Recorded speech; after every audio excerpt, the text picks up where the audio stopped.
I'm still getting set up a little bit, but hang on. Enchanted Winter. Here we go. That's what we're working on.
Looks like it's just you and me, Lila.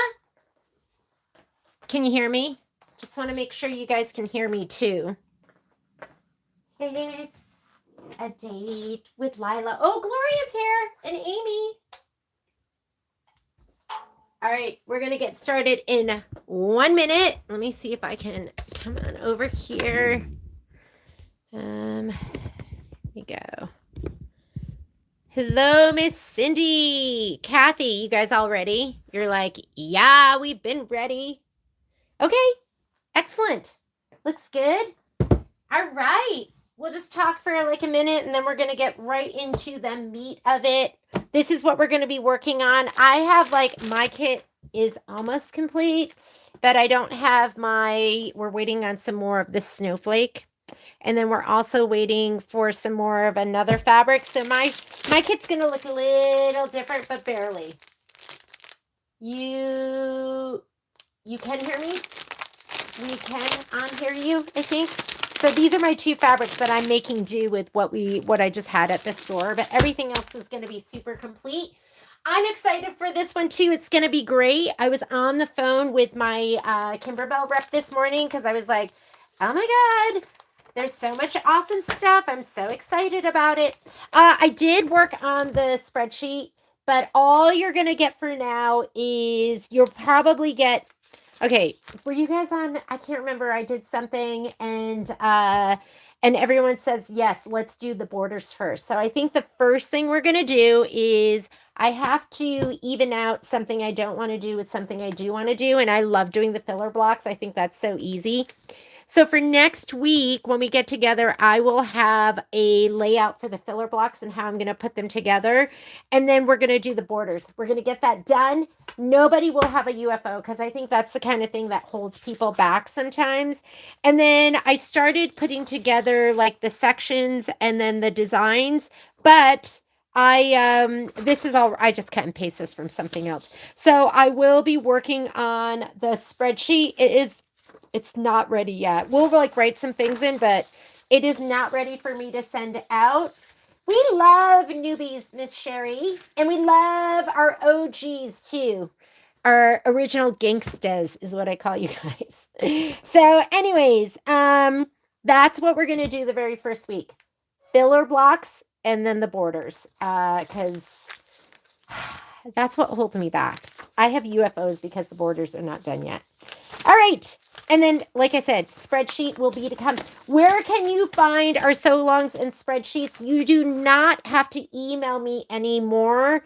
I'll give this to Graydon tomorrow and she'll post it on the website. Or actually, she's not going to be there till Thursday.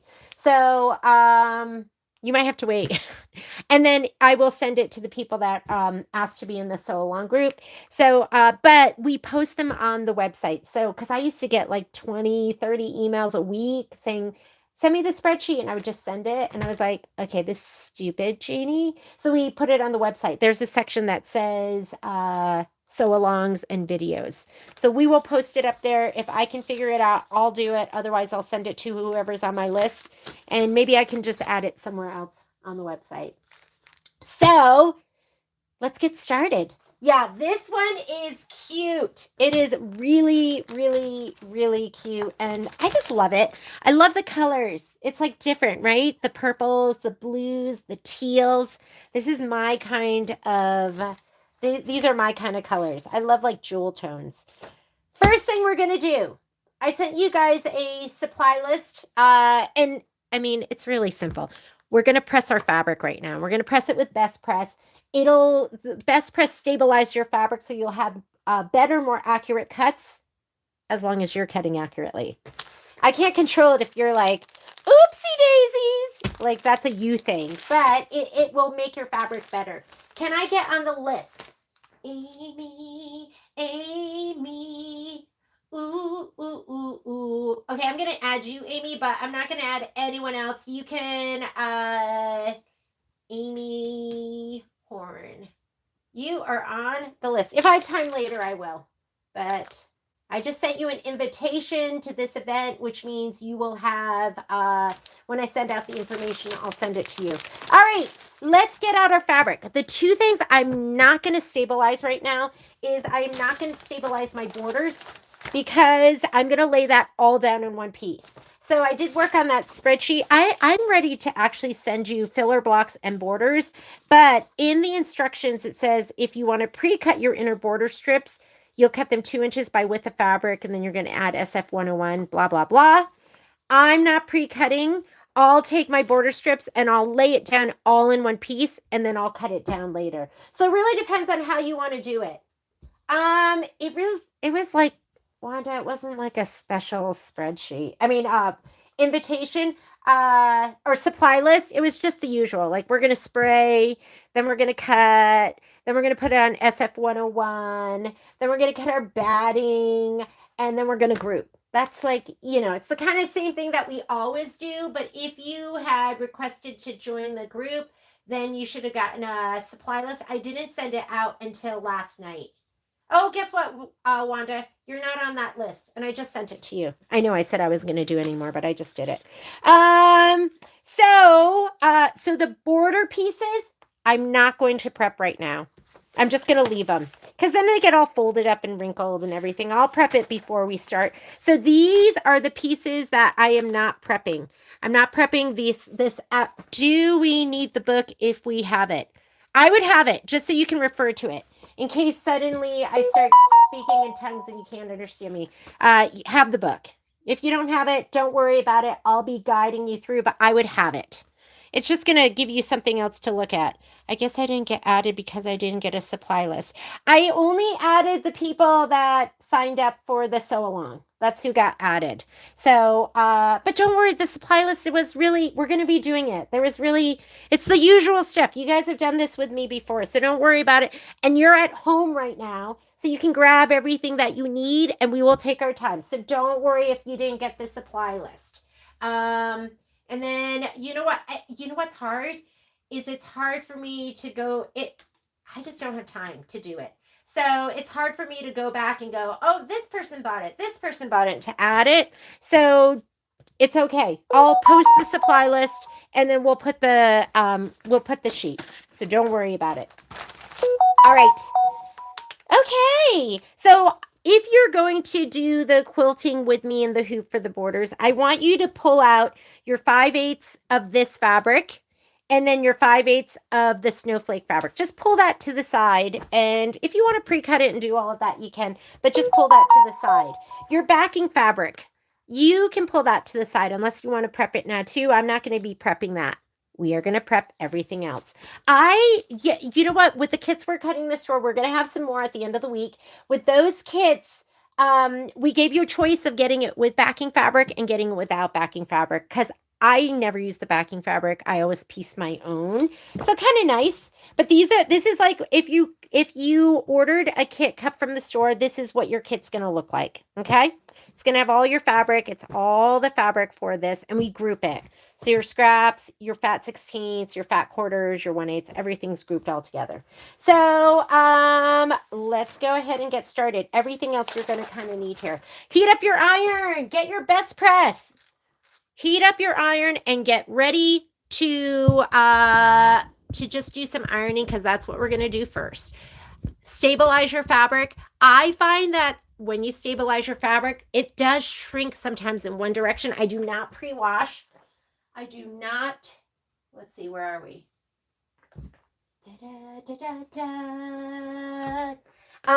I don't pre-wash, but I find that when I spray with Best Press and I press, then it does shrink a little bit. So just keep that in mind. That's why our fabric scraps, we usually make them 5 1/4 by 5 1/4 and not 5 by 5, because sometimes they shrink a little bit and you don't have enough. On Wallflower Mystery Quilt, when you sew below a year, cut after everyone will buy sewing with jump stitches. I am not quite sure about that, Betty. Maybe email me and then I can figure that out. So I like to start with my bigger pieces. This is your biggest piece. I think you got 1/2 yard of this aside from your border pieces. So I'm just going to start laying it out, spraying it and pressing, and hopefully I can keep my shoulder out of your view. Let me see if I can adjust this so that you're not seeing my shoulder, but you're seeing most of this. Hi, Miss Paula. Are you in Costa Rica? Where are you? Where are you, girl? I'm going to get, let me move my, I know you're like, are we going to use all of those? No, I just like having them. Treat yourself. Get yourself a ruler like once a month and have like the right rulers for the job. Oh my goodness. Did it just take me all that time to just like talk so much? So, okay, Best Press. And this is just Best Press. You can use whatever you want. I would highly recommend it. It just is going to make everything, your cuts better. Okay, can I give a shout out to, do you guys notice something about me that's making me look so fancy? Do you notice my iron? It was a gift. And it was one of, you guys know my other iron. So I had a different Oliso. And although it was pretty, it was not a tulip pink. But I had just gotten it and it was working fine. And so I just was like, I can't get another iron. And I've been wanting this tulip pink for so long because look how gorgeous it is. Just makes me happy just using it and looking at it. So anyways, when I kept joking that maybe if my iron broke, Gloria noticed if my iron broke, I could get a new one. And one day, my foot got wrapped up in the cord of my other iron. And as I was walking, it pulled the iron down onto the floor. And I thought, oh my God. Because it was an accident. I didn't do it on purpose. I would never do that. I was like, I broke it. I can get a tulip pink. And guess what? It didn't. It worked. It like broke off. It cracked the plastic, but it still worked. So then it was like even worse than before. Because now I had a broken iron that worked. And I couldn't justify getting the tulip pink. And so this was a gift from Miss Leslie W. And thank you so much. It was like, really, really, I just couldn't even believe it. Because I'm one of those people that I'll spend lots of money on my friends, but not on myself. And so, thank you so much. I feel like a queen using it. I feel so fancy, like it makes me giddy. All right, as I press, I'm just going to put this on my other table because we are going to cut too. So let's go ahead and get out our, do you like that side view of my face? I'm going to do my 1/8. Oh, sorry you had to see that up close. What was I going to say? So Patrick and I walked the dogs today, and I was in the car with him, and I looked over and I was like, his skin looks so, I mean, he's got gray hair, but his skin looks so good. I was a little jealous. Because, you know, we're ladies. We want to look good. Yeah, let's move this out of the way, too. Guess what else? Okay, tonight I'm going to make live the, let me move this. I'm going to make live Digital Dealer 2026. Should I just tell you now, there was a price increase that I didn't know about. I'm so sorry. There was an actual price increase. So it is going to be more expensive than it was last year. I talked to my rep and she said, yes, I can put up the free design. So there's, you know, last year the free design was It was, and sometimes I'll press on the back of my fabric just to make sure I don't, that if my iron has something icky in it, it doesn't get on my fabric. Especially the whites. Flip them. Flip your whites. I don't put water in my iron, but every once in a while something icky will get on there. Okay, spray it, best press. So I'm going to be putting up the kits. Embellishment kits, I don't have a picture, but I'll add that too. And it doesn't look like we'll have embellishment kits until December 1st, so that's when I'll ship everyone's stuff. Although I'll pop it into the mail if you guys have another order. And, but I would order the fabric kits now, just because I don't know if, I'm going to have a tough time getting the fabric, I think, later on. You know what I'm saying? So I'll have fabric kits, but you might have to wait. There's going to be, and I'm not taking anyone's name down. It is too confusing. You're just going to have to, but I'll put everything up tonight, so you're in the know. Tonight's the night. So the first, the freebie is, it's an ornament, and it is so, oh, you know what I meant to ask my rep? I meant to ask her if there was like, I really wish we could do some kind of modification so it's not just going to be people that love Christmas.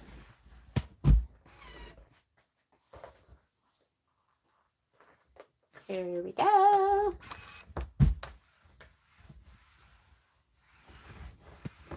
Okay, these fabrics, there's, you know, it's a solid. Who cares how you iron it? But if you have a fabric that is directional, I want you to be mindful of that. Like if you have stripes, iron in the direction of the stripes. Because your fabric will move and distort when you press it.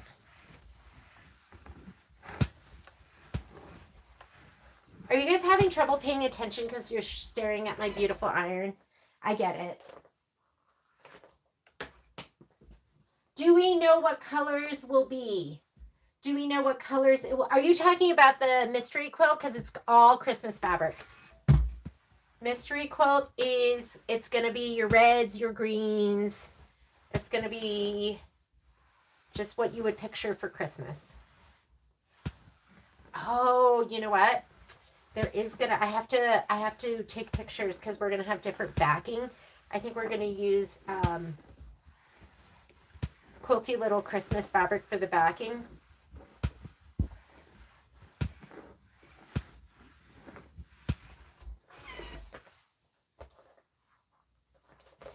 And just settle in, guys. Settle in. Take your time. This is going to take us a little while. But the best thing about this is you're going to be done. When we're ready to start stitching, you are just going to grab and go. You're going to go penguin. And then you're going to grab your little penguin pouch. All your fabric's going to be prepped. Your batting's going to be in there the right size. You're going to grab your spreadsheet. You're going to know what background quilting you're using. So that's the best thing. And it's the other best thing is we do it together. So we do this together. So it's like, it's not it's like, I always talk about it. Like cooking to me can be such a chore, but not when I'm doing it with my friends. Then it's just good times. Okay, I'm going to lay out my fat 16s. Are you talking about the new digital dealer? New digital dealer, yeah, it's because they want it to be, when you finish it, they want you to finish it right around Christmas time. So the ornament, the freebie is cute. And like I said, I'll put that up tonight. The thing you're not going to have tonight, because I'm not going to the store, I know. I stayed late on Saturday night, so I wouldn't have to go in this weekend. But you're not going to have the choice of background fabrics. I'll have to put that up later. And we're going to make it so if you want to buy background fabric, you can. And if you don't, you don't have to. Oh, yeah. You want to see it? Look. I can show you. I asked my rep. I was like, I don't want to get in trouble. So these are going to be embellishments. So there's going to be embellishment kit. And I'm telling you, you best get that embellishment kit get it early. Because last year they sold out and they're going to have a lot. But if you don't get it early, you won't get it at all. So these are going to be the embellishments. Here's your, this is going to be the freebie. So cute. And then the fabrics. Here are fabrics. Like a bunch of the Christmas fabrics. It is a club thing. This is Digital Dealer 2025. Okay. You're like, okay, Jeannie, I'm here to work on Enchanted. I'm sorry. I'm just excited. I'm excited. Okay, here we go again.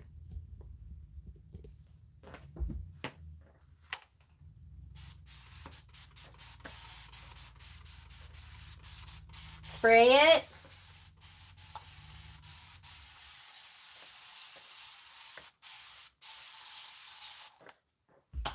Okay, and press it.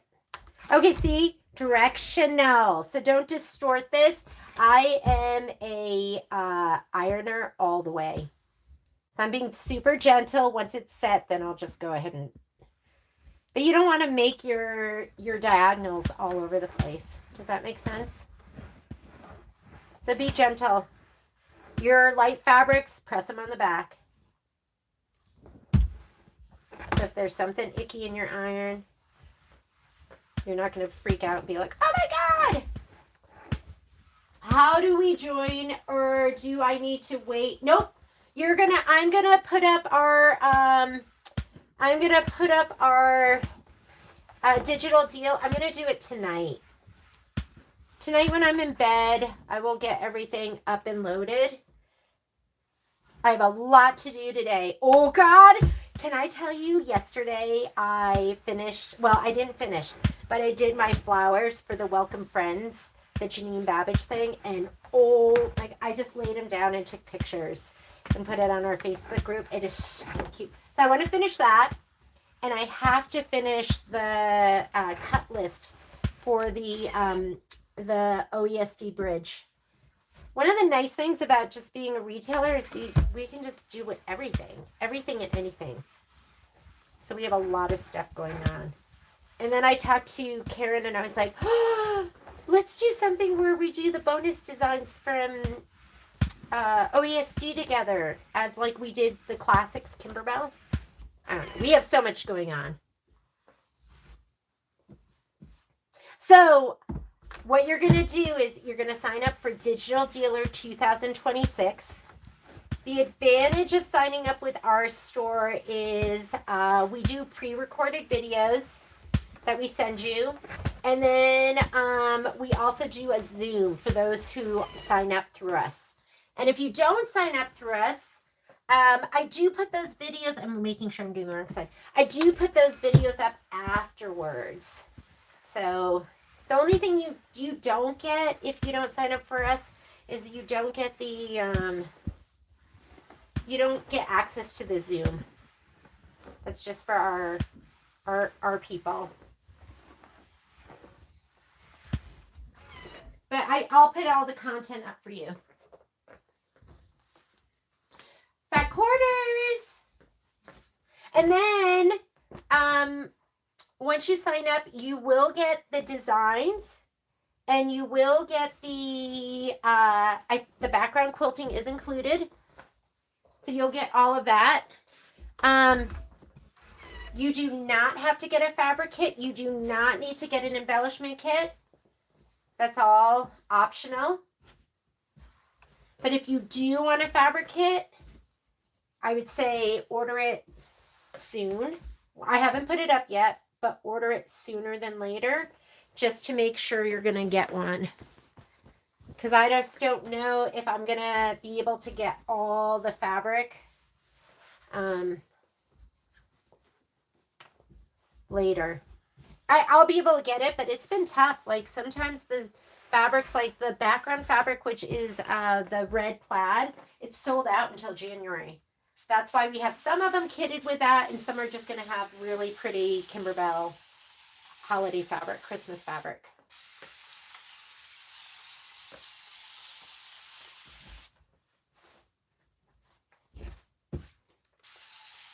And what I can do is I'll hold your, I can hold your orders until the embellishment kits are in too.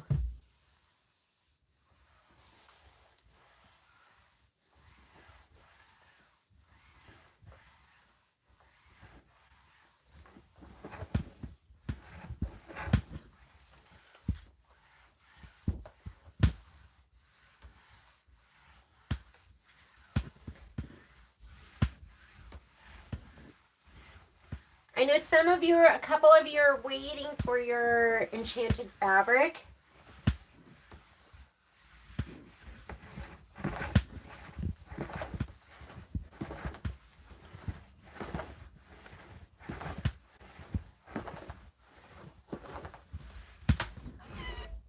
Ooh, feels a little wet. Nice!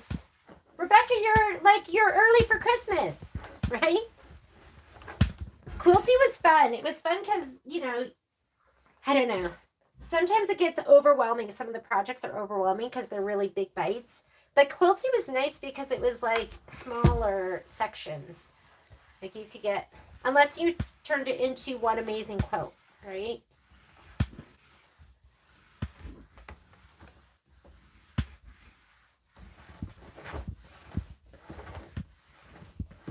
Oh, Rebecca, thank you for noticing.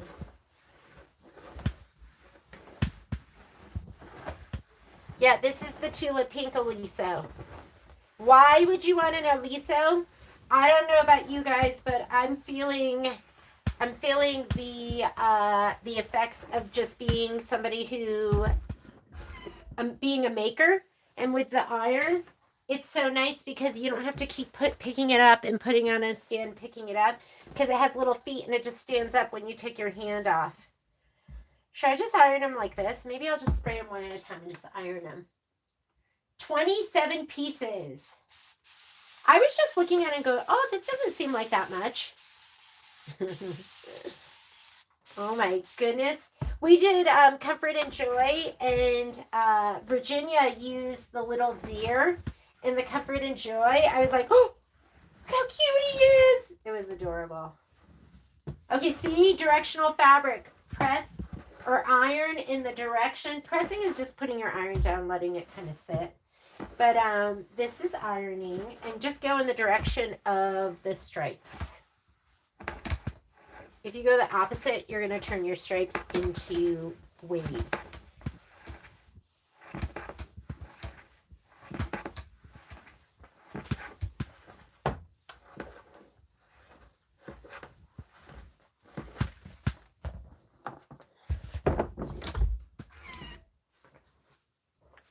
You are so... Okay, this week,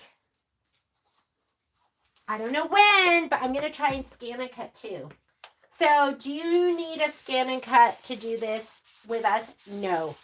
You just have to know that when it gets to the part where it has a placement line and a tack down, you are going to just, you're going to go ahead and do both of them. Whereas I'm going to do a placement line, and then I'm going to put down my fabric piece and then press it down. And I can't help it, guys. I just love my scan and cut so much. I just didn't even know I would ever like it. I thought I was going to hate it. I just thought, because I've had a scan and cut for maybe about 7 or 8 years. Has it been that long? The one I have right now is my third one. And I didn't use them. I just bought them and told myself I was going to use it, and then never used it because I was scared. I had one of the ones without the auto blade, and then I had the 225, and then I got the 330. I've been using it. I think the reason I am loving it so much is because I'm experiencing success. Like, I cut all of my flowers yesterday with my scan and cut. With my auto blade, I love the auto blade.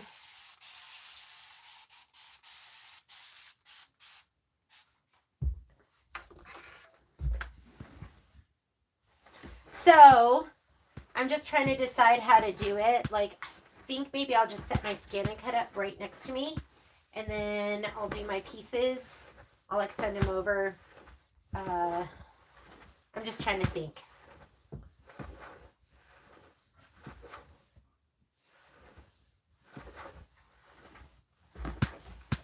But you do not have to have a ScanNCut.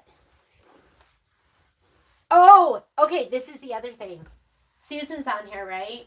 Susan A. Susan sent me a document with instructions on how to add your background quilting if you don't have a hoop bigger than like the, or even if you wanted to do it in any of the machines. Like if you didn't want to do placement line and then the batting and all of that hoopla. And they were great instructions. I was so excited. And so I'm going to add that somewhere so you can see how to do that. Because you could just do clear blue tiles. I totally forgot all about that. Clear blue tiles is just the embroidery, the quilting background embroidery without all of the other stuff.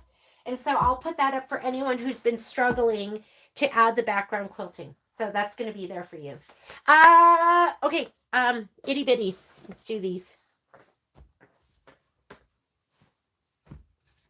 She sent that. I was like, oh my God. And she said that Curtis has helped her. If you see Curtis out there, give him a shout out too. Oh, Tina, right? Like, is it your first ScanNCut or have you had them before? And it's great because you can scan and then cut. You can bring in your design and then you can pull your pieces over so they fit onto your scan. It's just kind of like having a camera on your machine. It just makes life a little bit easier.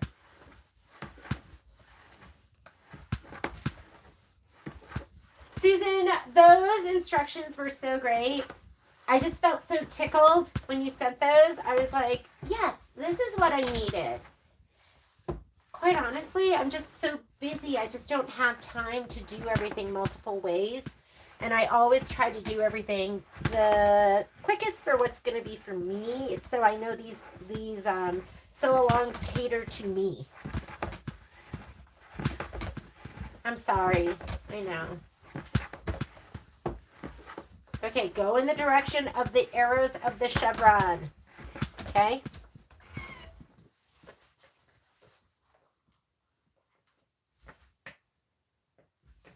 First one was very basic.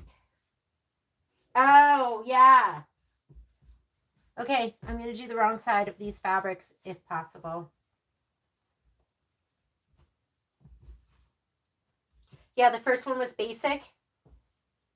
Yeah, I think I found it intimidating, the idea of like adjusting stuff on my own.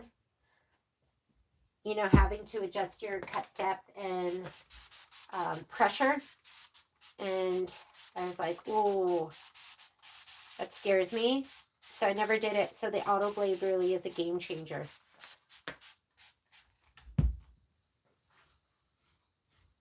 Hi, Miss Sharon.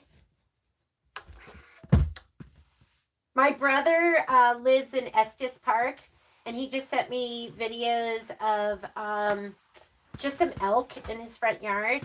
I was like, that's so cool.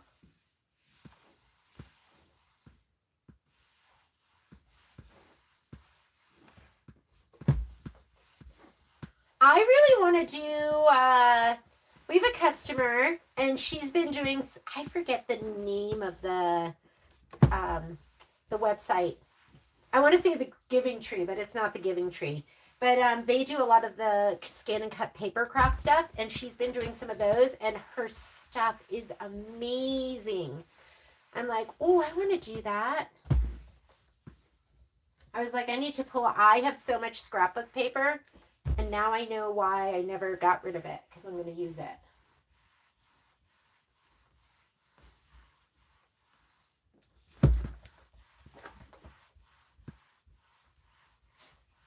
Hi, Bradford. Bradford's our peep in New York City. How can I make sure I am on the list to get this spreadsheet? Oh, you don't have to be on the list. The spreadsheet will be up on the website. It'll be under sew-alongs and videos. We'll add it there. So don't worry about getting the spreadsheet. Don't worry about me adding you. I'll have graded. You're not going to get it till Thursday. Okay, I'll try and figure it out. Okay, guess what? We are pressed. That's step number 1. Next step, we're going to cut. I'm going to turn this off for right now, although we're going to use it again when we put our backing fabric out, our Shapeflex. Okay. I'm going to get a cutting mat. I like to have a big one, a little one, and when I say little one, this is like as little as I go. And I like my rotating mat. If you don't own a rotating mat, you need to get one. They're just the best. I really do love this Martelli one. It comes in 2 pieces. I know mine's linty. So if you destroy one of the tops or I've had the same top now for, I don't know, I've probably had this for at least 5 years and it's going strong. But it's just going to give you a smooth rotation. I like the square ones, but you get dead spots in the corners when you're turning it where it's not going to be as smooth as this. If this one's pricey, think about getting the Sue Daily one. And the Sue Daily one comes in 1 piece. Doesn't separate, but it's half the price. So treat yourself to a rotating mat. All right, you need rulers. I personally am a creative grids person. If I wasn't able to get creative grids, I would probably migrate over to Quilter Select because I like... There you are! I was looking for this morning. My wool mat is so gross right now. And I was like, I need to clean it. So I used a lint brush. But this thing is so wonderful. You know, I'll also, Gypsy Quilter makes it. It's a wool mat cleaner. And I will also use it on my carpets. I was like, can I use this on my carpet? Oh, it worked. And then I was like, can I use this on my couch? I use it on everything. So I thought it was upstairs.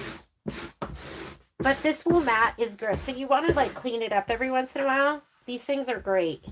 It was really icky. I was like, I got to clean the house before the guests come over. You guys are my guests. Okay. That's how little I clean my wool mat. I couldn't remember where it was. All right. Anyways, I love creative grids. They make sense to my brain because there's white, the white numbers are the whole numbers, and then you can switch over to the black, and those are going to be halves.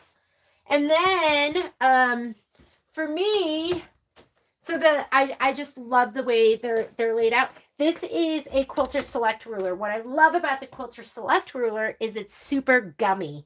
So it doesn't move around when you're cutting. What I don't like about the Quilter Select ruler is it's super gummy. So like if you want to nudge your ruler, sometimes you just want to nudge it a little bit. I feel like it's more apt to pull the fabric with you. So, but I do love them because they're so, you just have to more lift than slide is what I think with these. So I do love my Quilter Select too. Other thing I would highly recommend you get, Stripology rulers. Anytime I can use a Stripology ruler, I will. There's 4 different ones. Where's my other one? So there's 4. There's like the little itty bitty. There is the square one. This I think was the original. And then there's the extra large one. So it's just nice if you're doing little cuts. You don't want to be using the big one. And sometimes the middle one is just right.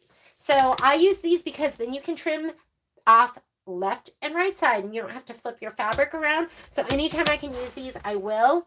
And so we'll be using all of these. And then sometimes you just want a square ruler, and sometimes you want a 6.5 by 12.5 ruler, and sometimes you want like an itty bitty 3.5 by 6.5. So anyways, we're going to be using all of those. Let's go ahead and get started. This is a good time to have your to have your book, because you got to check me sometimes. Don't believe everything that comes out of my mouth. Sometimes I say 4.5 by 6.5 and I mean 2.5 by 10.5. So here we go. I'm going to get us a little bit more of a close-up view.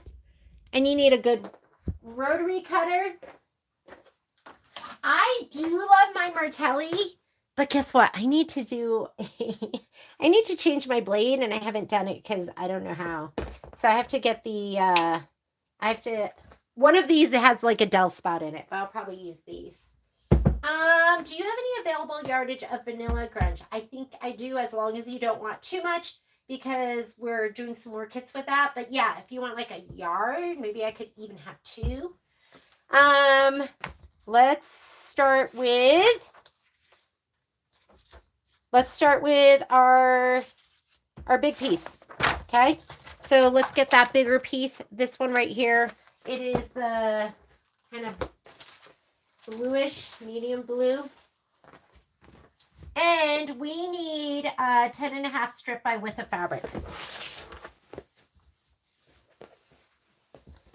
And yeah, I have bigger mats. I have a Martelli. Oh, we should be cutting over there. What am I doing? Hang on a second.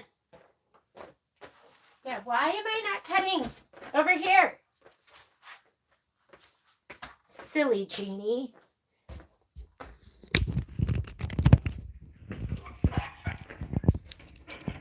Sorry, you're not going to see anything for a second.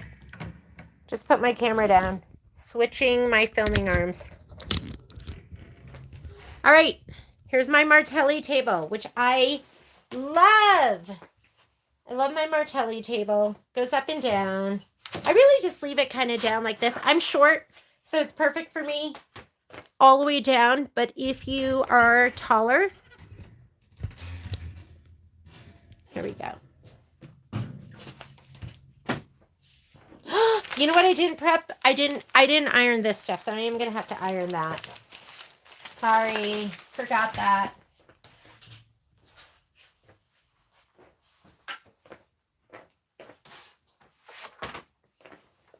Okay, we need a 10-inch strip.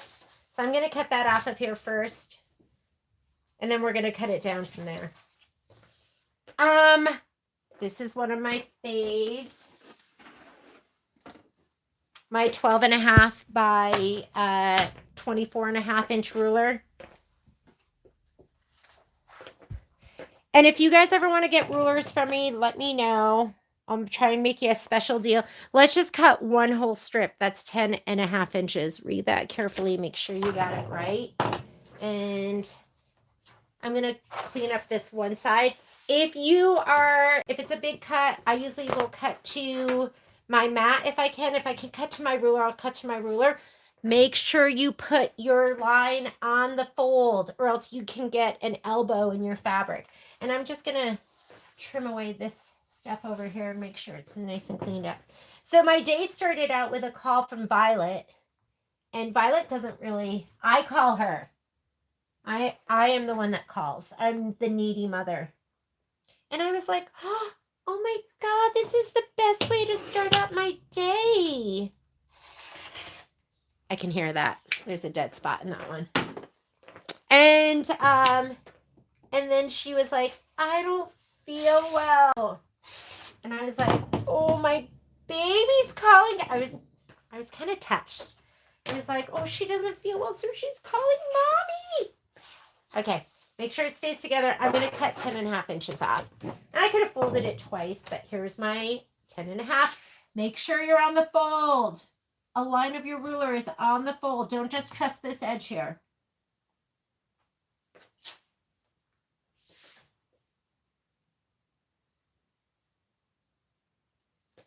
Okay, we're good. Did I just say 10.5? Yep. All right. Let's grab our Stripology. Let's see what we can cut down. I'm going to get my big one. I want an even bigger Stripology. I want like even bigger. So I'm just going to open this up and I'm going to cut 12.5 and 8.5 and a bunch of 3.5s. What's great about Stripology is you don't have to keep picking up your ruler. You're going to get more accurate cuts. That is a funky rotary cutter. Yeah, this is it's from Martelli. And Martelli is one of those company where it's all up. Whoops. Sorry, I hit my head on the light. All about the ergonomics. So I'm going to lay this down here on the top. I'm going to cut off this end right here because it looks like there should be extra. And now you're just going to slot it in. And I think we need a 12.5. Whoop, better look again before I actually do that cut. 12.5 and 8.5. And, oh, shoot, did you see that just move? And I almost went to cut. That would have been awful. Okay, here's my 12.5. Okay, I'm going to need to move it over just because the other cuts are. Let's put this back down here on the 0. You need to be able to do a little math. And, you know, a lot of these are going to be background fabric, so it doesn't have to be perfect. But like any of the other ones, you want them to be. Okay, so 8.5, and then I'm going to do a whole bunch of 3.5s. So 8.5, and then half, 1, 2, 3. So to 12, and then 12, 15.5, and then 15.5 by, shoot, 8.5. 1, 2, 3. And then did I go 15.5? Or did I do? I gotta check it. Here's my 8.5. Here's my 3.5. Yes, I did it right. Here's my other 3.5. And then I need 3 more 3.5s. Okay. This will be easier starting from 0 for my little brain. Okay, 3.5, 7, 10.5. Okay, now we're going to cut those down to 3.5. Let's just stack them.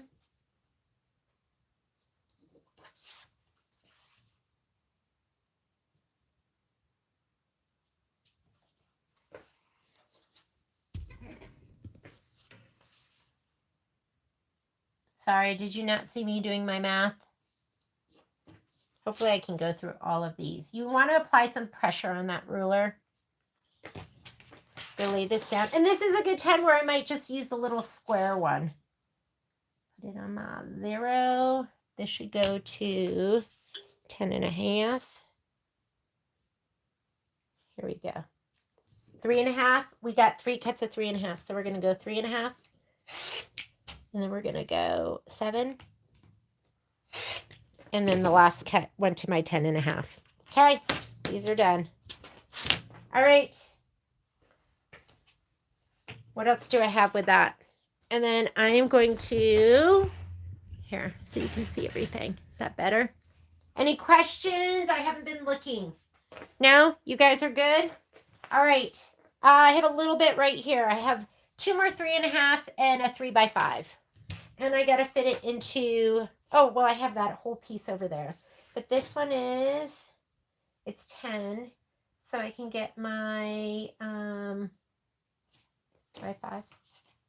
I almost have 5 into my selvage.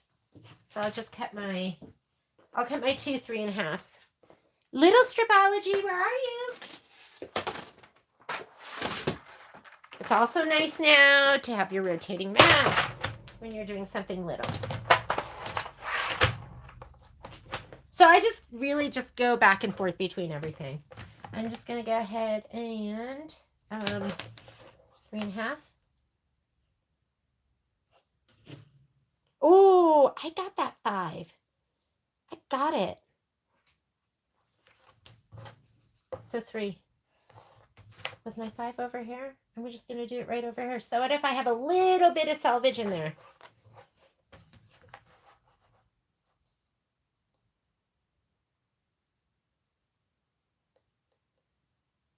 This is going to be my 3 because it's a 3x5.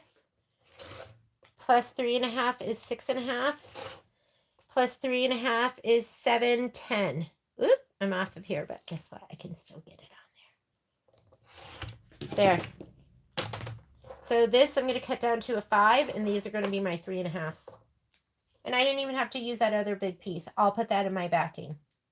And you can use other rulers too. You don't have to use this.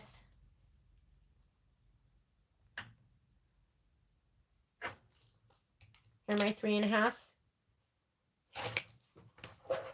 Done. And then where's my other piece? This one I'm going to cut down to 5.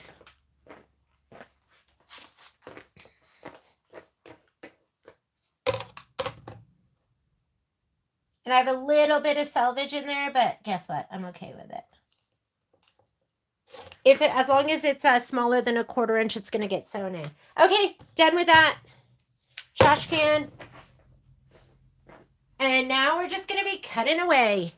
Hang on, I'm going to bring this over so I can see any of your comments. Hello, Miss Donna in Ohio. That's one of my dad jokes.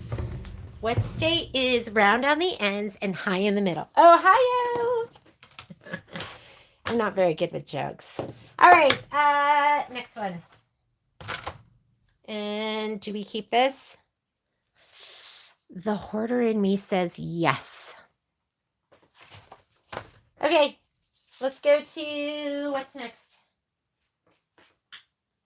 I have some fat 16ths. I'm just going to grab what is over here. And this looks like F15 is this. And this looks like F14. But let me make sure. I don't want to lead you astray. F15 is this. And I think this is F16. But I want to be sure. I might leave that until later. Okay, let me do these instead. Because I'm worried. I just want to leave what comes later. And this one is your white on white dot. I'm going to do some of the fat 18ths. White on white dot, which is F12. We've got a 4x5, a 3.5x5, and a 4.5x4.5. And so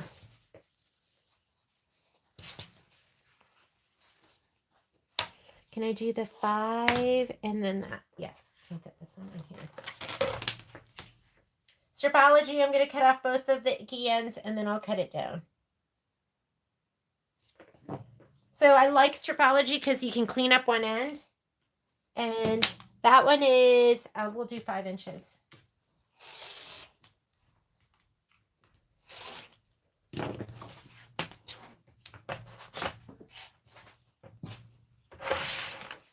And now I can trim this one down to, looks like 4 and then 3.5.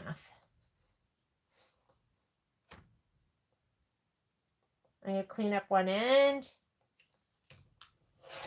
4 plus 3.5 is 7.5. All right. Those are good. Little itty bitty strips, trash can.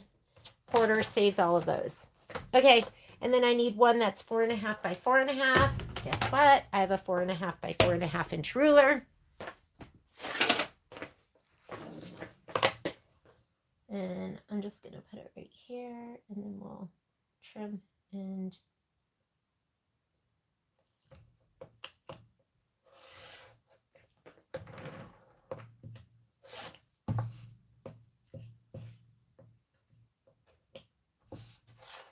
done. Oh no. For a second, I thought there was like a long strip. I was like, I missed the strip. We didn't miss the strip. We're okay. Okay. That's it from that one. I think I could have fit that on a fat 16th, huh? All right.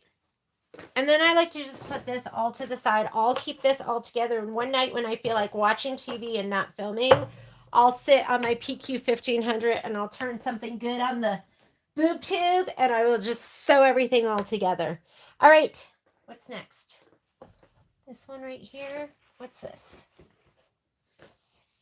This is F9. Let's just confirm before we start cutting. F9. F9. Meepy. Yeah, there's nothing else that looks like it. I'm just paranoid of... Or is it case? Oh, shoot. Is Meepy a fat 8? No, Meepy is just a little... Okay, this is right here. F9 is going to be case right here. So let's cut this one apart. Lots of itty bitties. We need a 2.5-inch strip. And then we need a 4.5-inch strip. Don't you guys start barking. Do I have enough? I do. So I'm going to go 2.5 inches first. Stripology, so I can clean up my sides. And then I'll cut it down. There are lots of different ways of doing this. You just do what works for you. I'm just looking at the numbers and trying to see what makes sense for my brain. Sometimes I don't follow the guide.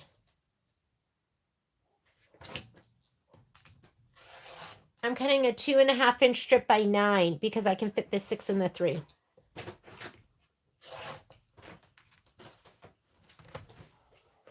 Hang on.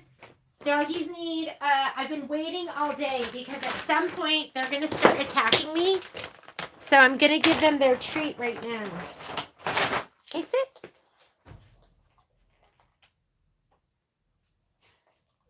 Here, Mama. Uh-oh.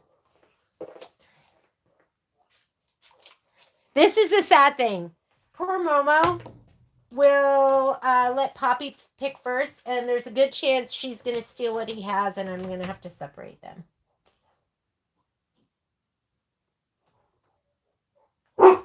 No.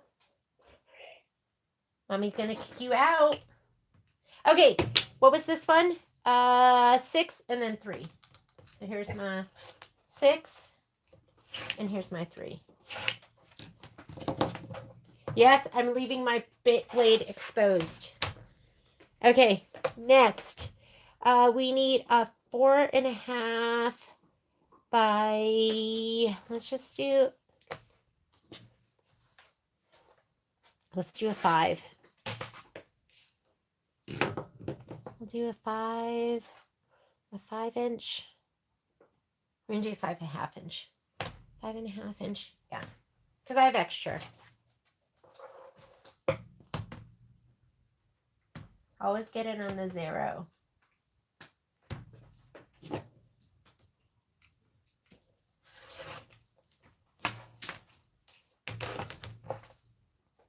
Okay, I just did a 5.5-inch strip. I'm going to cut that down to 5.5 by 3.5.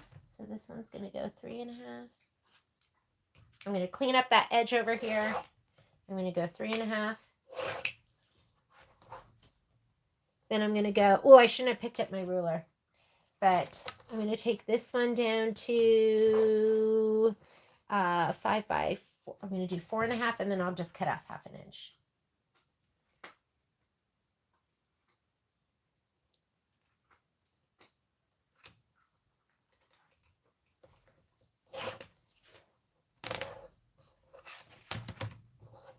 Where's my... But whatever works for you.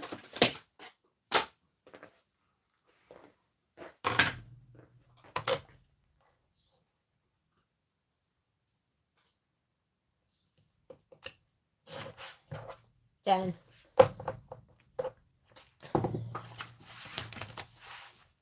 And then I need a, oh, there was a 2.5 by 1.5. Okay, a 3 by 3.5. Now I'll just start cutting down little pieces. I need a 3 by 3.5. So we'll go 3 by 3.5. 3 by 3.5.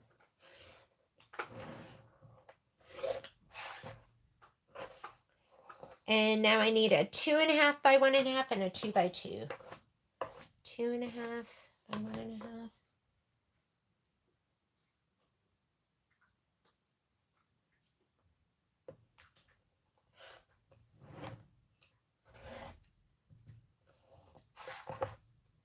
And a 2 by 2.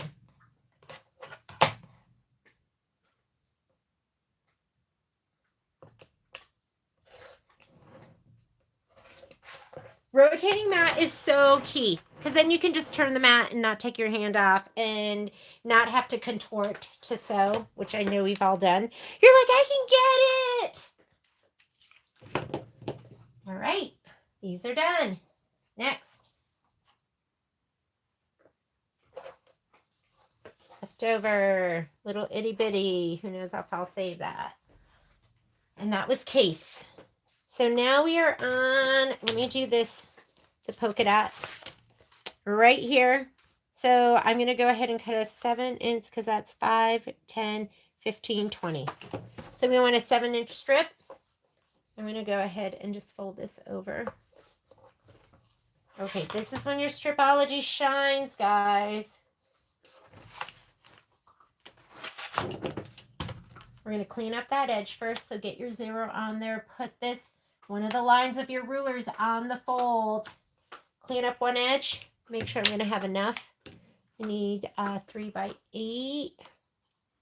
Oh, did you see that? I almost cut this. I was looking at snowflake. Don't do this.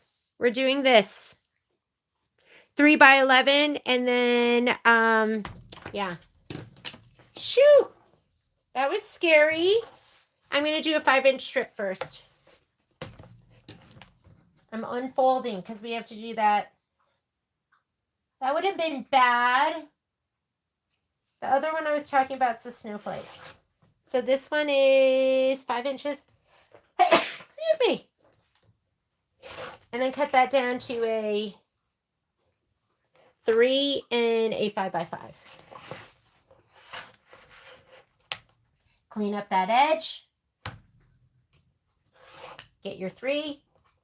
Get your 5. 3 plus 5 is 8. Done. Okay, and then you need one last piece, which is 3 by 11. You have to cut it up the side.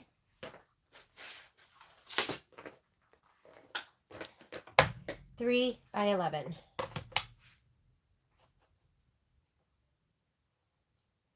I want to clean up all my edges. I want them to be gorgeous. Okay, here's 3 by 11. I guess I don't have to have it be that gorgeous, but that should be it for this piece.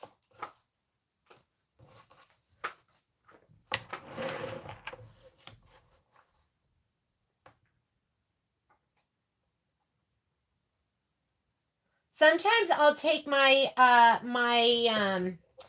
feel like these give you options too, because sometimes I'll take my Kimberbell, because I do have the Kimberbell rotating mat, and if I want like a little bit wider, I'll stick it on top of my Martelli. You're not limited. You could put whatever you want up here. Okay, that is done. What's next? Snowflake. Let's confirm I'm cutting the right thing. 6.5 by 12.5. Oh, this ruler is 6.5 by 12.5. Do you sell yardage of any of the Enchanted Winter fabrics? Most of the Enchanted fabrics are just, they're just the basics. So yeah, we can sell, I'm going to make sure I get all our kits done, but then we can absolutely sell yardage. But most of it's just stuff we had in the stash. I'm trying to think if there was anything special like that was made just for Enchanted, and I don't think so. Everything here. The only thing I probably wouldn't sell is the snowflake, because it's almost impossible to get that snowflake. So the white with the blue snowflake is hard to get. Turn. Turn. Hold the whole thing down and turn, and then you're not going to have to pick it up and line it up again. You're going to get a more accurate cut. There we go. Snowflake, done. Looking good. Keep the rest.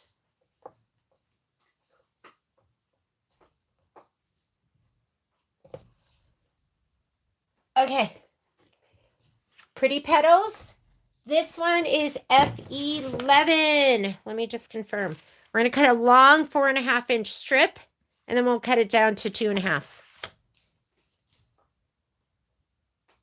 Oh, yeah. Momo, we actually, you know how, I don't know. If you've gotten a dog from a breeder, I don't know why they always have these like ridiculous names. And so we named Momo, when we sent all this stuff in, we named him, I think we named him Momo, lover of cheesy poofs. Because the family loves cheesy puffs. We call them cheesy poofs in our house. And it would like, it's the one thing that will make him come running into the house like so fast. What this line?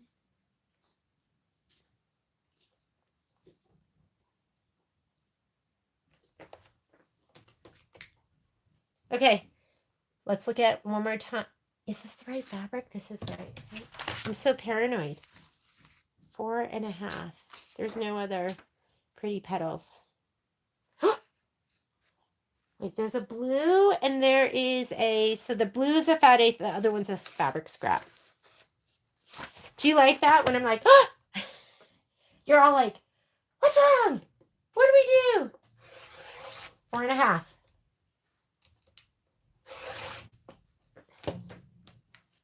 I'm going to start at the selvage and cut in. So if we have any left, it'll be on the fold. It'll be a bigger piece. Just leave it folded in half. We need 1, 2, 3, 4. We need 8. So we're just going to lay this down. Take off that selvage too. So I'm going to lay this down, take off the selvage. And then I'm just going to cut 2.5 4 times. Is that all my selvage? No. There we go. Guess what? On the bottom here of your Stripology ruler, the squares are 2.5. So you can just go square, square, square, and just look down here at the bottom. So I've got square, and my fabric's folded in half. So that's 2, 4, 6. Oh yeah, we've got enough to go here. 8. 2, 4, 6, 8. And there are my my 2.5s. If you guys want to get Stripology rulers, I gotta check the pricing, but maybe we'll do some kind of special. So just send me a note and just be like, can you do a special for me? They have MAP pricing, so can't go lower than the MAP. Oh yeah. Yeah, hit the thumbs up. I'm so bad at asking people to. People are so good at it. They're like, if you love the video, hit the thumbs up. But I always forget. I'm always like, okay, see you later. Okay, let's make sure we have these right. So this one is the left, and then this one is here, and then we should have the polka dot. Where did I put the polka dot? Here it is. Polka dot, plaid, and big polka dot. All right. Polka dot, plaid. So I'm going to pick these up one at a time. We're going to trim them. So let's go ahead. Get a better view. Here you go. We're going to do this one first. It's just a 5.5 by 8. That's why this ruler is fantastic. It's a 6.5 by, I'm going to go this way because it should fit. 5.5 by 8. And then there's my 8, and then I'll just trim everything down.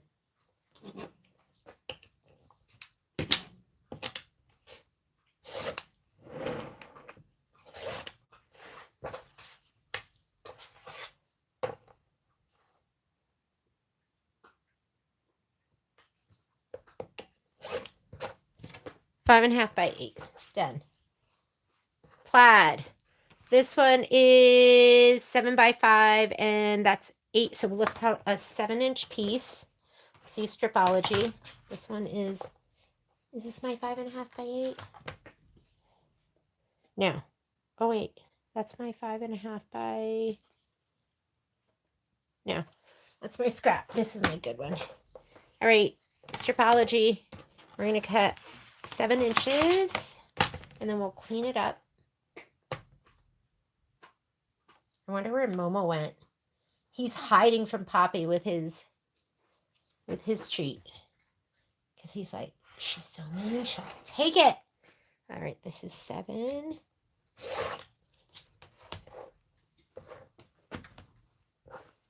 Now we're going to cut this down to 5 and 3.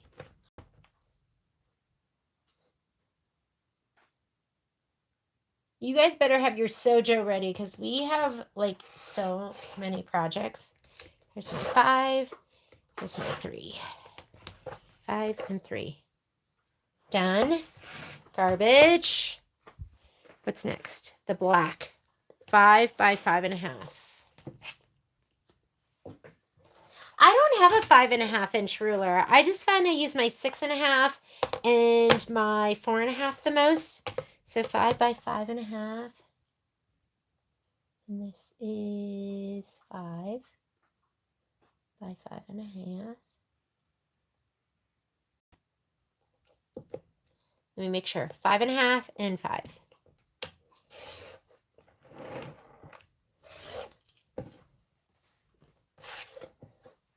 I don't know. Probably doesn't have to be cleaned up, but cleaned it up anyways. Okay, next one. 3 by 6.5 and then 3.5 by, so this is my 6.5, so I'll just use this. 3 by 6.5.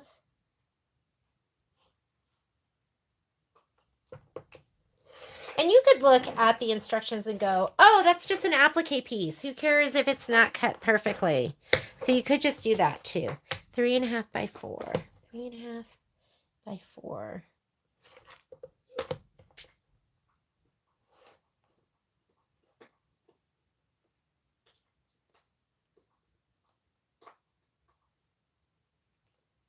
Three and a half, 4. Look at one more time before you cut. Make sure. And that looks right. Taking your chances when you pull it like that. You could shred your fabric. All right. What else? And then this one right here, 5 by 6. 5 by 6. We'll go 6 this way and 5. What's the other one? Let's go 5 by 6. Is this a 9? Can I get the whole thing? He's a little small. We'll go 5 inches this way and 6 inches this way.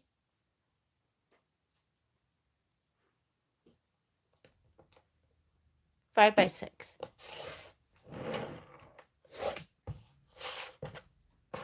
And then the other one is 4 by 4.5.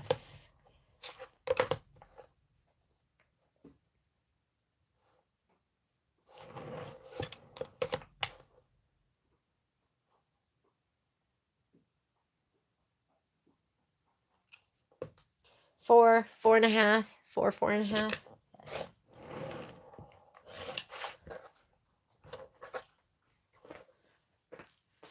All right. We did all our fat 16ths. What do I have here? Here's all my little scrappy scraps. Let's do those. Scraps. I did all of that, right? 3.5 by 3.5, yes. Here are my scrappy scraps. They're little itty bitties. Oh, and don't get these confused. I'm going to pull these two aside. When you look at these two, one's going to be more creamier, like more, I don't know if I want to say like peachy or more vanilla. That is your coconut cream. The other one's going to be royal icing, the one that's more off-white. The one that's a little bit warmer, coconut cream. If you got them mixed up, would it be the end of the world? No. Nobody would know. They're not going to be like, excuse me, did you mix up your coconut cream? Okay, 3 by 2. 3 by 2. And I think most of these are going to be applique. I don't think we have anything that we're really... The only time I'm super, super concerned about them being perfect is if we are piecing. But they have so little piecing at this point. 3 by 2. I wouldn't worry about it. So I'm not going to square them off perfectly right now. Here's my Ica 4 by 4.5.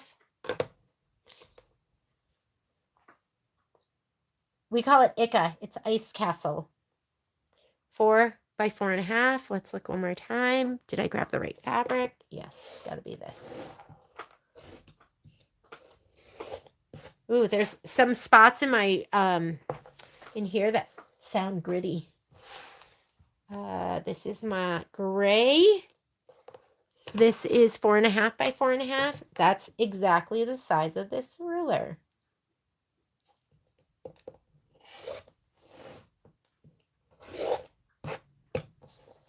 Boop.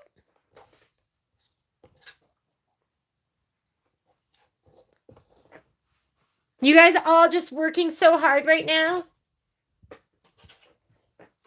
This is the lavender. Let's cut a 2.5 inch strip. This is, I love my little Stripology, right? So let's just make sure. Yeah, 2.5 inch. So we'll clean up one side. We'll go 2.5, and then we'll cut it down. And now we want this one to be 2 and 2.5.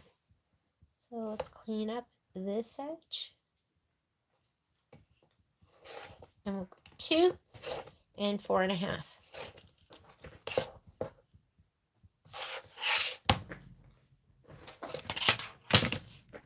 The dark blue, 2 by 4.5.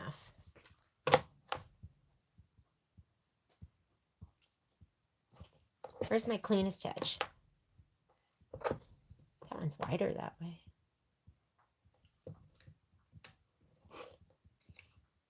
Am I doing this right? Yes. 2, 4.5. 2 by 4.5.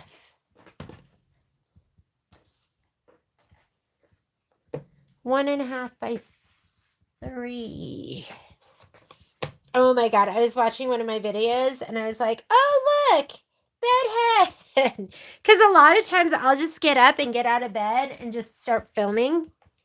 And I like leaned in front of the camera and I was like, oh, that looks bad. 1.5 by 3. So if I have bed head, Patrick and I saunaed last night, and then I jumped in the shower, and then I went straight to bed, and my hair was wet, so it's particularly bad today.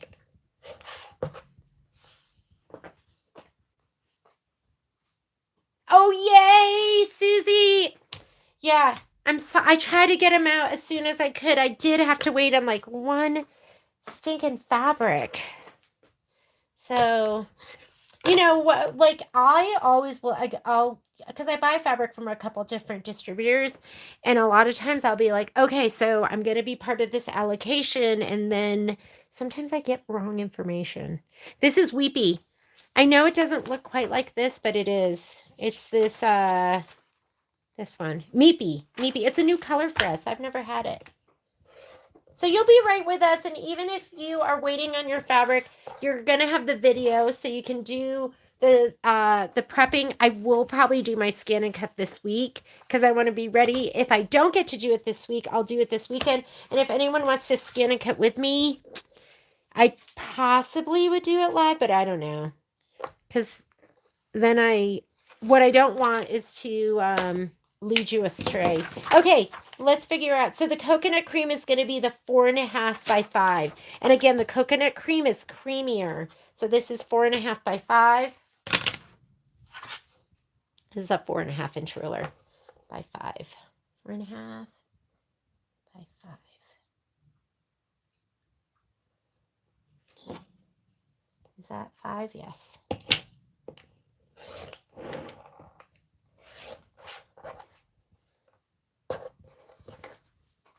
And then the other one is going to be royal icing. And the royal icing, I'm not going to look here because that might confuse me. Oh, look, 2 of them. 3.5 by 2. 3.5 by 2.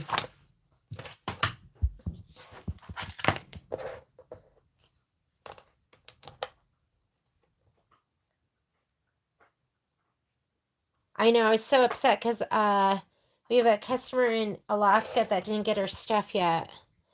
And it's just, I want everyone, I wish I could be your mail delivery person as well. 2 by 2.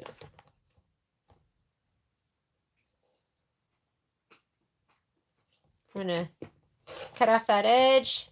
2, 4. 2 by 2.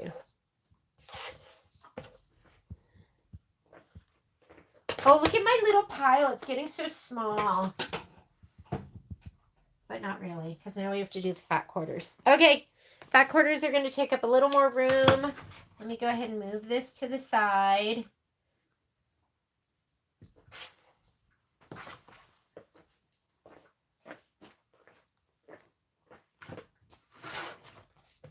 What do we have here? All right. Fat quarter. We got 6.5 by 6.5 squares, and then we have a 10.5 by 8.5. And how should we cut this? Oh, it's directional too. So they want your chevrons, the arrowies, to go kind of left and right. And 6.5 by 6.5. I do have a 6.5 by 6.5 inch ruler, or else we could just, let's do this.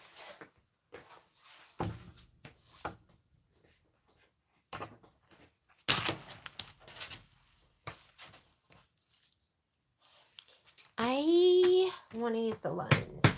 Where's my big ruler?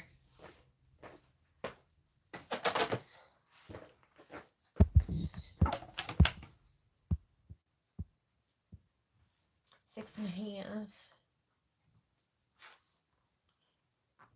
I want to kind of be even with the chevron too.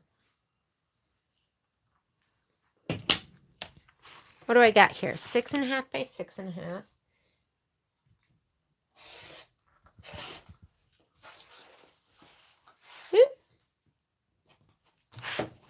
Let's cut this one down.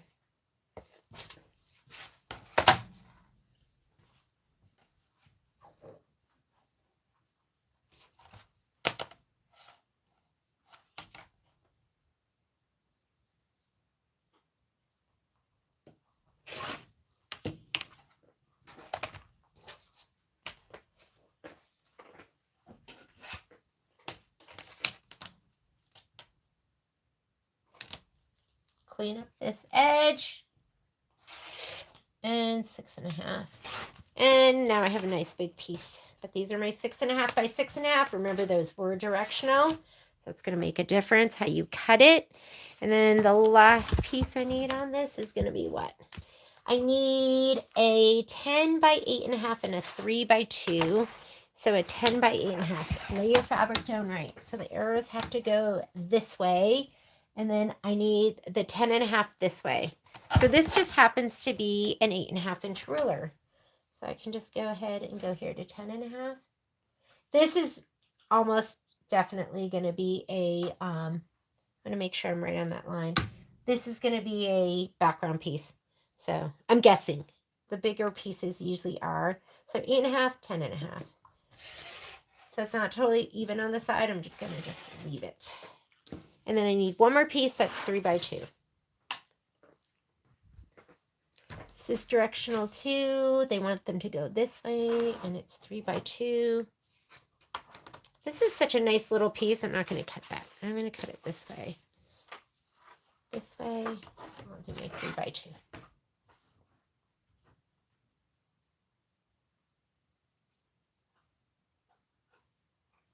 How many? Some of you are already almost done with this. Are there some of you done? I can't wait to see what you guys do with it. Because there's a lot of people who are like, I'm changing it. Okay, 2 6.5 by 6.5, an 8.5 by 10.5, and a 3 by 2 done. Let's put this in the pile over here. What's next?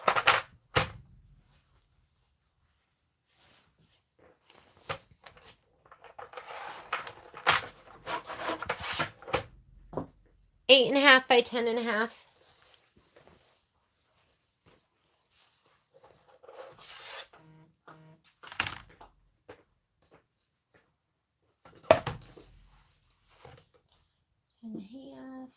8.5. That looks good.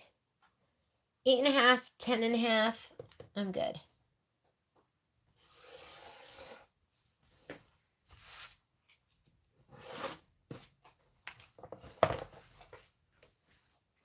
Next. 9 by 5. What's up here? 6.5 by 6.5. Where's my...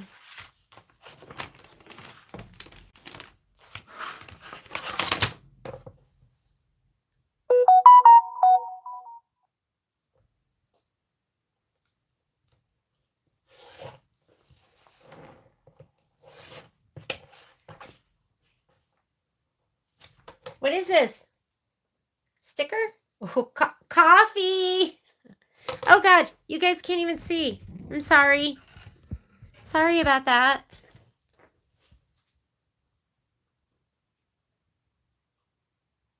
Send this a card. Oh yeah. Yeah, I gotta be honest, someday I'll be happy not to be shipping stuff because I worry. I'm like always worried. 5 by 9. I'm like, oh my God, are they gonna have their stuff in time? Oh my God. But you guys know me. I'm a worrier. If I wasn't worrying about your stuff, I'd be worrying about something else. I'm gonna cut it this way.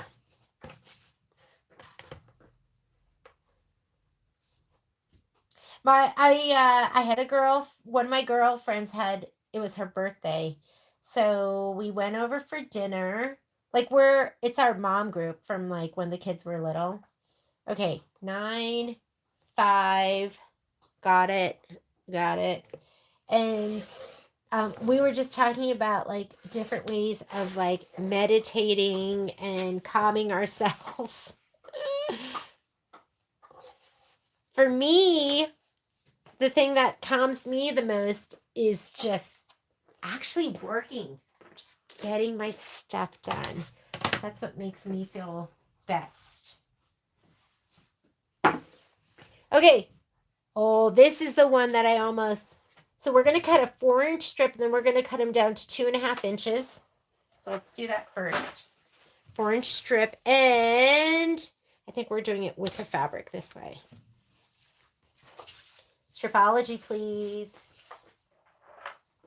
And let's fold that. And I'm going to get near the selvage. What panics me is having stuff that's not done.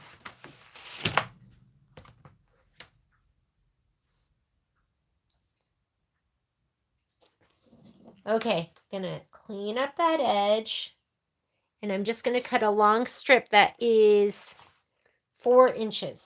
So first we clean up this edge, and then we're gonna cut 4 inches, and then we're gonna cut those down to 2.5. We'll bring that back later. We'll get rid of that icky end. And we're gonna clean this edge up.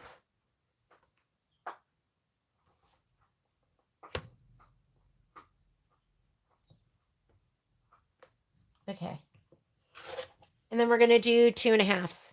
And I need 2, 4, 6, 8. So remember, square, square, square, square. You don't even have to do your math. Square, square, square, square. And then you have your 2, 4, 6, 8 because my fabric was doubled over. All right, next. We want a 6.5 by 10.5. 6.5. Miss Cheryl, I hope you're feeling better. Chatted with your son and your daughter-in-law. They were in the store. Okay, 6.5 by 10.5. My ruler's 6.5, so now I'm just going to go to 10.5.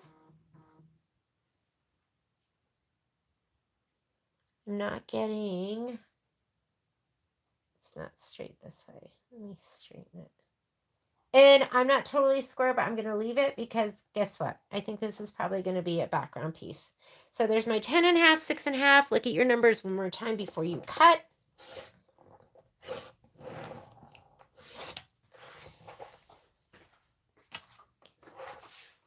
And we have one more piece, 3 by 9. And you guys, so this was great because they added stuff. And I love the way they keep adding stuff.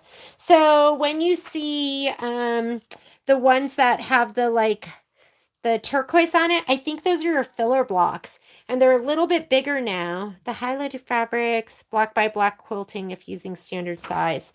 Yeah, so these are going to be filler blocks, and they add a little bit more fabric so that you can trim them down and they're not just like barely fitting. So anyways, 3 by 9. 3 by 9. 3 by 9.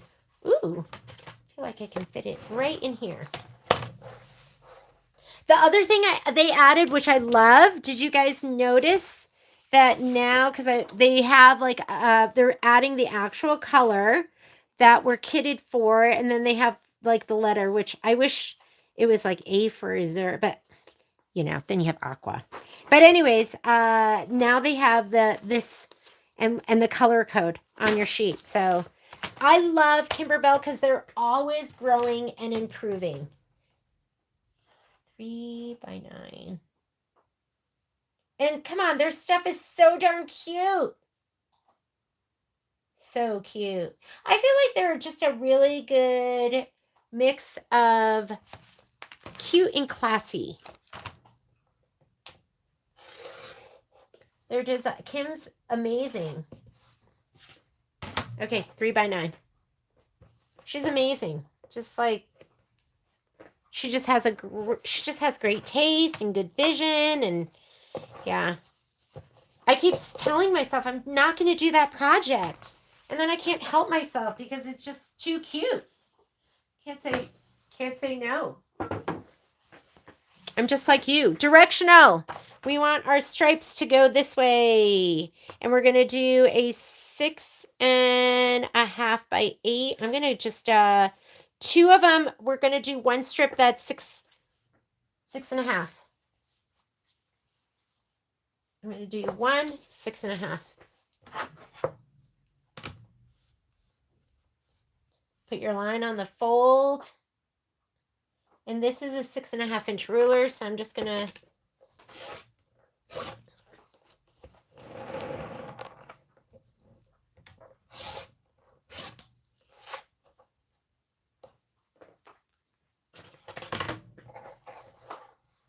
cut out that selvage, clean up the edge right there.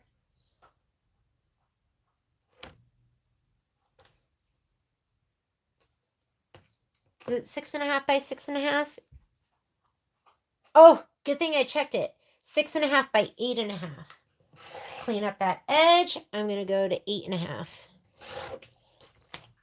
And I started on the selvage, so now I have a nice big piece that was on the fold. We can use that for something else. So there are my 6.5 by 8.5. They should be tall, and the stripes need to go this way, and then they have one that's swung around the other way. So the other one is going to be 8.5 long. So it's got to be, this one's going to be long 8.5. My ruler's 6.5, so I'm just going to go to 8.5.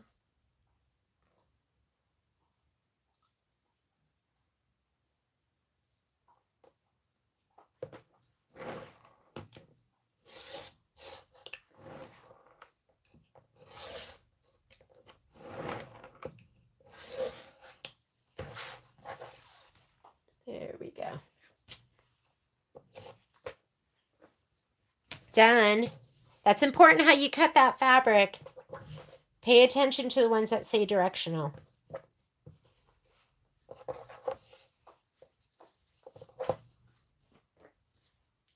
Ika. Ice Castle. Oh, you're so beautiful. All right. This one is, I guess he's this up here. Sometimes the colors throw me off. F2. Yeah, Ice Castle. So I love that too. I love they have a way that you can check. Here's my F2 up here. I can flip back here and I could go, here's F2, and that's the Ika Ice Castle. So that is the right fabric. I have the right one. And now let's cut it down. So we're going to have a 6.5 inch strip and then 3 inch strip. I'll cut them down.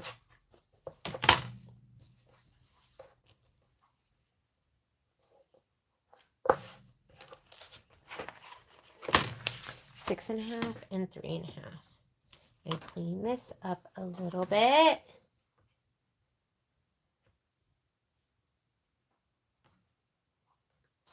Six and a half. Clean up this edge. We'll go 6.5. And then the other strip is what? 3 inches? 6.5, 9.5.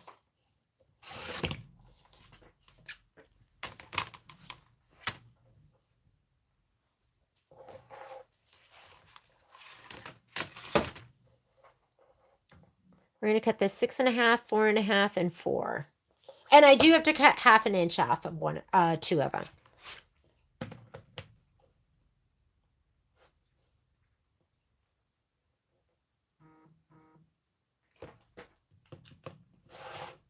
So 6.5, 4.5, and 4. 6.5, 4. 1, 2, 3, 4. Where's my oop.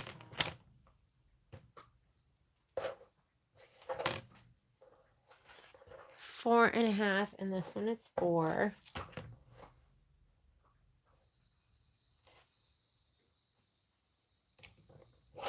And then these are all, both 6. These are both 6.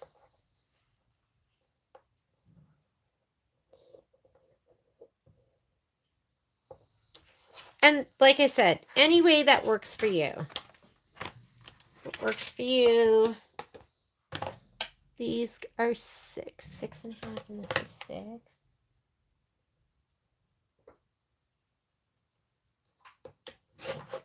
Half an inch.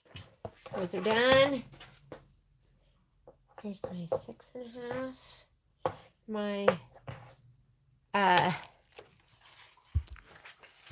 so I just did these, my 6.5, my 6 and 4.5, and my 6x4.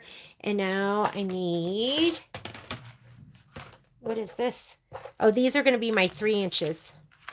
So see, I have my 3ers right here. I'm going to put this down on the selvage so I can kind of clean up that edge. And we'll cut these down to 3s, and then we'll see what we have to cut down in the other ones.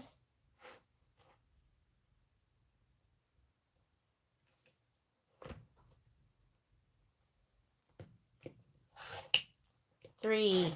These have stars, but you do have to kind of do the math. They're 1.5. 3, 6, 9. That's probably going to be another 3er. So we have, that is 6. How many do we need? 1, 2, 3, 4, 5, 6. And I need 2 more. What's this? Can I get it out of this? Let's do a 2.5.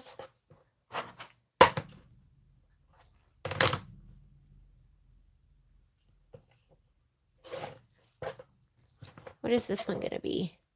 2.5 by 3.5 and 3. 3.5.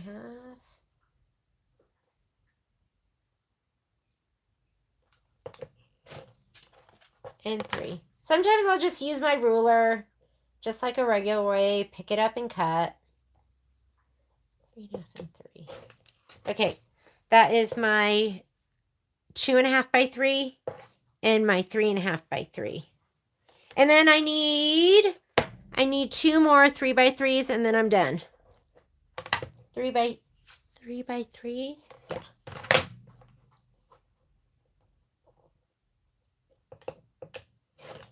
What's the weather like where you guys are at? It's pretty icky here in Reno today. I need a 3 by 3 with this.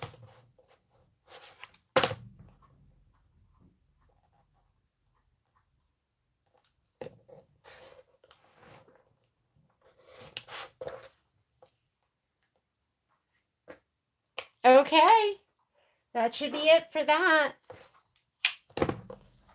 What's left?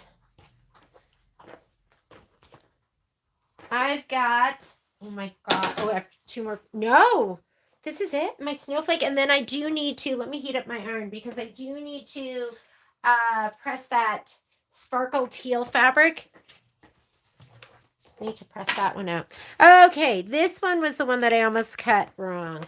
So we need to, I'm going to fold this. We're going to cut 7 inches, and then we're going to cut them down 2.5. And then we also need to have some bigger pieces. So the snowflake, this is so pretty.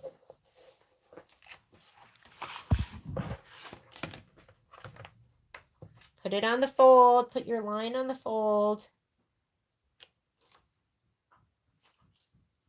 Clean up one side. Overcast with lots of flooding. Oh, yeah, I saw that. I saw something about the East Coast having flooding.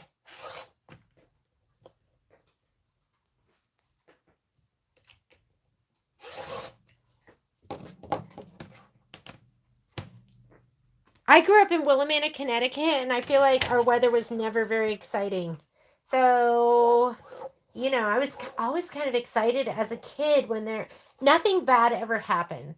So as a kid, I was just always kind of excited when there was, you know, we were having a nor'easter or there was a hurricane. And granted, it's because we never had anything tragic like happen there. Okay, so we are going to do 2.5 inches. Can you guys see? Do I have a good view for you? 2.5. So square, square, square, and square. So that's 2 because I have it doubled over. 2, 4, 6, 8. Do we need more than that? 2, 4, 6, 8. Okay, now we're going to take the rest of it. Now it's, you know, weather is scary now. It is because it's so extreme. Okay, 10.5 by 8.5 and 10.5 by 8.5. So let's see if we have enough to go this way with our 10.5. Or if we got to go this way. So here's 8. Do we have 10.5? Yes, we do.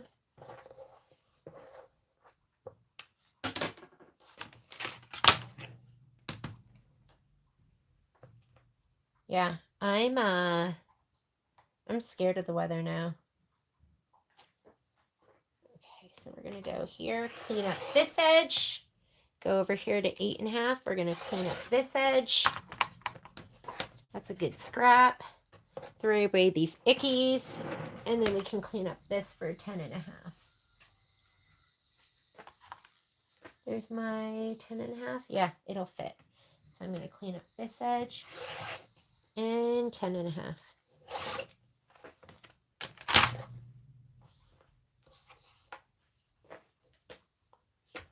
Dull and gray. Wow, raining since Friday. Yeah, we went hiking. Patrick and I went hiking with the dogs this morning, and it was Patrick goes, we gotta watch out for the mud. It hadn't even it was sunny. There was overcast. I'm like, it's gonna have to pour for us to be in the mud. Did I just do it all? Oh, okay. We have to do one more thing. Let me grab my fabric. So don't forget, I'm not doing the border pieces right now. Those I will do later. These pieces right here. However, you do need this piece of sparkle 8557Q. So this, and I need a piece that is 8.5 by 12.5, 6.5 by 10.5, and 4.5 by 4.5. So we are all out of this and just waiting for this to come back in stock. But I did have this piece, so I'm going to cut it down, and my 8.5 is going to be 8 by 12. But you know there's a lot of extra room. You guys have so much extra room when you know they give you. That's why it's so nice, right? I feel like Kimberbell has good size cuts without it being too wasteful. It's not like there's been times where I've needed it, where I've been like, oh, thank goodness the cuts were larger. So here's my table that I love. I'm going to just press this one last piece, and then we're going to cut this. And then we're going to be ready to do our, we're going to go ahead and do our Shapeflex. Shapeflex is next.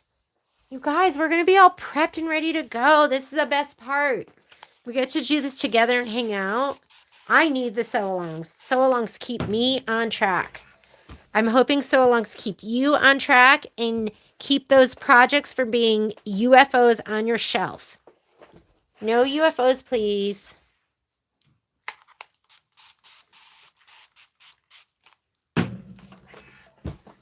Can I tell you what I'm dreaming about right now?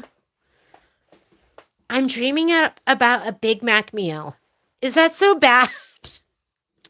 I'm not going to get one, but if I could have anything right now, it would be a Big Mac meal.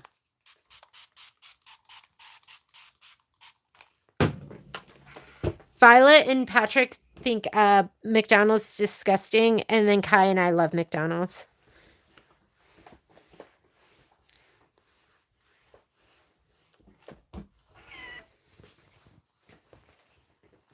I can't help it. I don't know why it tastes so good to me. I used to go like once a month. I would be my treat. Like I'd be like, I'm working hard right now at this store, and then I'd go and get a Big Mac. I'd go and get, but I barely go anymore. All right. Come back over here.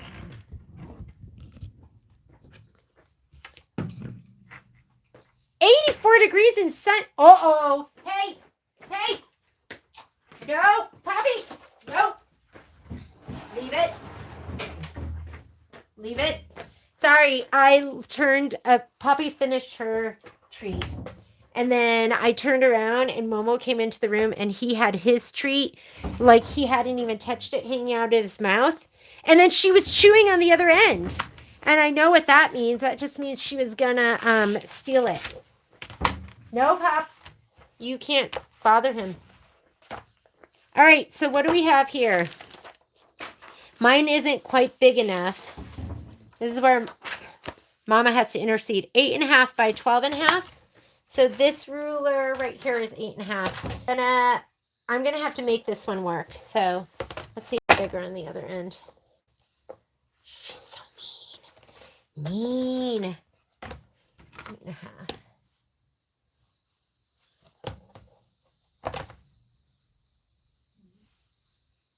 So we got a Big Mac when we were in Korea. And they put, their Big Mac has a sweet potato. It's like a hash brown. It's a sweet potato hash brown that's in the Big Mac. It's pretty crazy. It was pretty good. 12.5. Oh my God, did you see that? I cut it 12 too. Oh well, I'm using it. It's going to have the selvage in it. That's what happens when I'm distracted by McDonald's.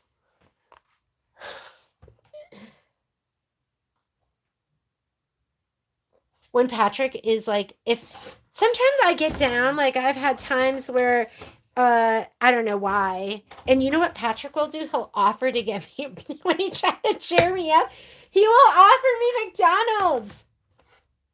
No lie. All right, we're going to make this piece work. It's going to be a background piece, and I'm just going to have to be careful when I lay it down. You will have a nice, beautiful piece in your kit. Okay, the next one is 6.5 by 10.5. He'll be like, do you want me to get you McDonald's? He cracks me up. 6.5 by 10.5. Oh my goodness.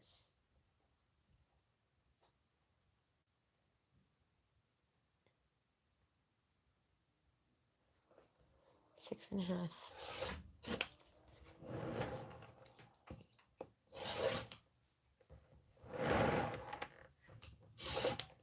Okay, this piece looks good. The other one, not so much, but it's okay. It'll work. Wow, Amy, you were at Houston Quilt Fest. How was it? Was it the best time ever? And then 5 by 5. 5 by 5. I'm going to take it from this end. She's mad because I'm like not letting her eat Momo's stuff. 5 by 5.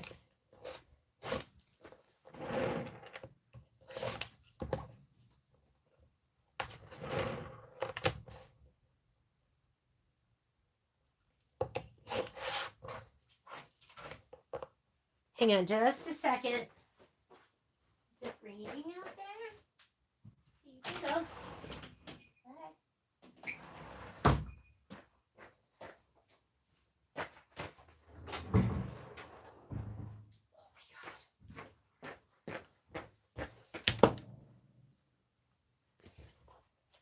Okay. Now I think we are done. Now we're going to go ahead. Oh, that's the other thing they did. I think they added something in here that there was something that they added that was like background pieces. So guess what? We're going to go ahead and we are going to add SF 101 to the backs of our background pieces. And I thought it was in this. Let me look and see if it's maybe on the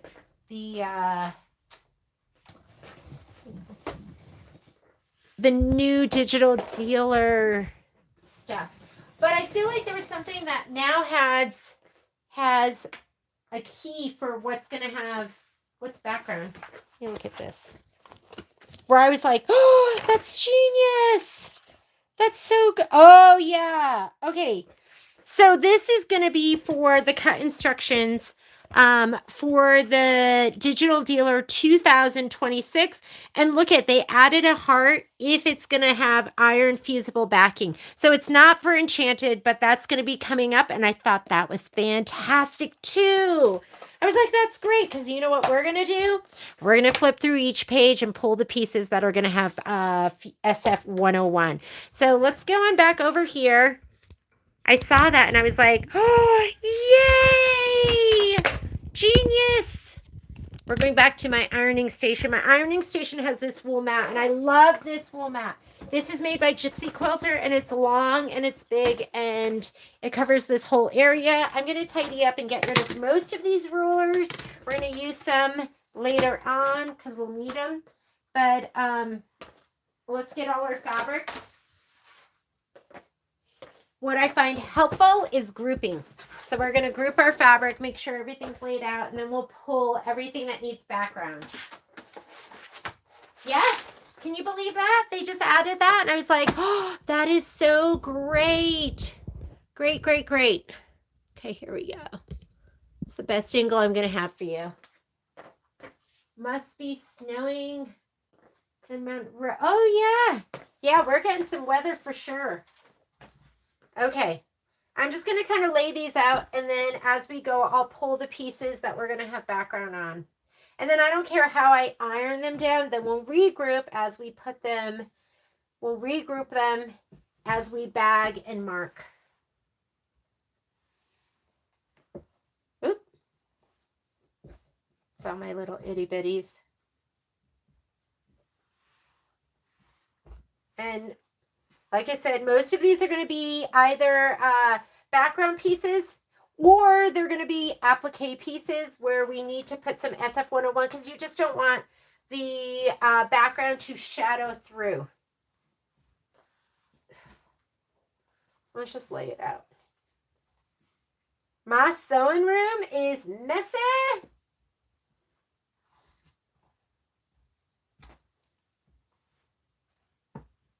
Kai slept in the guest room because I made such a mess of his room, and I just haven't had time to do the filming I want in there. I was like, are you okay with it? And he said he didn't care.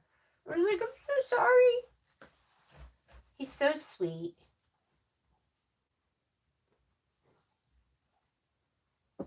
That's what they get for living someplace else, right? Okay.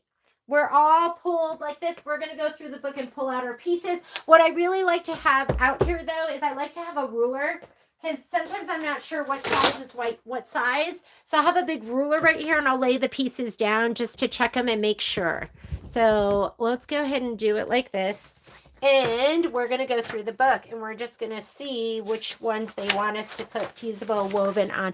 I'm not going to have a super close-up for you, but here is Welcome Winter, and it says add iron fusible woven to the wrong side of the background. So only the background, and the background is 12.5 by 6.5. So I'm just going to start pulling these to the side. Hang on a second. Okay, if she steals it from you, Poppy, leave it. Go. There. No. No. Okay, then shut the door. Wanna come in? Come on. 1,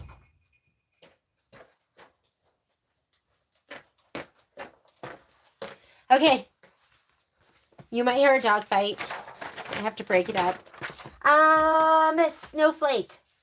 Iron fusible to the wrong side of the background. In our sample, the background fabric is directional, blah, blah, blah, blah. Okay, so the chevron, and it's a 6.5 by 6.5. So grab one of those. Put it in the stack of stuff that's going to be fused. Fusible, wrong side of background. Again, another 6.5 by 6.5 piece of chevron. Let's go for it. Okay, I'm going to move my laptop so I can see any questions. And I would like to have my picture with Miss Becky Thompson. She's such a queen. Okay, we are looking for all fabrics except for the feather. All fabrics. So we need the background, which is 8.5 by 6.5. And make sure you choose the right one. You need one of the ones that goes like this. See that? So here's this. And now we also need this fabric right here. And that one is the bird, 4.5 by 3.5. So then you can check your fabric and lay it down and go, wait a minute. That's not it. Because mine is, oh. Yeah, I did 4 by 3.5. Oh, that's right. Okay, so this one. And then the wings are 2.5 by 3. Here it is, 2.5 by 3. 2.5 by 3 wings. And it says the feathers we don't have to do except for the feathers. Okay, so don't do the feathers. And this is how we figure out what we need to put backing on. And it's going to be so much easier next time because there's going to be little hearts. All right. Wrong side of background fabric. That's it. So for this one, we need 6.5 by 8.5. Stripes need to go vertically. So this one right here. Okay. Put it to the side. My goodness. So cute. Background, 10.5 by, fusible to the wrong side of the background, 10.5 by 6.5. That is this right here. Yep, 6.5, 10.5. Hang on 1 second.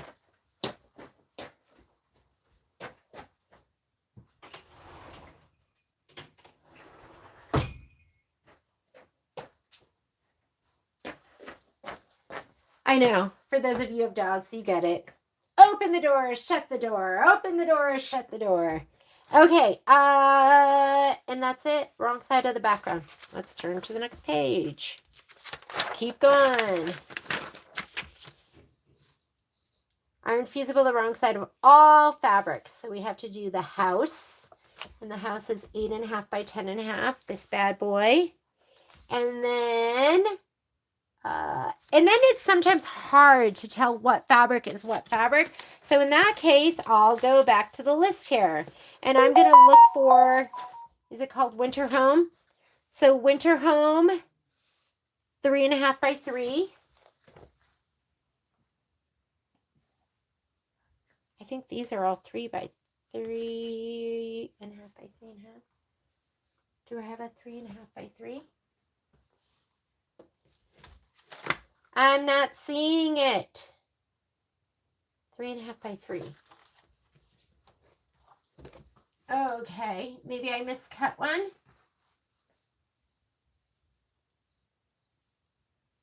How many of these should I have? I'm going to cut another one because maybe I just missed it. Or maybe I misplaced it.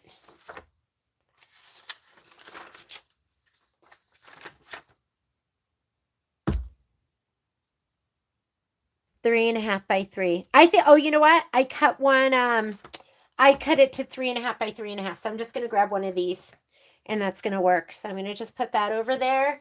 And then house. Winter house. Winter home. Winter home door. So that's ice castle and 2.5 by 3.5. 2.5 by 3.5. Here's the door. Winter home, winter home. I got the background. Winter home roof case. Roof is 5 by 4.5. Looks like this one. That's 5.5 by 3.5. It needs to be 5 by 4.5. Is this it? 5 by 4.5. Yes, this is it. Okay, so we got that. Winter home.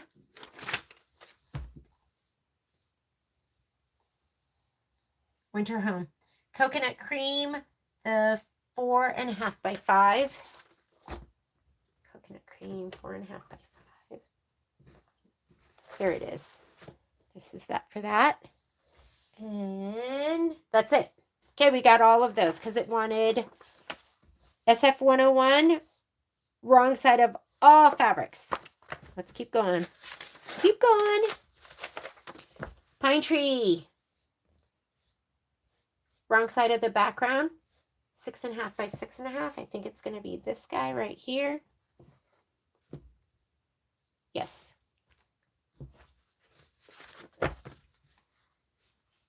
Wrong side of both fabrics. This is going to be 6.5 by 6.5 of this right here. And then the other fabric looks like, I think it's 4 by 4.5. I think it's this. I'm not positive. Let's check the size. 4 by 4.5. I'm pretty sure it's this. Put that in the, and you can always check it. You're going to go back in that list and look for it. Am I not showing these to you? There you go. Let me slow down and show them to you.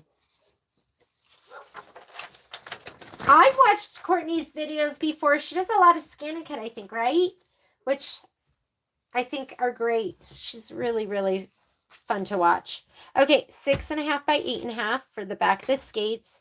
Wrong sides of both fabrics. And then the skates are, let's check and see what I think they're the case. But let me make sure. Skates. Ice skates. 5.5 by 3.5. I think it's this. Check it. 5.5, 3.5. Yes. So this was the other piece for the ice skates. Okay, both fabrics. Next page, Christmas tree. Wrong side of the background and the trunk. So the background is going to be 8.5 by, so this is the background. I've got 2 of them. This fabric is so amazing. I love it. Okay. And then the trunk, 2 by 4.5. I think it's this. 2 by 4.5. So it's this like dark blue. 2 by 4.5. Yep. There's the deer. He's so cute. Okay, we have another pine tree. And this one, 6.5 by 10.5. Here's our background, 6.5 by 10.5. And it says, and the trunk fabric. And the trunk looks like this. 1.5 by 3.5. Yep. Oh, yeah. 1.5 by 3. All right. On the page, the deer. Oh my God, he's so cute. Wrong side of all fabrics. All fabrics. So we've got 8.5 by 10. Is this 8.5 by 10? This looks too big. This is too big. Oh yeah, that's way too big. This is it. 8.5 by 10.5. That's right. And then now I'm not sure what's what. So we're going to go back to our cut list and we're looking for Dear Friend.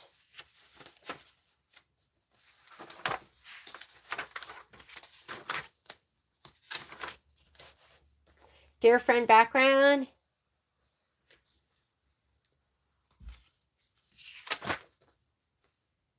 Dear Friend, white with the polka dot, 4.5 by 4.5. So you're going to look for the white on white with little polka dot, and you want 4.5 by 4.5. That works. So this one with the little polka dot on it. You also need Dear Friend. It's going to be this piece which is the gray with the little polka dot, 4.5 by 4.5. Yep, gray with the little polka dot. And that's it. Is that right? Let's look back here. Dear friend. Yeah, because the other part's glitter. All right.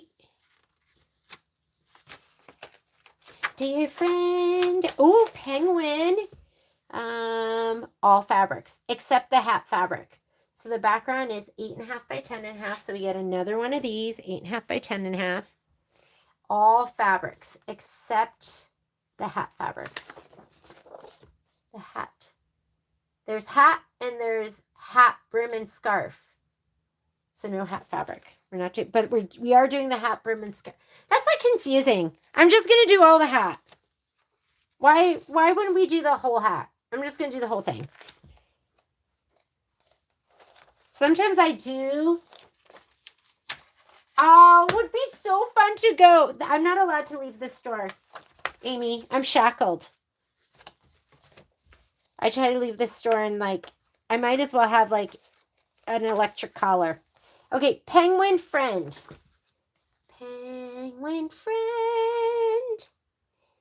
Penguin. Oh, here we go. We got that. That's the background. Yes, that is Penguin Friend set to the music of Adovai from, what is it? Sound of Music. If you were like wondering. Okay, so 3.5 by 5.5 white on white. I think it's this. Oh no, that's not it. That's why you need to have a ruler. 3.5 by 5.5 by 5. 3.5 by 5. Okay, so white on white, 3.5 by 5. Penguin friend. Penguin friend. You also need this 5 by 5.5.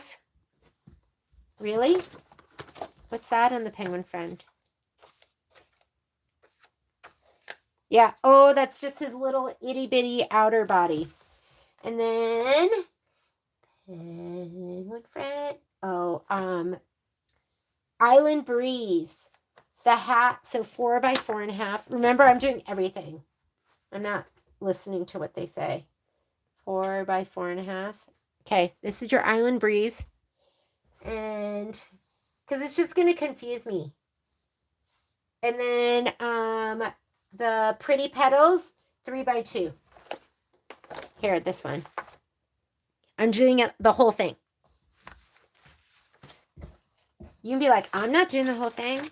You don't have to do the whole thing, but I'm doing the whole thing because my little brain's going to be confused and I'm just going to do all of it. I'm just going to say all. My pen's not working. The thing won't stay up. All.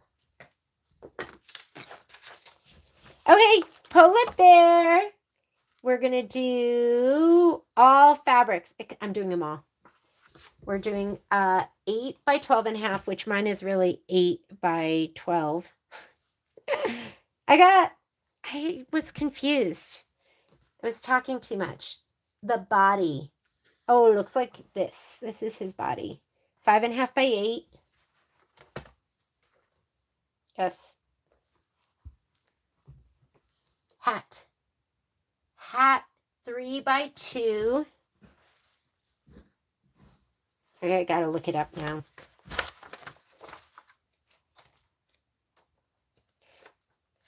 What's he called? Polar Friend. Polar Friend. Polar Friend hat. Oh, that's the directional. 3 by 2. So you need that little guy, the directional. Polar Friend. Background, got that already.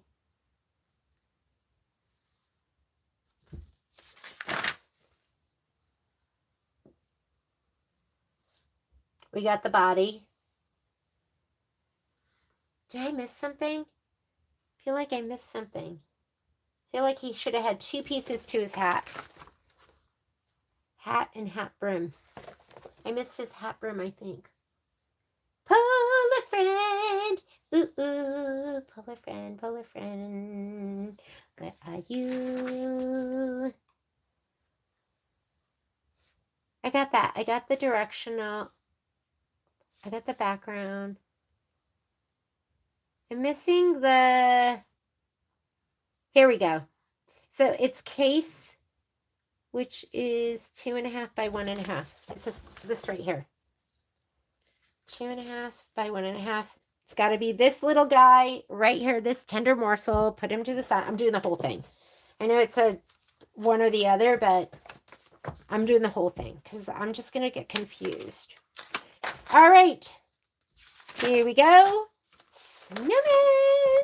That's the big piece right here. The 10.5 by 12.5. Yes, 10.5 by 12.5. Put that to the side. And all fabrics. All fabrics. If I want to pull that out later, I'll pull it out later, but I'm just going to leave it really, is what I'm thinking. Okay, all fabrics. So let's go snowman. This will be easier for me to just look over here. Snowman. Snowman background. Snowman mittens. Ice Castle 6x4. Get your ruler, 6x4. Snowman. Snowbird. Snowbird. Don't confuse your snowbird with your snowman. 3.5 by 3. And remember, I'm pulling all of them. 3.5 by 3. Yes.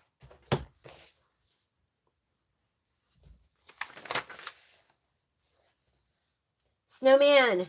Body. White on white. 5 by 4. Yes. White on white. White with a little dot. White with little dot. Snowbird. They keep you on your toes, right? Snowman face. Royal icing. 3.5 by 2. Royal icing. And remember, there's 2 of them. So you should have 3. Oh, that doesn't look like 2, does it? 3. Yeah, it is 2 by 3.5. Yeah, it is. So if you question yourself, just measure. We're going to do... Why does he have 2 pieces for his face? I don't know. Face and feet. Got it, got it.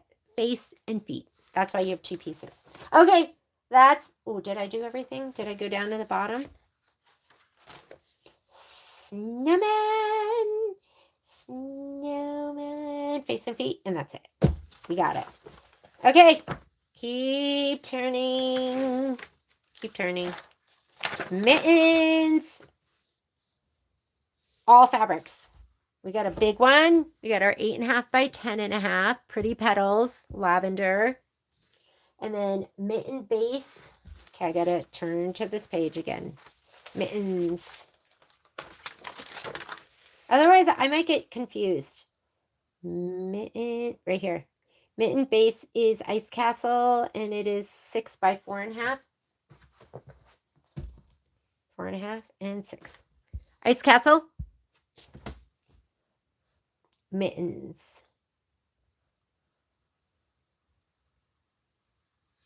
Mitten background, got it. Mitten stripe and thumb. Ice Castle 6 by 2.5. I'm guessing it's this puppy. Mitten right here. Top cuff. That's the blue. That's going to be 6 by 5. That is this one right here. And that's a new color in our store. We haven't carried that one before. I don't know if it's a new Silky Solid. That's everything. We must be getting close. Come on, there's not much left out here. Okay, the piece corners. Anytime there's piecing in the hoop. Oh, it's saying to iron Fusible to the wrong side of piece 5. I'm guessing that's going to be the light one. So fabric 5, right? Fabric 5, and there's 6 piece 6. There's 8 of those, and I really think it's going to be the snowflake. So let's check that. But other than that, you don't want it because it gets really thick when you're piecing in the hoop. Fabric 5. Fabric 5. Is it the snowflake? Pieced block. Piece 5. Oh, no. That's piece 5. Hang on. Piece 5. Yeah, that's the snowflake. Piece 5. Okay, 8, 7 by 2.5. That's going to be these. And you have 8 of them. 2, 4, 6, 8. Okay.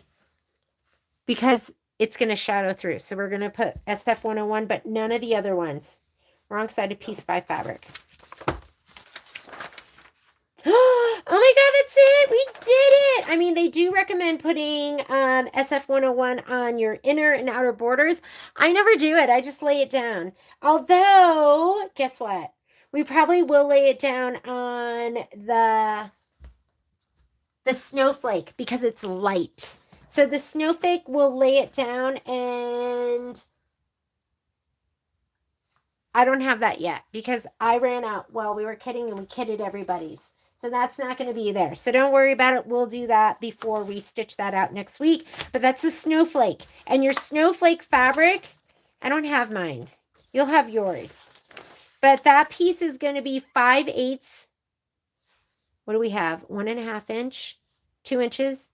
And then we have 5 2.5 inch for the binding. Okay, so you're not going to put it on the binding. Don't put it on the 5 2.5 inch strips, but the other piece of fabric that's left, 2 by width of fabric. Let me see. I think I do have some strippy strips of that. I will put SF101 on that because I don't want it to shadow through. Mine's hiding. I'll give you some instructions. But don't put it on your binding strips, and I wouldn't pre-cut the inner border. But I would say we would leave that, what, 2, 2, 2, 2, 2. So, I don't know. Maybe it's going to be about 8 inches. I think 8 inches will be good. We're going to leave it. It could be smaller than that. I'll send you a little note once I figure that out. And we will SF101 that. Everything else, we're not going to SF101 this stuff. So I'm just going to go ahead and put this in a pile. We will try and keep it organized because we will go ahead and group. So if you need a break, guess what? You just got to take it. Because I don't take any. I just keep going. Didn't ask for SF101 on that. Heat up your iron. We're going to get your SF101.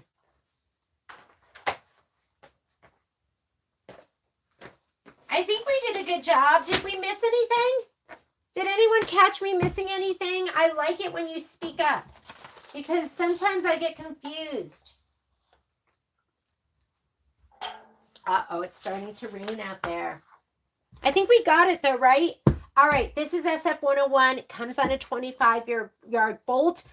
If you're doing a lot of Kimberbell, I say just buy a bolt. We do sell a bolt. It's anytime you buy a bolt of anything, you could be somebody who loves, maybe you love black magic, or maybe you love grunge. Maybe there's a particular grunge that you use all the time. We do our bolts when we special order them for you at 30% off, and it's something, right? Helps a little bit. And then you do have to pay for shipping, but you can always special order. So if you wanted a bolt of SF101, I don't know about you, but I panic when I don't have it. So make sure there's nothing icky on here, especially if it's going on the back of a lighter piece. Is everything... Susan, no, this is it. We just spent that time pulling all the pieces that are going to have SF101. I don't know. Are you just joining us? So the other stuff, we just went through the book. We just went through the book, and the book, we just went through each embroidery to use white on darker fabrics. I right now am just going to SF101. We just went through the book, and it says on here which pieces it wants you to put fusible backing on. So that's the SF you just got here. Okay, so we just finished, and we went through, we started at the very beginning. And on here it says iron fusible backing to the wrong side of the background. So we just pulled out all the pieces that it told us to put SF101 on. However, I did want to show you this because I'm hoping this is going to be new for all of their stuff.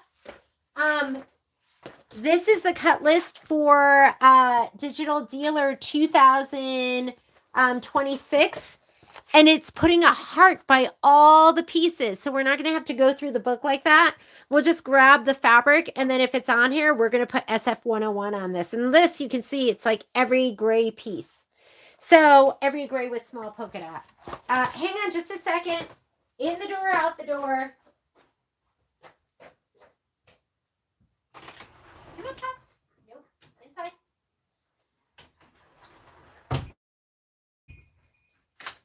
Hi, baby. Hi. All right. So, it didn't say to SF101 those other pieces. If we, I know, isn't that awesome? If we're stitching and then we figure out that this light piece right here goes on a, no, this light piece right here goes on a dark piece, then we might SF101 as we go, but we just went through and these are all the pieces that it's going to say to SF101. I know, I love that. I'm like, oh, why didn't I know that? All right, we're going to play Tetris. If you've ever played Tetris or you're good spatially, and we're going to lay down our pieces and let's go ahead. We're going to fit them on here the best we can. Oh my goodness. You know what I have to do? I got to lay this down in my, what I'm going to do is I'm going to like iron it on here, barely iron it on. And then I'm going to use my, my heat press. The heat press is like amazing. I absolutely love the heat press. It puts on everything so evenly. I don't struggle. Like I get rid of all those pieces. Do look at the back of this. If you see something icky on there, especially a red thread, I don't even have anything red here, but there's going to be a red thread that gets stuck to the back of my stuff. Here we go. And the other thing I'll do, look how this is hanging over. I don't know if you see this, hanging over an inch. I don't mind if it hangs over ½ an inch on either side, because you know with the Kimberbell cuts, they're generous. So I'd rather move that up. I'm going to bump this up and I'm going to let that hang off about ½ an inch. And I'll be mindful of that when I lay that fabric down. And then I like to leave, I would say I probably leave about 1/8 of an inch in between so I can just cut. So when I go to cut, there's about 1/8 of an inch that I can just, you know, run my rotary cutter or however I'm going to cut. Okay. So I'm going to lay this down. It might take me a minute because I sometimes play around with it to make sure I use it I lay it down as accurately as I can. And I'm okay, like I said, hanging a little bit off on the top. I don't want to be 1 inch off. This is down here is too far. That's too much. So we'll grab a different piece. So we'll grab something else that won't hang down as much.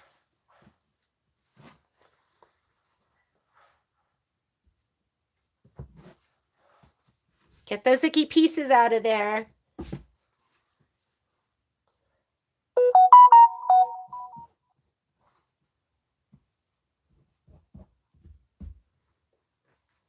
What do I have down here? But these will fit. These are good. Make sure when you're doing the white on white that you're putting the wrong side down. And these are the ones you really want to check and make sure there's nothing icky on the back.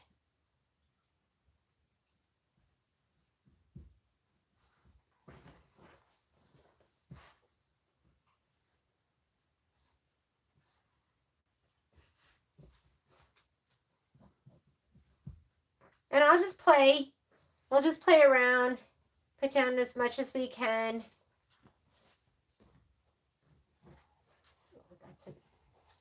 It's not a good piece.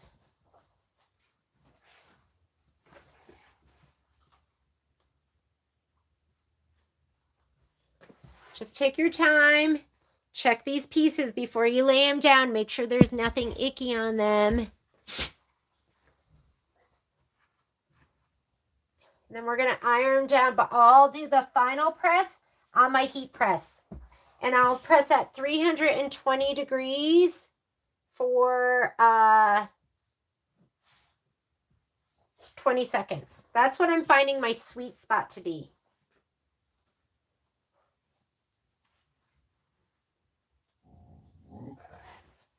Poppy, be nice. You leave your brother. Okay, this looks pretty good to me. I'm going to go ahead and press these down. All right, so this is what we have so far, and I'm going to give them a little press. I'm going to be mindful of the little spaces in between, that I'm not going to put my iron down on like a spot like this.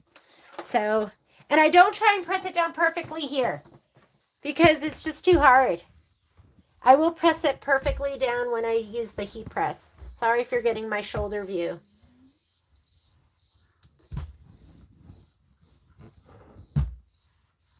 I just want it down enough where I can kind of cut these pieces apart.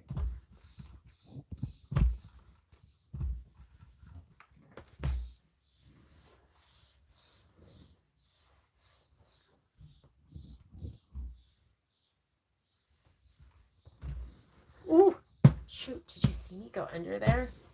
Hopefully. Okay, that's enough for me, just to kind of hold them down. And now I'm going to cut them apart, and then we'll do the next section. Asking for another project, is it okay to do SF 101 white to stabilize darker fabrics? Oh yeah. Yeah, like yeah, there's no, you know, I do use, like, are you talking about white on here? Like, you don't even see it, so it's totally fine. And like when I'm doing a tiling scene and it's a dark fabric, I do try to use black SF 101, but if I don't have it, I just use the white. It's totally fine.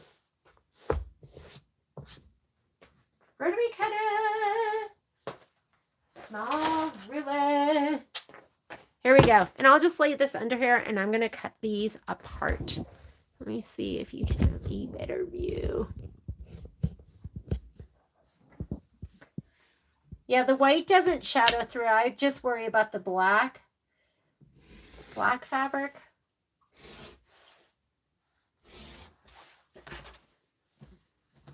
And now I'm going to put these through one more time on my heat press. Like, I have them on here just enough. And the other thing I'm going to do is I'm going to look from the back side, and I'm just going to make sure there's no super dark threads back there. Because like I said, even though there's no red, there's going to be a red thread. Somehow, there'll be a red thread that's gotten sandwiched. It's just like, it's just what happens.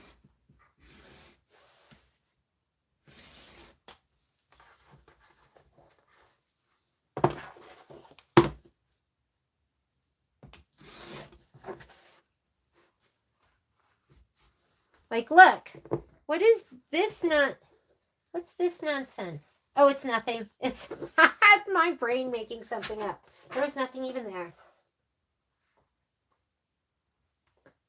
Yeah, I just use white almost all the time, unless I'm doing a lot of dark fabric, but I've done tiling scenes, like I said, and there is I've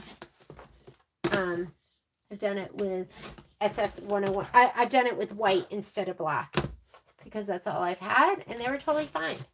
Because, you know, white doesn't really shadow in the dark. I guess it could if you had like really thin fabric.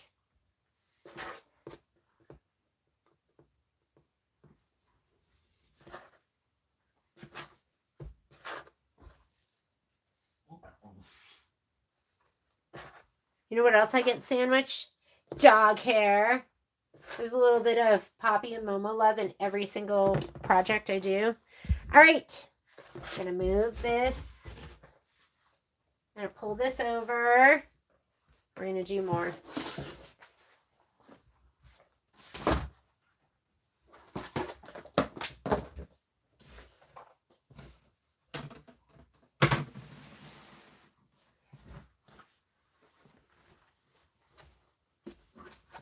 This is all getting it.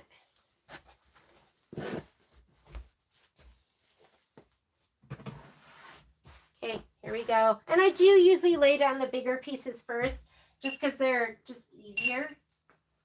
Right? I'm going to get rid of this so it doesn't go underneath. Big, big, big.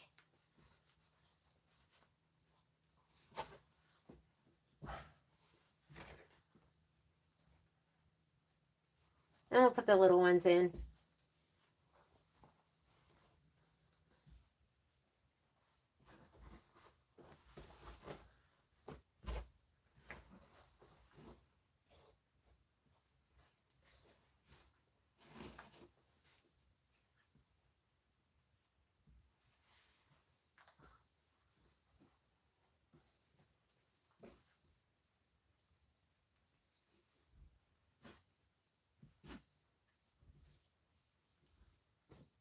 The light pieces, those are ones you really have to be careful with.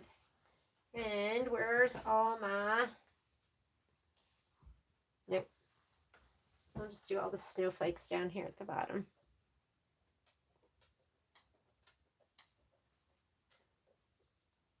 Wow, Mama, I'm surprised. You know what is... Mom, Poppy just gets down to business and eats hers. Her treat. Momo carries his around and just flaunts it. So part of me is like, okay, I'm going to just let her kick your butt. Because you're not even eating it.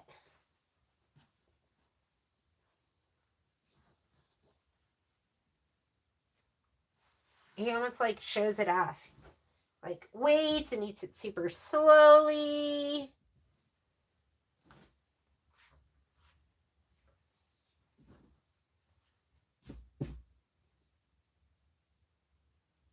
How are we doing? You guys okay? This is how I do it. You can do it any way you want. Check that. Check it.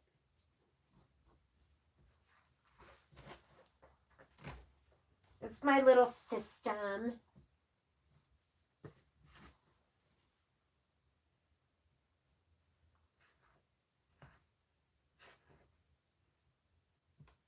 Put those on top so they don't get sandwiched down. What's this guy?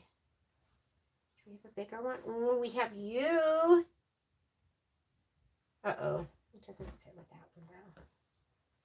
This is where I start to put the little itty bitties in there. Where's the other one?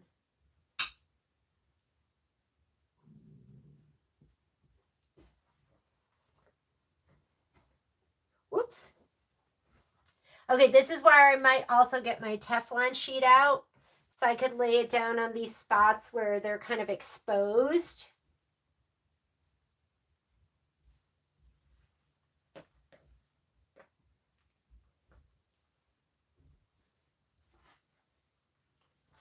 Okay, where are you, Teflon sheet? I have a big one. My big one came with my my heat press. I love my heat press. If I don't have to use the heat press, if I don't have to use the Teflon sheet, I'm just going to go without for these pieces here. But where there's a little bit more room in between, where I think I'm going to get some SF101 on my new iron, got to protect the goods, right?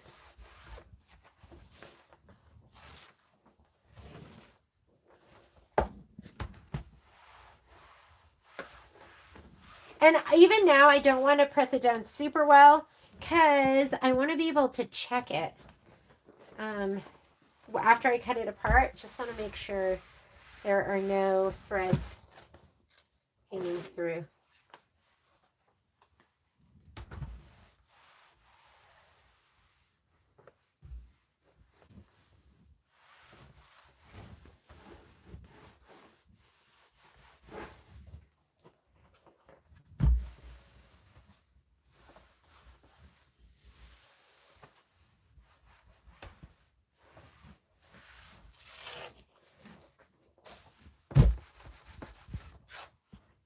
Looking good. Okay, we're going to cut them apart. Let's keep going. How's everyone doing? You holding up? Getting tired? I know the pressing can be a lot. Pressing. You could just SF101 everything, right? Don't SF101 the pieces that you're going to be doing piecing in the hoop. Because like I said, it makes it really heavy. The stitching just becomes really heavy. So, but if you want to, hopefully I did it right, but I think we went through it pretty well together, don't you? I think we got it.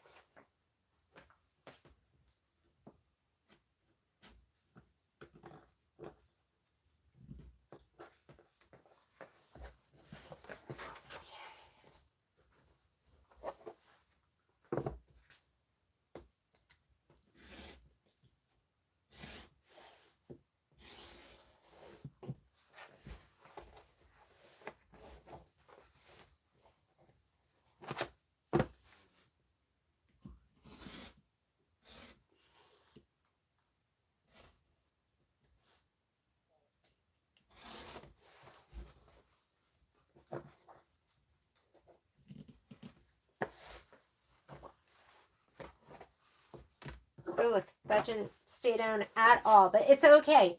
Remember, we're going to go ahead and do it one more time. I should probably just turn on my heat press right now, right? Would you be multitasking?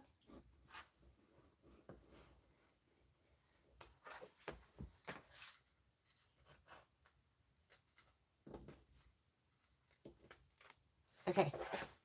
Just cut them all apart. Throw them in the pile. Turn them over. Make sure there's nothing bad on this side. See, I have some, this is why I don't like to iron them fully yet, because I do like to turn them over and see that dark, dark thread there. Let me, that's Mr. Patrick Mulligan. Can I call you back? Bye. Bye. I'm doing the live feed.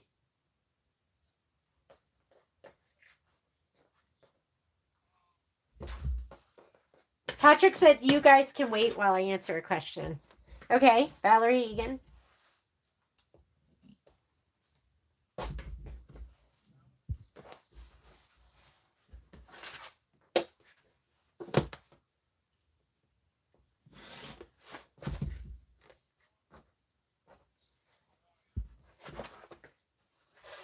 Ooh, when?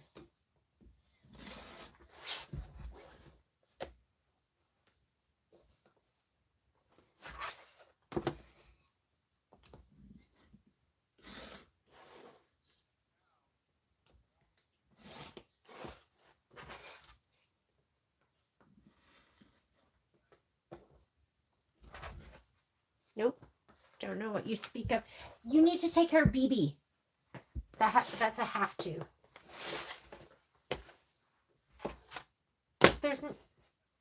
I don't have an email. Just go in my email. I'm going to call you later. Or call me when you're ready to talk about it, because we got to take care of it. Yeah, and there's a package over by... Do you guys like listening to this? There's a package over by the copier that has all her stuff in it. We're just resending it. Yep. To that other address. Oh my God. I'm so sorry. Can I hang on a second, guys? They didn't give it to the recipient. Okay, just keep cutting and pulling these apart.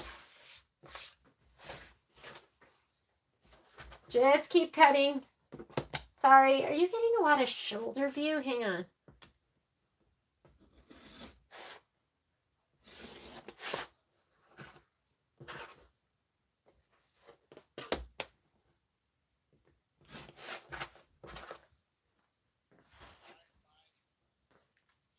BB's got to go. Okay, sorry about that, guys. Hang on.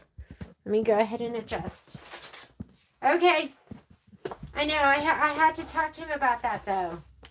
Got to make sure everything... And don't worry, like I said, about this being... Don't worry about... Oh, yeah, I want that Big Mac so bad.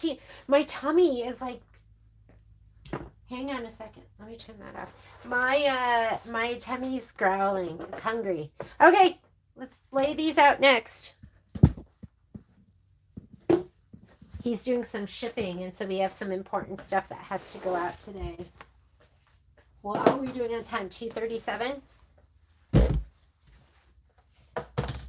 All right, I'm going to lay it out again. Here we go.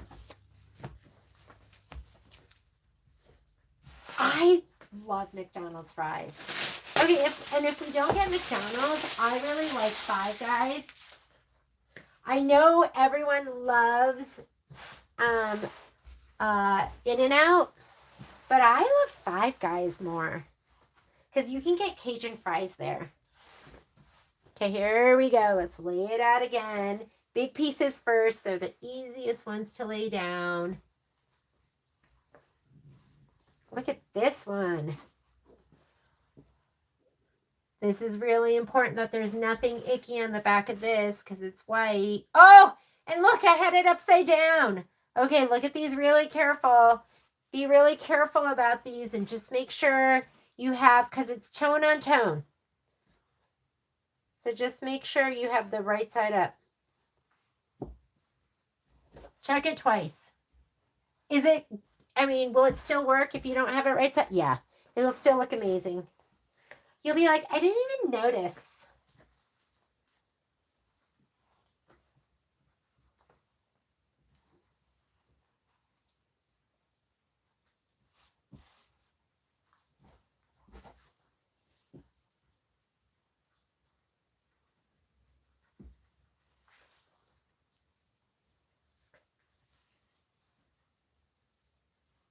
Nope.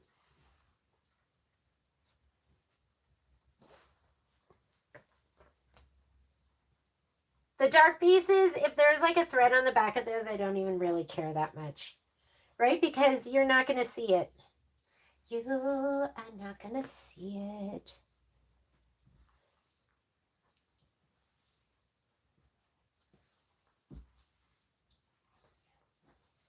Hanging over.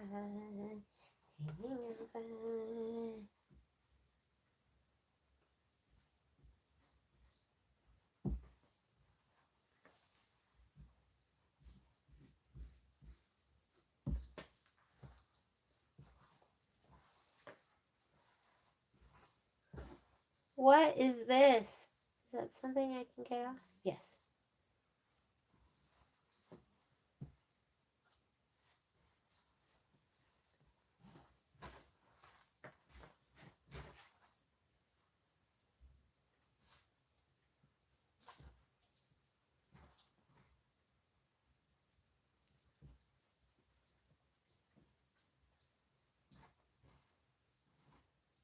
Huh.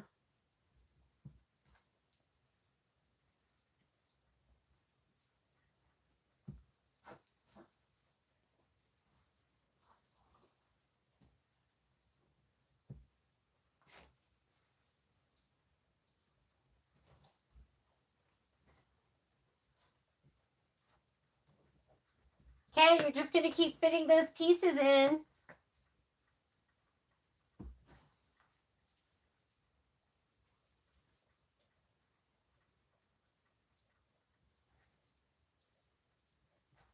Okay, that looks pretty good. I do have this little open section here. Oh, look at that little tender morsel. Just fit right in there. Do you have another long skinny one? Because I could use something else.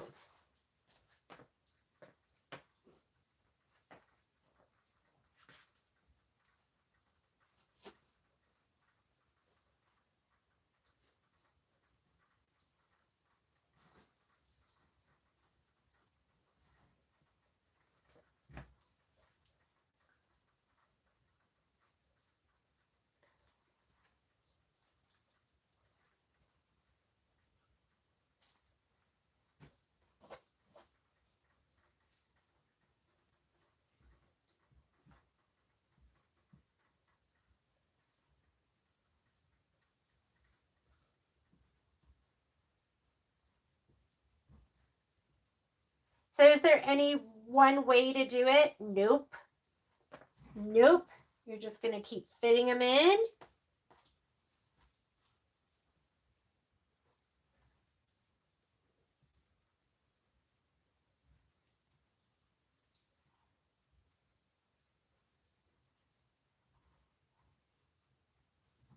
Okay. I'm going to go ahead and press these down now. You're going to see. There we go. There we go. Let's just use my Teflon sheet just so that I don't get anything.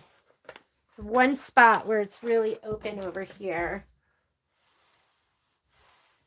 Sorry, you're getting like the shoulder view. Sorry about that.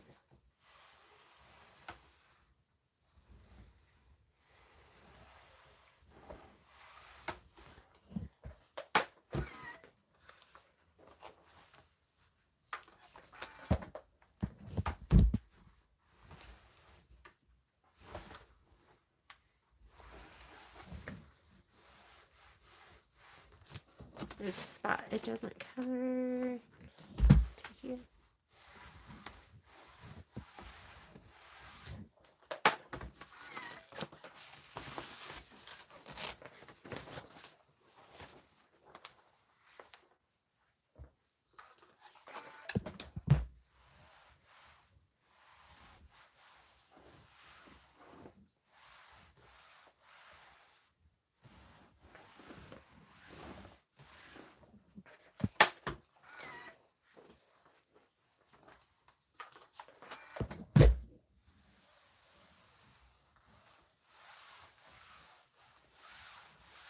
Press it down, but don't press it down super well because we're going to check the backs. You need one more shot at checking and making sure.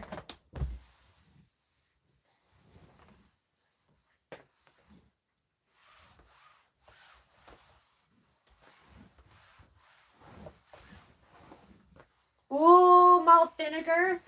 I love malt vinegar. I'm calling Patrick. He's bringing me home something super yummy. Or else I could just go upstairs and eat like rice and kimchi. It's our go-to in our house. So boring though. I want something exciting. Where's my ruler?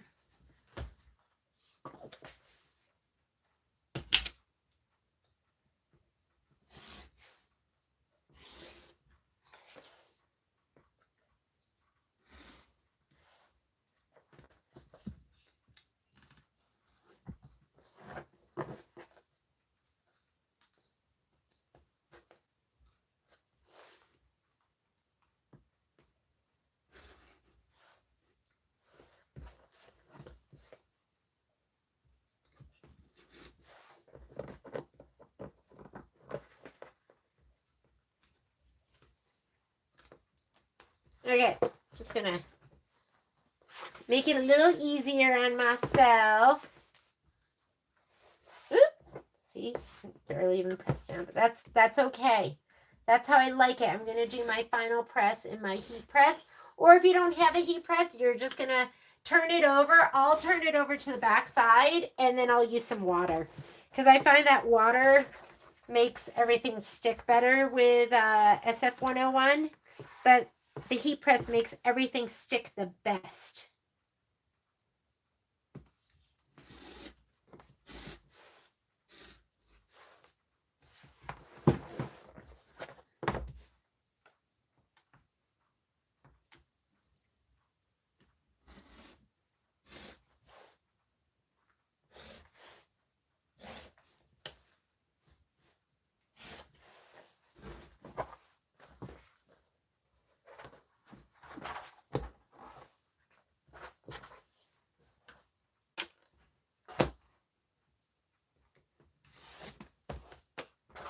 This, I don't care. I'm not going to be able to see a red thread through that. These are the ones I care about, the ones that are really, really light.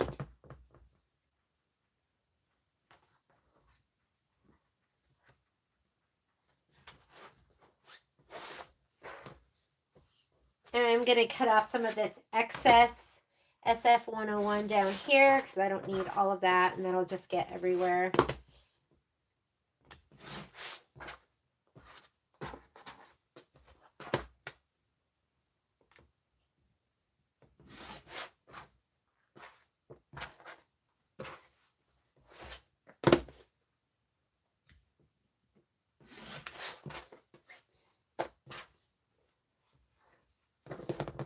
See right here? I don't want this icky thread in there.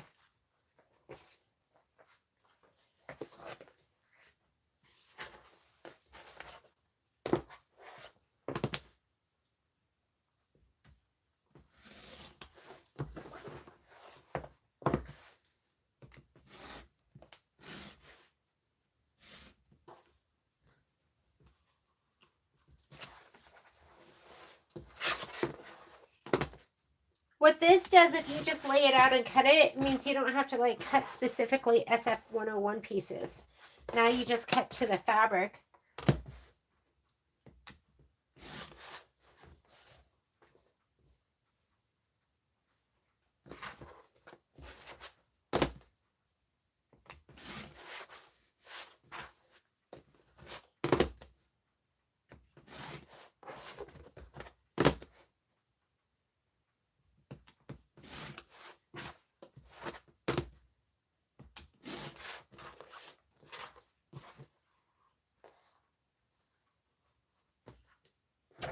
That lavender's pretty dark. I'm not going to worry about a dark thread in there.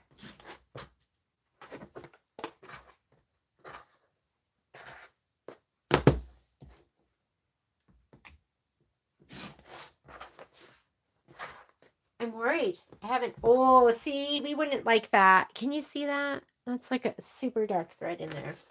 So I'm going to get them out right now. That would just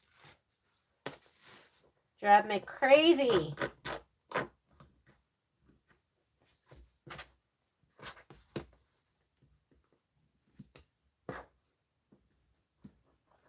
I think I have to take a break. I have to take like a 2-minute break so I can call Patrick about that package. So what time is it right now? 2:49. I am going to take a little breaky poo so that I can call him and then I will be right back. I just want to make sure that that is taken care of. So you're going to be staring at this for just a minute. I'll put this on here too so you can look at this too and be like, ooh, that's what we're working on. So just a little break and I will be right back.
All right, I'm back.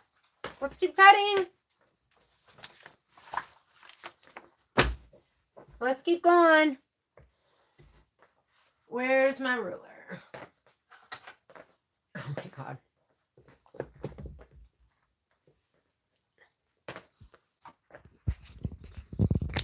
I know. This is what I deal with. Here's Poppy. There's Momo. And he just carries that around and it drives her crazy. Poppy already ate hers. So sometimes I have to ref. Because he taunts her. Look at him. He's taunting her. He's saying, oh, look. Bet you wish you didn't eat yours so fast. She's like, I'm going to take yours. So sometimes I just go, okay, whatever. If you're not going to eat it, I'm not going to stop her. What is under here? Another ruler. You know, I don't know about you guys, but I was, you know how different kids eat their Halloween candy? Like some kids, like, will just eat it all. And then some kids will hoard it and just like ration it. My parents didn't allow us to eat candy. So it was like the only time. So I would categorize. I would group my candy like this is the best. And then I would make it last.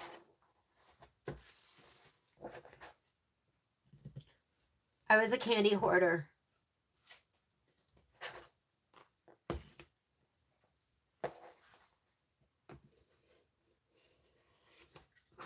Poppy wants to go outside, but it's raining.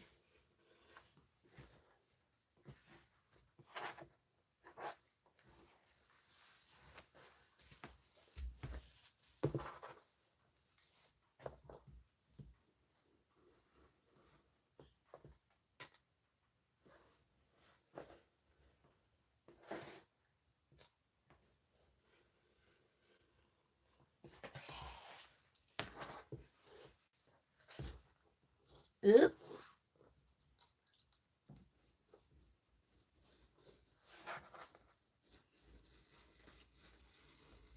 Yeah, sometimes I'll go when I'm living on the edge without the ruler.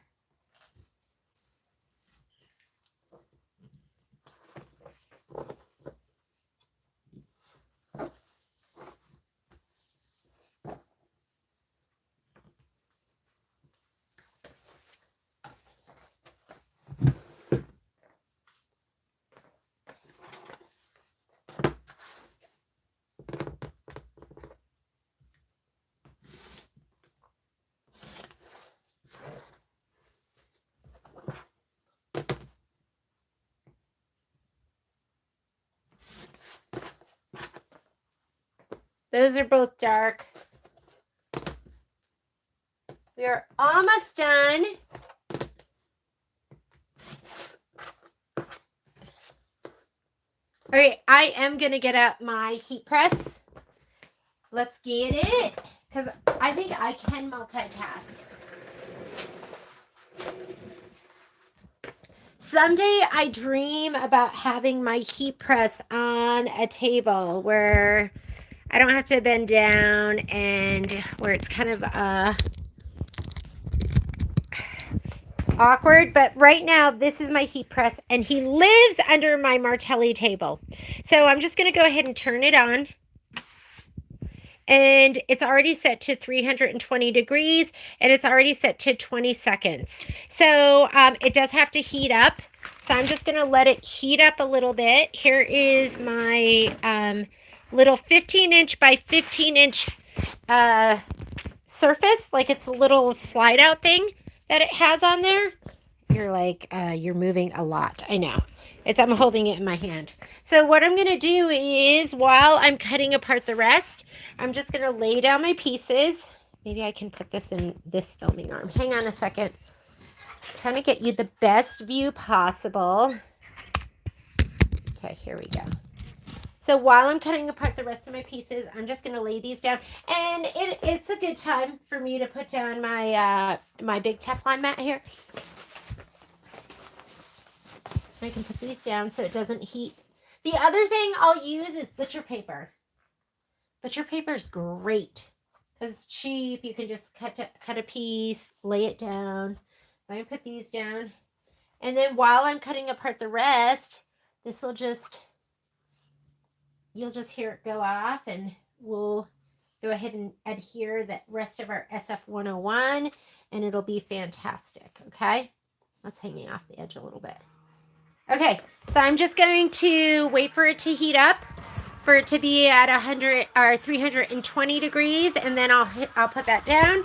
And then while it's doing that, and you're not going to need to see this again, I'm going to go ahead and finish doing all of this. I am going to answer that call.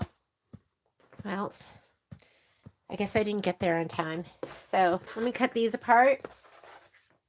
Your brothers didn't try. Oh, actually, I don't think my brothers did. I don't even know if my brothers, like, I went trick-or-treating. You guys, you guys have heard, some of you have heard my trauma with my trick-or-treating. Because, I never had a costume. Well, I think I might have had a costume, but most of the time, because I took ballet, my ballet costume became my Halloween costume. And I don't know, ballet costumes for the most part, there's not a lot of fabric. It was just like little Halloween costumes, and you would be cold. It was Connecticut in October at night. And so I would just go out trick-or-treating. My brothers didn't go with me. I don't know if they even cared. Maybe they didn't go trick-or-treating. I don't remember ever trick-or-treating with my brothers. I remember going by myself. And then you think about that and you're like, oh, that was back in the day of serial killers. I was this like little peanut. And my parents didn't take me. I literally went by myself. I was like, who knows how old I was. I was out trick-or-treating by myself all night. Sometimes I think about, I'm like, I'm lucky I'm alive. I don't know if you guys ever think that. Like, how did I survive that? I would never have let my kids go out trick-or-treating by themselves at that age. The other thing I used to do is I used to go to my neighbors' houses because I was like lonely and bored. And I would ask for them to give me a tour of their house. So there's this like 5-year-old walking around the neighborhood. Yes, how am I alive?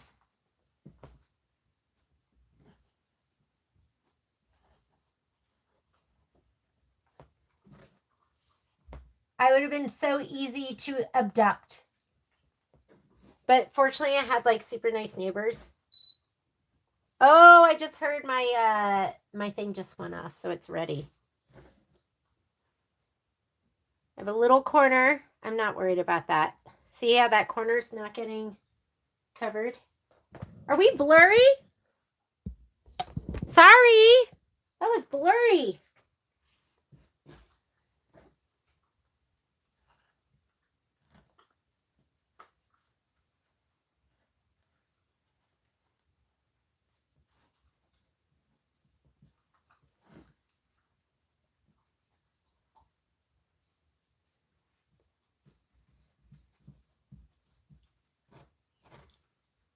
I think that's it. That looks like all my pieces. I'm going to look on the ground really quickly. Okay, my heat press is ready. I'm just going to slide in the drawer and I'm going to hit the R and it's going to go down and then we'll load that up again. But while that's going on, I'm going to, the things we did. Yeah, I would never let my kids go trick-or-treating or like be out of my view. Wander around the neighborhood asking to go into their houses. Oh my God.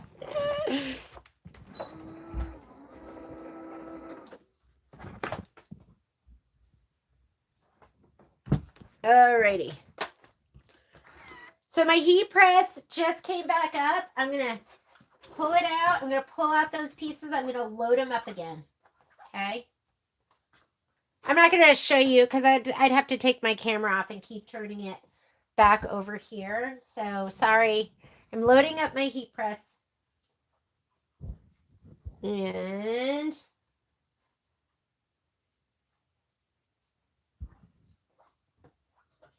I'm just going to keep putting it down and up again. And now I'm going to cut these apart.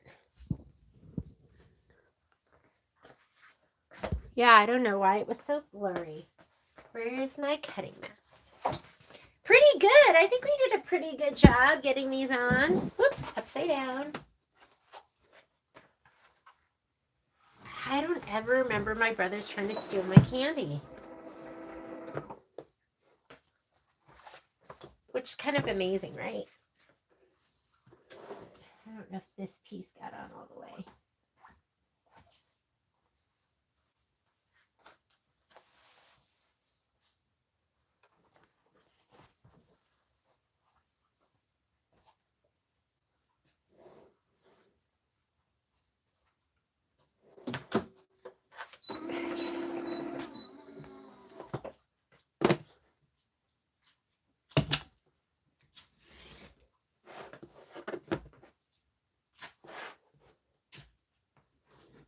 Okay, I'm going to freehand it. Or I'm hearing crunching, which makes me think that Poppy has stolen Momo's treat. Because she's a let's get down to business kind of girl.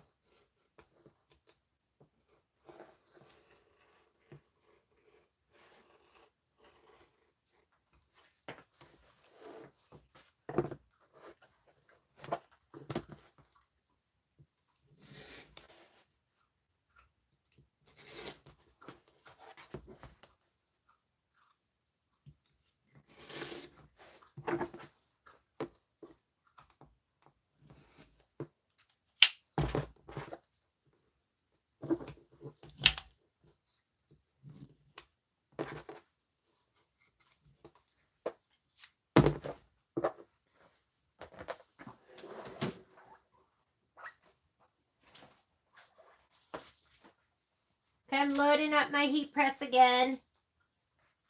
And once we're done, I'll show you. I'm just putting a couple of pieces at a time.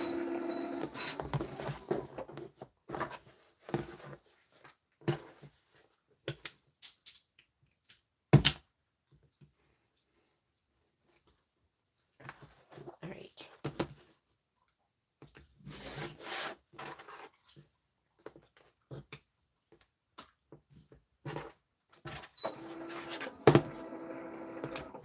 Really want to check these and this. Okay. Because when you do the heat press, it's just like, it's so even and so good. So let me change this view. We just did all of our SF101. Next thing we're going to do is I am going to cut batting. Actually, I might not do the batting because I have to go through. Well, I guess we could tally it and do it. So here's my heat pressy press. And what I'm doing is I'm just loading it up. And some of these I can only do so many pieces because it's 15 inches by 15 inches. Push it in all the way, hit your R. It's going to lower down, it's going to press, and then we're going to be done with it. I guess what we could do while I'm doing that is why don't we go through, I have my spreadsheet, and let's tally for the batting because then we could cut our batting. Let me see if I can find my spreadsheet. Okay, it's coming up again. I know I'm not doing a lot at a time, but I just, like, you're not going to have any bubbles, which I get bubbles when I try to press it myself. I totally get bubbles. You know what I mean, right? Or it's not adhered right. And I'm not too worried about whether I have it up or down. Down or up.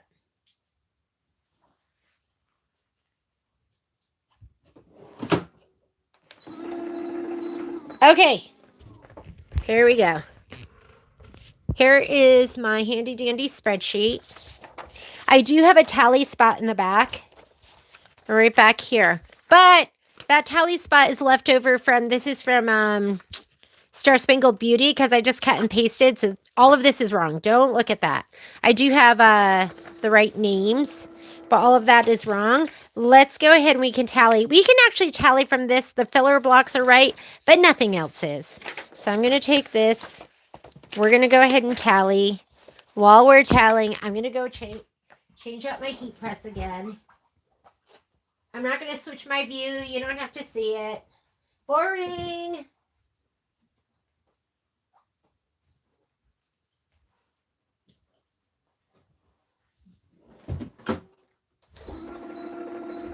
Okay. This is done. All right. So, we can tally our cuts. Hang on. Let me get this over here for you. So we have a 2x8. Do I have 2x8 on here? I do, but look at, I have the worst pen ever. I have to hold it down to keep it down. 2x8. We have a 4x4. I might have to add some categories. Yeah, isn't the heat press great? I just feel like I spent so much time pressing and not having it pressed well that the heat press is great. I bought mine during, I think I got it like during Black Friday or something. And I didn't know what to get. This is, I think, the one that Michelle has. Like, Michelle recommended it. I was like, okay, well, Michelle will know better than I. But don't you feel like it's so much better? I mean, I use it for my SF 101. So I have 2x8, 4x4, 4x8. I have to hold down the top. Oh, it stayed. 4x8, 2x10. I don't even have a 2x10 on here. So 2x10, 1. And 4x4. So I'm just tallying. 2x4. And I'll do this list for you and send it to you. 4x4, 2x4, 2x6, 2x4, and 4x6.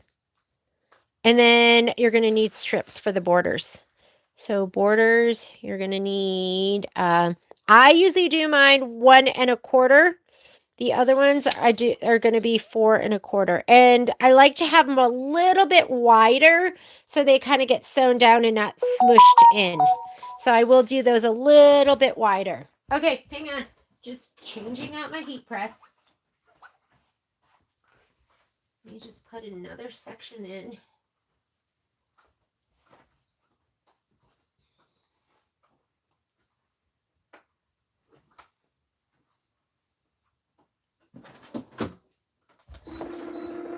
All right. We're going to kind of have to go through the book for the rest. And these are not the right sizes. I changed this, and this is all from Star Spangled Beauty. So please don't be confused by that. But we're going to go, the way I figure out my batting is you go according to the size of your quilt design. That's it. Hang on. Changing it out again. Some of these are big, so I'm just putting them in by themselves.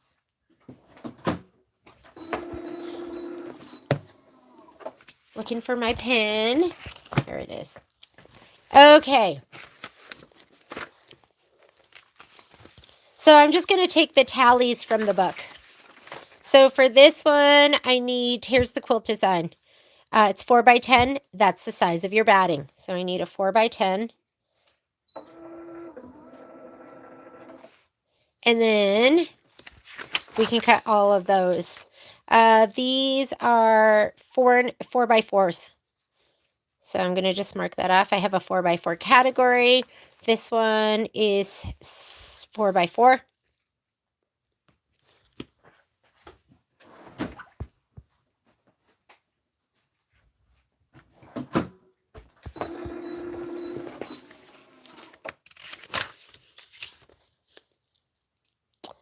Four by 6.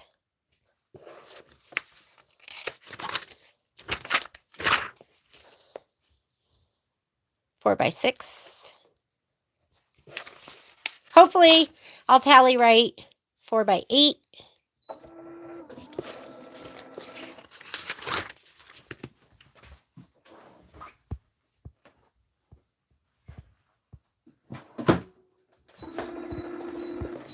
This one is 6x8.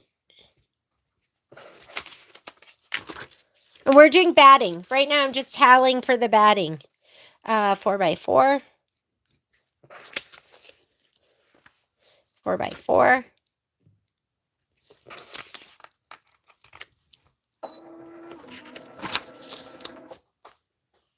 4x6. 6x8. And what is this one? 4x8. Another piece. Sorry, I'm putting all the big pieces in the heat press one at a time.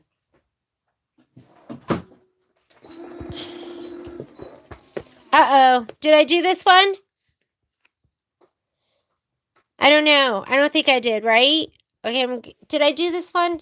Somebody tell me if I'm doing it again. Pine Tree 3, 4x8. If we have an extra, we have an extra. That's okay. This guy is 6 by 8.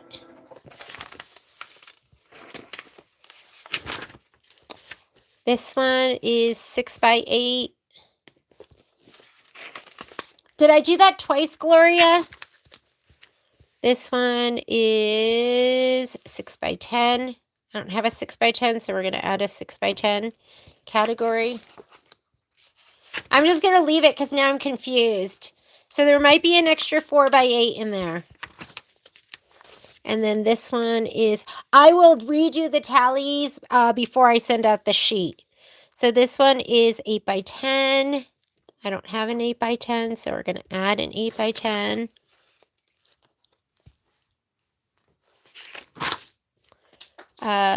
This one is, oh, this is a double hooping. This one's a double hooping. So you're going to do part A and then part B, and this one's a 6 by 8. 6 by 8. Option 2. Option 1, block by block. That's what we're going to be doing. So 6 by 8. Okay, hang on. Another piece. Can't waste time. We only have a couple more to go.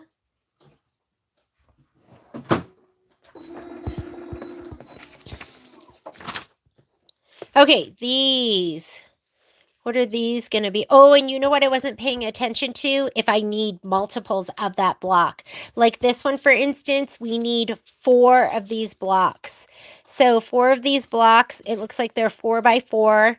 So I need 4 by 4s. So I need 1, 2, 3, 4. So this might not be perfect, but I will go through this and I will fix it so it is perfect. So, because I did not pay attention to any of these that might be, I think these are the only ones. Oh, and there's 2 sets of them. So it's really 8. Because there's an A and a B. A, B. So I need to add another 4. 1, 2, 3, 4. Because then you sew them together. Should really be like sew it together and then do right behind it. But I think. Who cares what I think? Okay. Not positive I got that right. But this is what I'm going to cut right now. And I think I might have an extra 4 by 8. But that's okay, right? So let's go ahead and cut down the batting. I'm almost done with my heat press. I have 2 more pieces. This one down and this one down. And that's the last of it. All right, let's get our batting.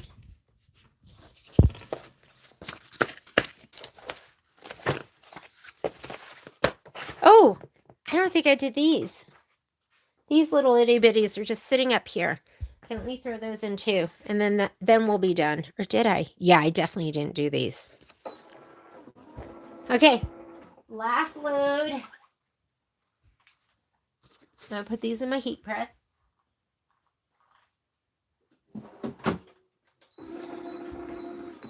And I'm going to put this away. And I'm going to get my batting out. And I'm going to switch your view so you can see it like that. And let me go get my batting. So I use Hobbs 80/20, and I'm just not a connoisseur of batting. It's kind of like just a good all-around batting. And it seems to suit my needs, and someday maybe I'll branch out. Okay, I'm going to turn off my heat press, slide it back under my table, and I'm going to grab my batting.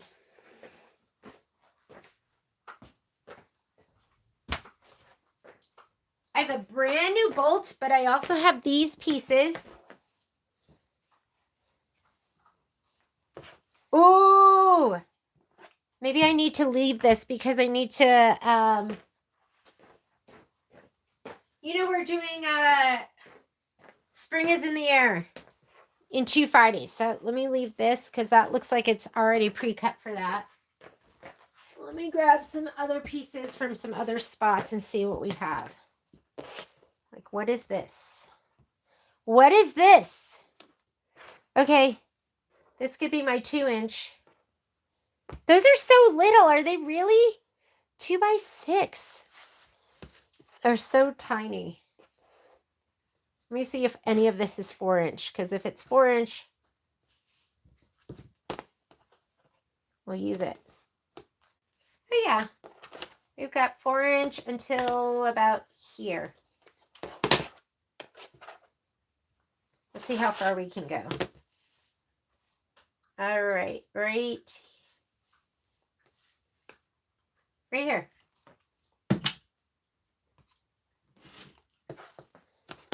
This is just a scrap from something. I don't know what it's from, but I'm just going to cut it down to 4 inches. And then we'll, oh, it is. And we need a bunch of 4x4s. And I could use my Stripology. Perfect time to use it right now, but I just don't feel like grabbing it. So I'm just going to go 4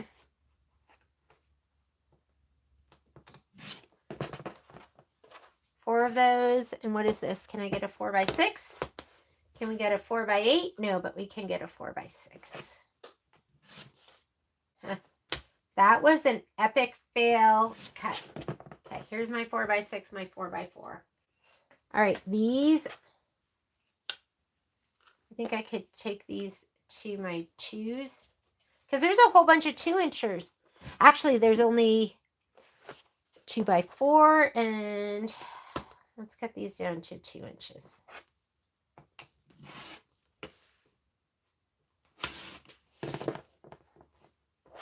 I need a 2x10.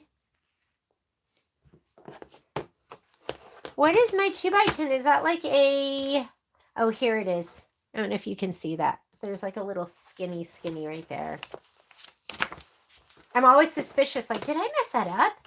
What am I going to do with the 2x10? Here's my 2x10. I have a 2x8, a 2x6, and a 2x4. 2x8. My 2x8. I have a, oh, I have 2 2x8s.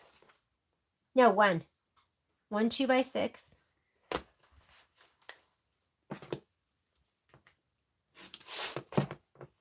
And I need a 2x4. Nope. I'm not going to cut it.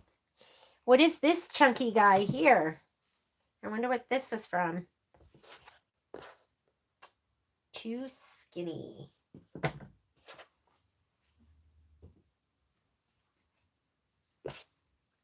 So we're going to cut this down. I'm going to do, let's do an 8-inch.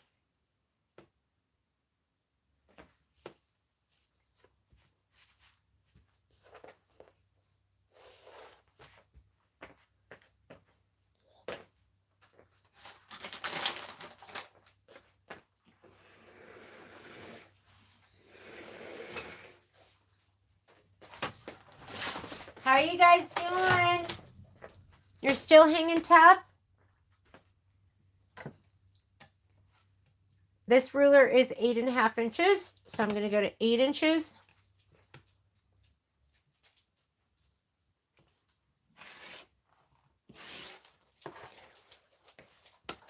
And I need an 8x10 first, and then I have a whole bunch of 6x8s.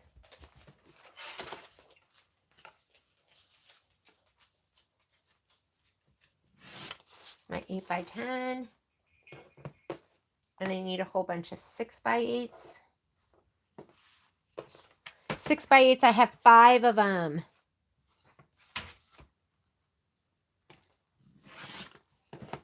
One, two.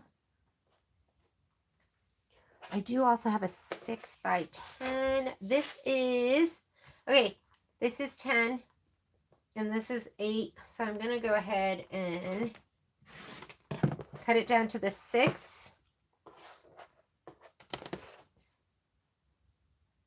And then I'll have my 2s.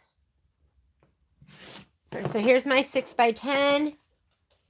And then I still needed a 2x4. So now we'll have my 2x4. Okay, here are all my 2s. Let's highlight, or let's like write it in. Sometimes that 1/2 inch will be okay. F7 wrong. You know what, Cindy? I wouldn't worry about that 1/2 inch. If it's an applique piece, you have room. And if it's a background piece, you have room too. So depending on what it is. But yes, we do have extra fabric. Hang on just a second. Is it still? I'm not going to let him out. So I have, here's my 2x4. You know what I need? A highlighter. Let me grab one. Poppy, no. I got my 2x4. Oh, there's 2 2x4s. Let's get the other one. And I do sometimes cut them just a little bit bigger in case they get smushed around. So I have my 2 2x4s. I have my 2x10. I have my 2x8 and my 2x6. So these are all my 2s. This one here is a 4x6. I have one 4x6 so far. Let's highlight one. And then I have my 6x10. This is my 6x10. I have my 8x10. My 8x10. And then those are 6x8s, and I have 2 of them. 1, 2. And I have 4 4x4s right here. Okay, let's keep going. I have no 4x8s yet. We'll just sort these later.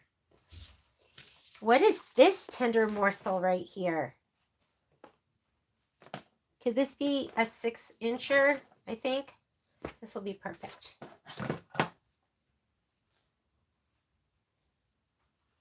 Because I need a whole bunch of, I actually need 3 more of the 6-inchers. And then I have, oh, no, because I have the 4x6s too. So let's try and go 6 inches. It's a little not pretty on one side, but I'm not going to even worry about that. Oh, did you see that? That was like an epic bad cut.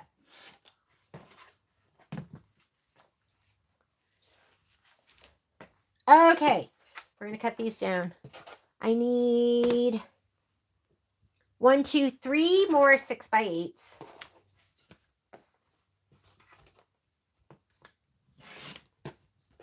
There's 2 6x8s. I need 1 more 6x8.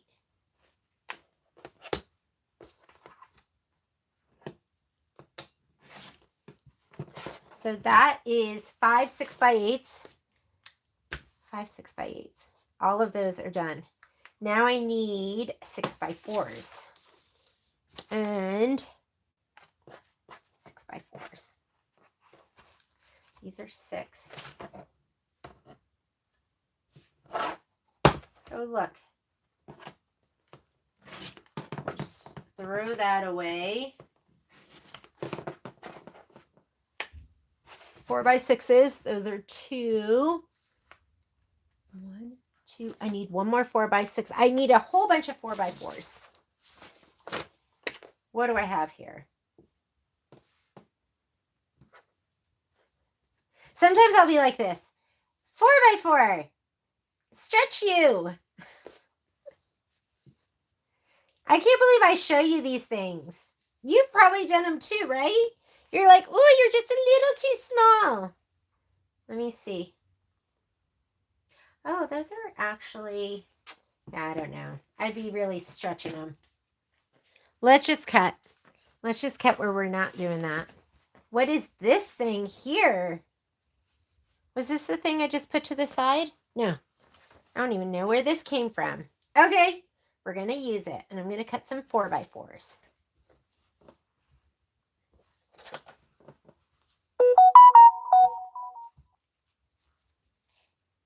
Oh, you know, what is this?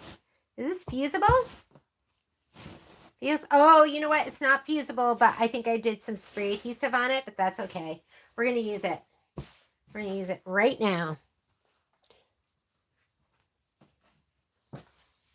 Yeah, I think you're going to be okay if you're missing just a 1/2 inch.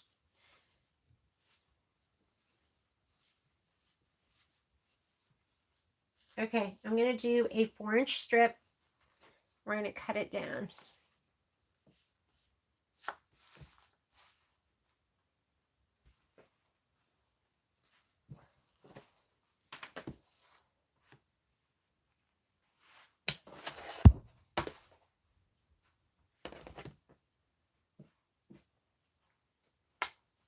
our rotary cutter. Make sure you're cutting from the right side of the ruler, or not the right, but the correct is what I mean.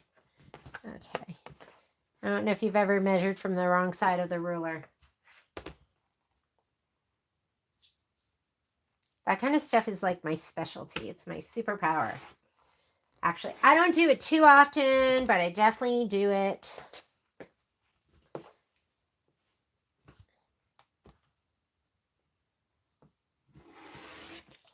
Okay, let's see if we can cut this down.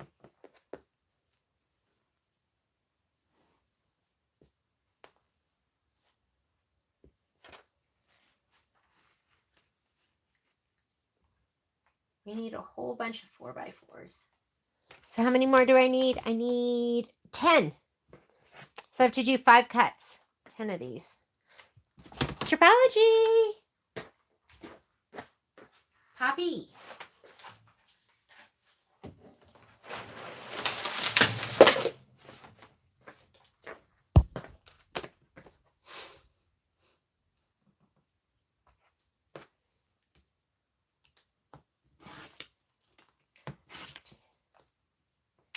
$12,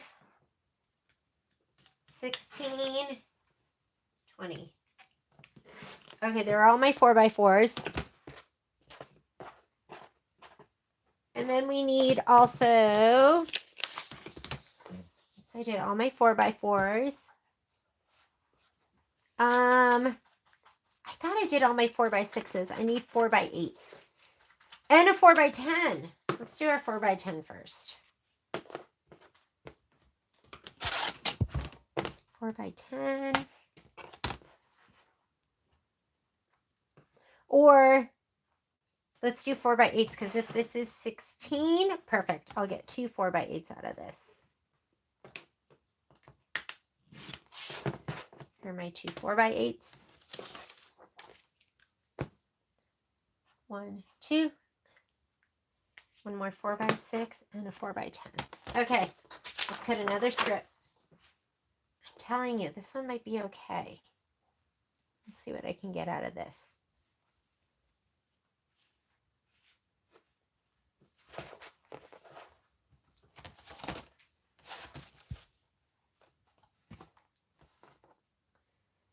Yeah, no. Too tiny.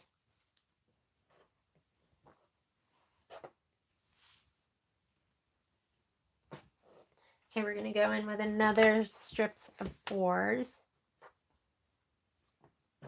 I keep everything. Like, I keep all of the batting that I cut away from when I'm doing, when I'm putting quilting. And you know how you make it a little bit bigger all the way around? Keep that. There are your border strips, or there are your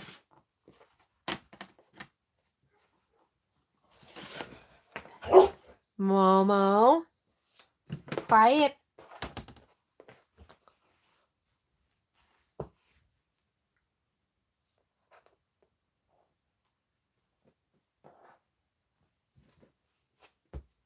Okay, I needed another 2 more 4x8s and one more 4x6. So let's do our 4x8.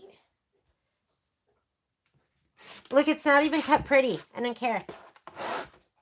Have you seen that woman that does the Instagram reels, and she's it's all about being menopausal and perimenopausal?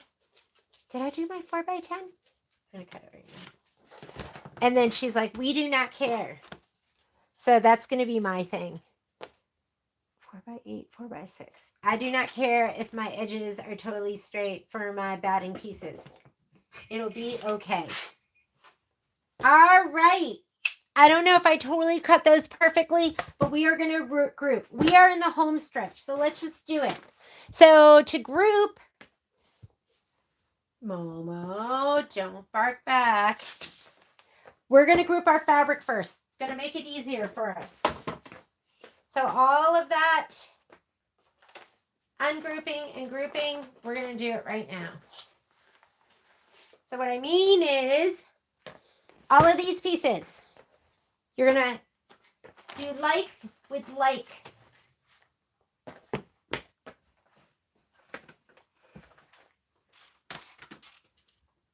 Okay, you ready? Let me make sure you guys have a decent view. We're almost there, guys. Dig deep. So when I say like with like, you're just going to put all the same colors together.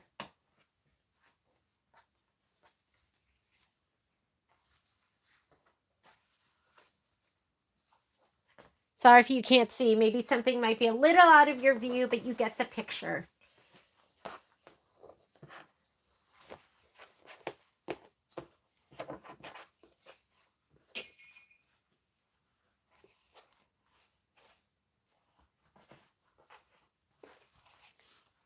Snowflake, snowflake, snowflake.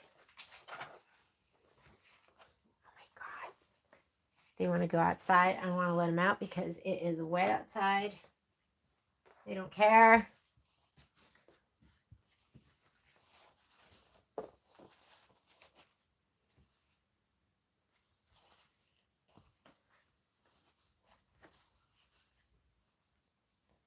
Okay, like I said, some of this might be outside of your view, but you'll get the picture when we put it all together. I think these were royal icing.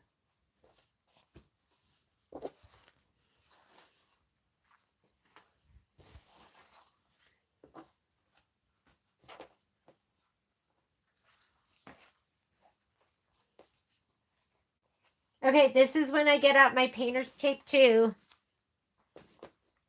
because I'm going to start labeling my baggy bags. And I honestly don't know how many baggy bags I have because I have so many UFOs that all my bags are being used and stuff that hasn't been finished. There, you heard the truth. Okay, we're also going to use these. These are all the pieces that were left over from before too. These are going to go back out. I was like, keep those available. Purple, blues.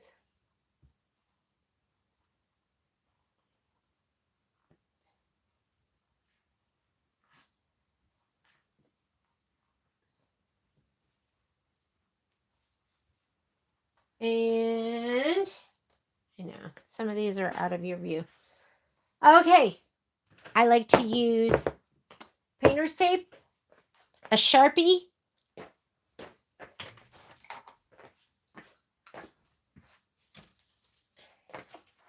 my pouches. These are my favorite.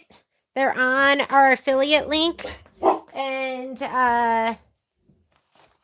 hopefully I'll be able to get to my okay, you gotta go outside.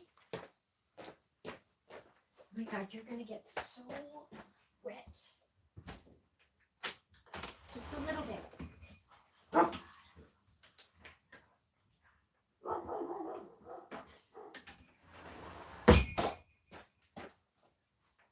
Home stretch. Home stretch. And the home stretch. Okay, let's go through. We're going to group and label. Welcome, Winter. Welcome, Winter. You've got your background fabric with the snowflakes. We need the 4x10 piece of batting. Okay, this is kind of a mess over here. I'm so sorry. 4x10. I think this is for, and I would get that big ruler out again because then you can check your pieces. Yes, that's my 4x10. Here's this. Here's this. And that's it. I might put more than one embroidery in a packet. I like these because you have the main pocket and then you have another pocket right here that you can put your embellishments in. So this is going to be my 4x10. And then I will put a little piece of tape on here that says, Welcome, Winter.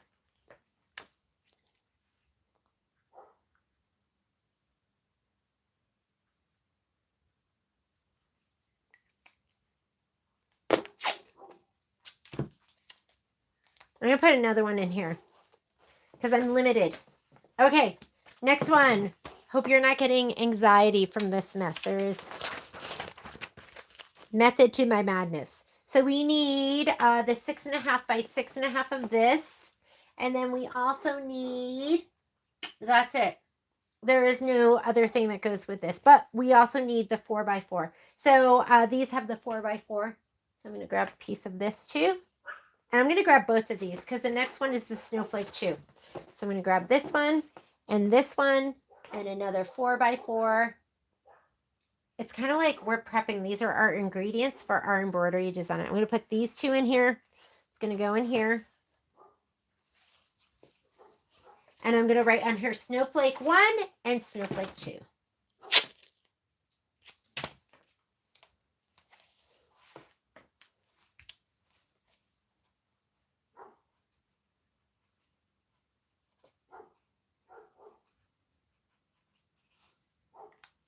Okay, those two are done. Or 3. Next. Snowbird. 6.5 by 8.5. And that fabric is going to go this way. Because remember, we have these two. So 6.5 by 8.5. Our batting is 4 by 6. Grab one of your 4 by 6 pieces. And then we need all of the other goodies. And the other goodies are going to be your, the bird. The bird is the word, which is 3.5 by 4. You need the wing, which is Ika, 2.5 by 3.5. I'm pretty sure it's this one. Let me put it on my ruler. 2.5 by 3.5. And then the little feathers, which are 3 by 2.5. I think it's this one. I'm measuring it. Yep. 3 by 2.5. And that should be it. So now we're going to take these. I'm going to put them in this bag. I'll put it just like that because we're going to put more than one in here. This is called Snowbird. Oh, I got to get my dogs. They are being nuisances.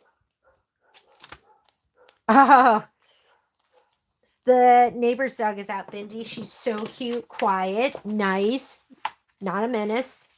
She's running around right now, and so they want to go play with her. Okay, Tundra Florals. So we need our, did I do? Yep. 6.5 by 8.5, 4 by 6 batting. And there is flower 1 and flower 2. Flower 1. I'm not sure what fabric that is. Got to go back here. And I don't think we... Tundra. Iron Fusible, wrong side of the background only. So we didn't iron it to the other stuff.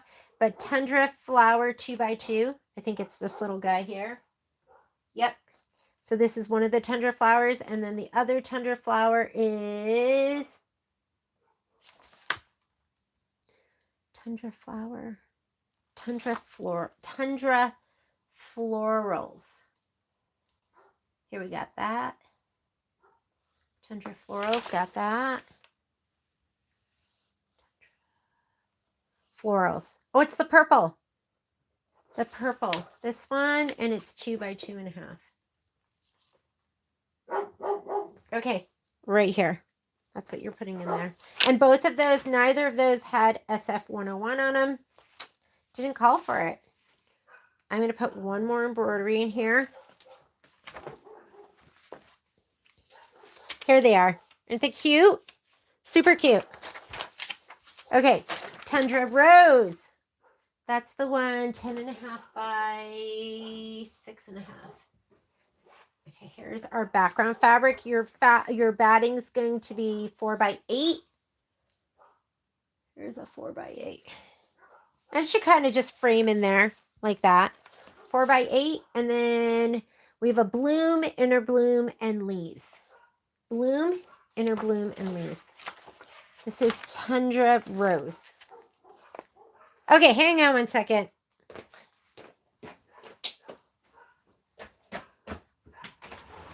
Momo, Poppy, Momo, come. Momo, Poppy, come. Inside. Okay, go this way. I'm so sorry about that, guys. I just couldn't leave them out there like that. Okay, We're doing Tundra Rose. Rose background. Got it. Tundra Florals. Tundra Florals. Tundra Rose. Leaves. This. Yeah, 3 by 6.5. Yeah, I feel like maybe we should have just done all of that, but it didn't say to, so we're just going to go with it.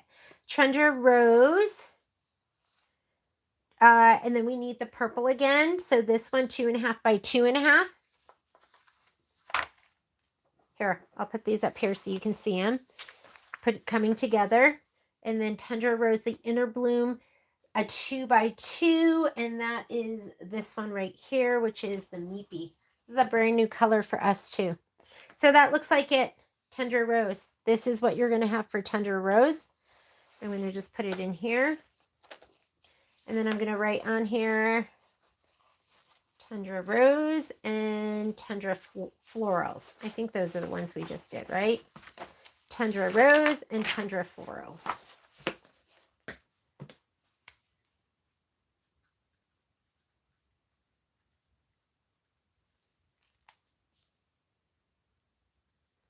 Still here with me. Thank you. I know this is a lot. I know this is a lot.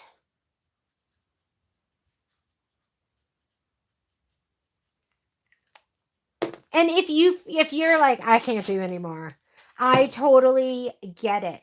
Just do what you can do. The video go up. It takes a little while for them to render. But once they do, they'll just be up there forever for you to watch whenever you want to watch it. It could be like a year from now where you're like, I'm finally ready to do that. Okay, winter home. We need this, and we need the 8.5 by 10.5. The batting is going to be 6 by 8. That looks about right. 6 by 8. And the fabric. Let's go here. The fabric.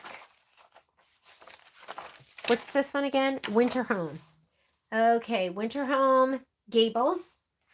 It's gonna be this blue. You can kind of reposition too. And the gables were 3.5 by 3. And I can't remember if they had SF101 or not. To the wrong side of all fabrics. So we need a piece that has SF101. This is going to be it. So I'm going to put it over here. And winter home. The door, 2.5 by 3.5 with SF101. 3.5 by 2.5. There we go. I think this is our guy.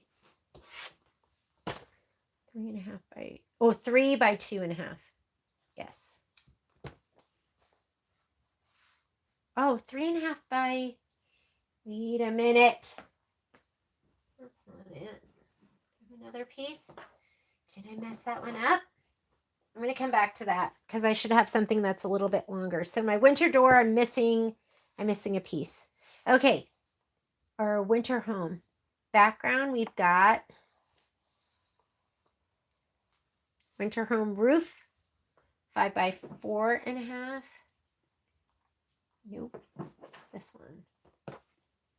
Yes. 5 by 4.5. I'm just measuring it on my ruler.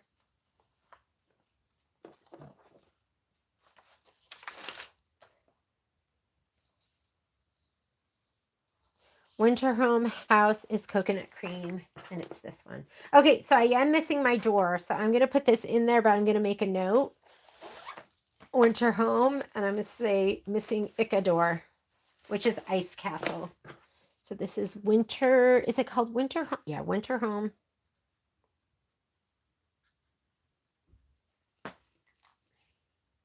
And then I'll put a little note here so I know that I am missing my Icador.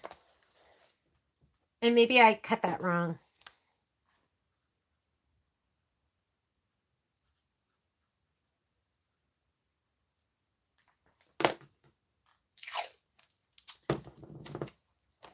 Okay, here we go. You guys are doing it. So the door, 2.5 by 3.5. Yeah. Did I just cut that wrong?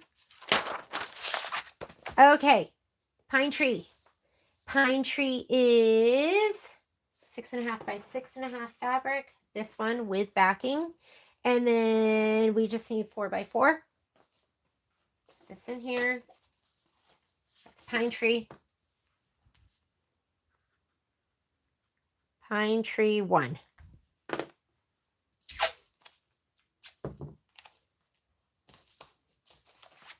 Next, floral heart. Floral heart is 6.5 by 6.5. This one. And then you need a 4 by 4 batting. And then we need, I think this is our heart. This one, 4 by 4.5. That is going to be floral heart. I'm going to put this in here. You guys are warriors. It's a lot, I know. But you'll be so happy when we get together and you're just going to grab and go. Okay, so I have 3 in each bag. And I haven't even put the embellishments out, right? That's my floral heart. And then we have ice skates. Ice skates are 8.5 by 6.5. I think this is 8.5 by 6. Yeah. And then we need a 4 by 6. Here's a 4 by 6. And then we need our skates. And our skates are 5.5 by 3.5. Yes, 5.5 by 3.5. Here are my ice skates.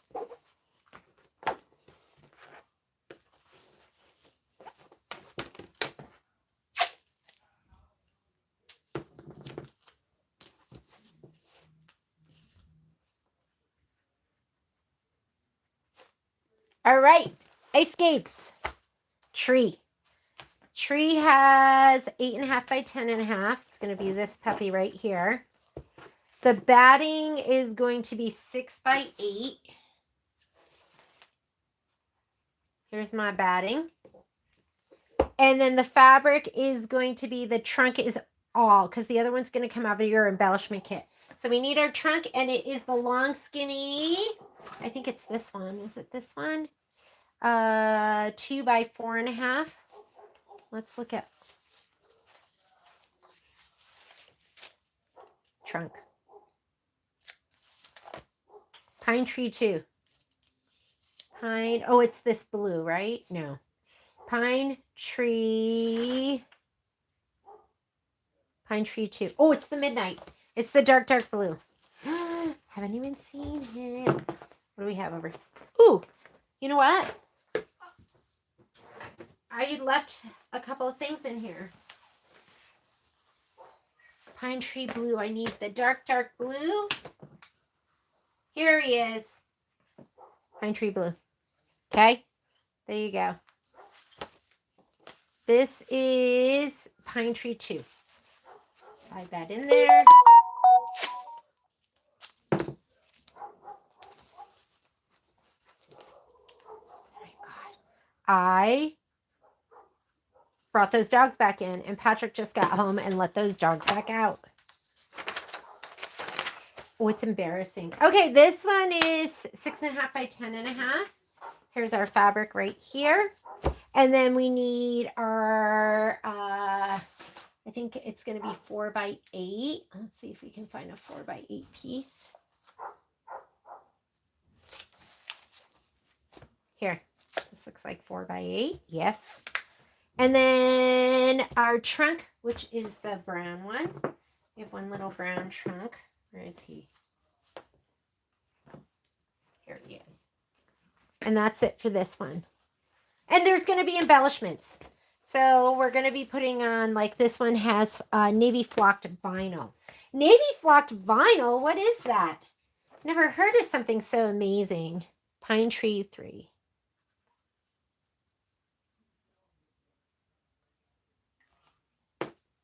Okay, guess what? This is out of control over here. So I'm going to take one moment to kind of regroup. Right? Because sometimes you just got to regroup. Make it not so messy.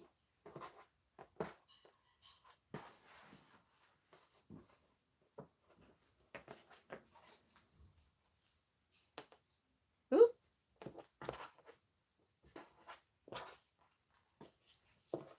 Oh, look at ice skates. I didn't finish that one.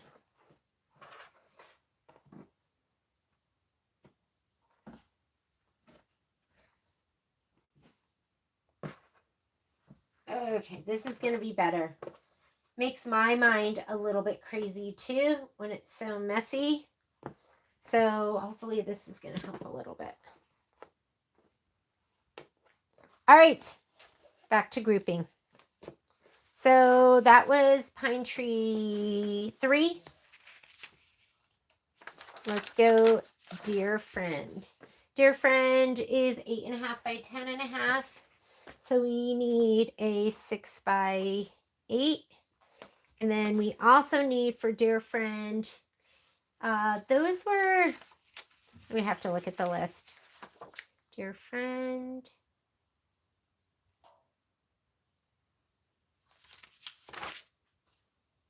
Dear Friend. So we need the 4.5 by 4.5 dot on dot. I think it's this one. Let me look at my ruler. Yep. 4.5 by 4.5. And then we need, Dear Friend, I think we needed, the outer body is the gray. Where's my gray? Here. And I think that's it. Let's look. Dear Friend, Dear Friend. Outer body, yep. And then we're going to need glitter. So I'm going to put this in here with the pine trees.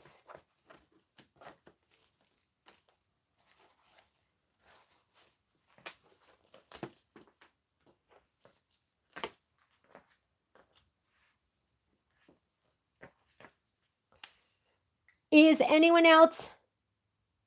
I think it's from your TV. I don't hear anything in here in my room. Susan, do you ever go, what have I done? Our Aussies are like the first Aussies I've ever had, and they are a lot of work. I just thought getting a high energy dog was the same. I had a short hair and I had a husky. Those are both considered high energy dogs. They are nothing compared to these to my my Aussies. Okay, 8.5 by 10. I love my Aussies. It's a lot with having a business and having Aussies because, you know, they're like children. They're more like children that don't sleep. Okay, we have our batting 6.5, and mine's not cut perfectly. Don't remember. I'm, you know, with your perimenopausal, menopausal, we don't care anymore. So it's not perfect. Okay, outer body. Let's go ahead and get all this stuff for the penguin. I do have to turn it back to this page. And we're going to go penguin. Here we go. So we got our backing. Penguin, penguin, penguin. Guess they're all on this page.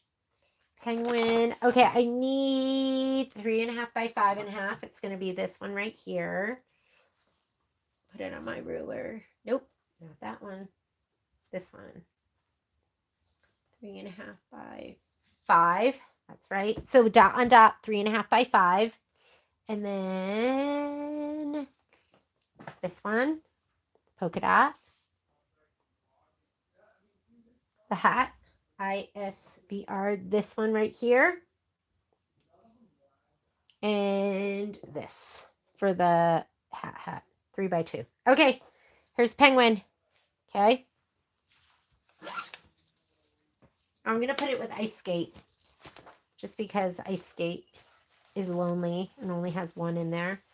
That's going to be penguin.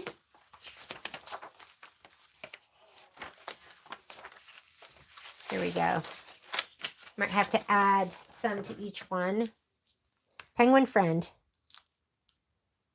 They are a lot, but I have to say they are the most loving dogs I've ever had. My other dogs weren't quite as Velcro as these. Like I go, I can't have these dogs, and then they are just filled with so much love that if they could climb inside your body, they would. Okay, penguin friends. And now we're going to do polar friend. So we need this one. So 8 by 12. I need to have one of the long skinnies. 8 by 12. What do you think? This one? Yeah, that looks right. Your batting should be 6 by 10. That looks like 6 by 10. And then we need the hat. Again, I'm going to have to turn to the guide, Polar Friends. And I really don't know any other way to make it any easier. Polar Friend hat. There's my hat. Polar Friend background, got that. To be like right and like check it and make sure it's right. Polar Friend case, 2.5 by 1.5. This guy right here. So now we have these two pieces for his hat.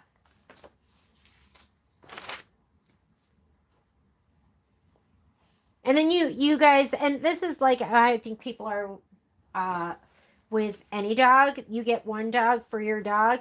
You're like, my dog needs a friend. And then that just becomes more work for you because they just want you.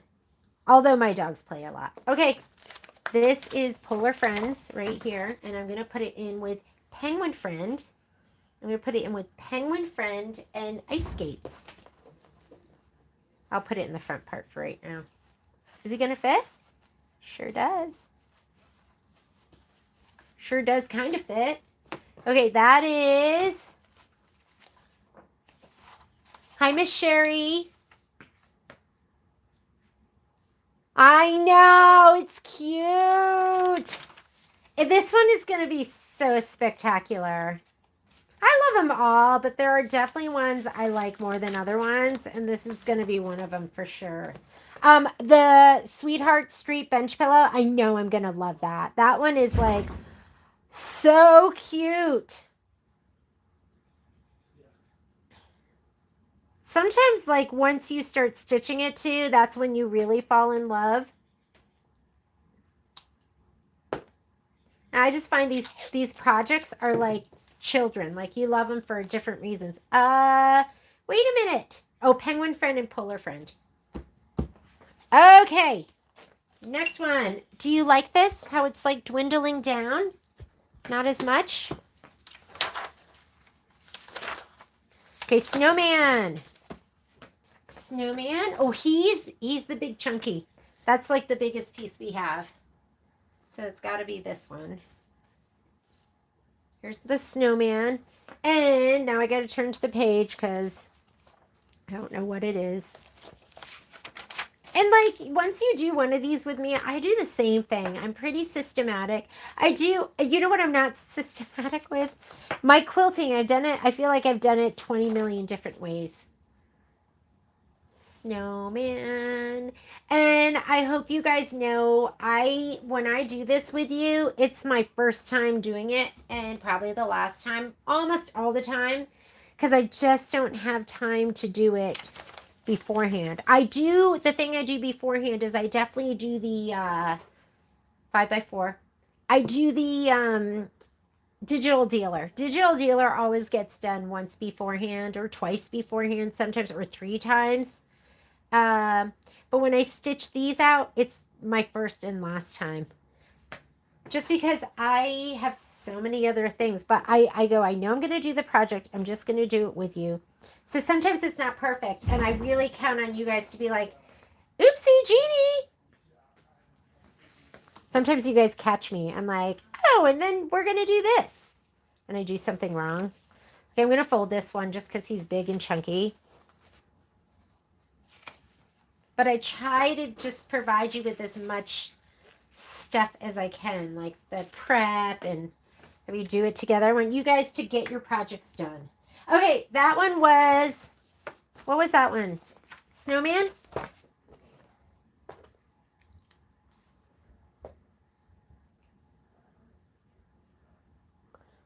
Wearing earplugs.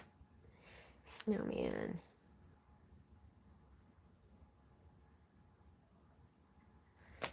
Look at our board. Look at our table. It's dwindling. It means we're like getting towards the end. Okay, there's Snowman. Mittens. Here we go. Mittens, 10 by 8.5, which means we need a 6 by, is that my right? Look how bad that is. That doesn't look right. Okay, here we go. That looks better. We need the mitten base. Okay, mittens. I'm going to look through here again. Mittens base. Ika. And third one down. 6 by 4.5.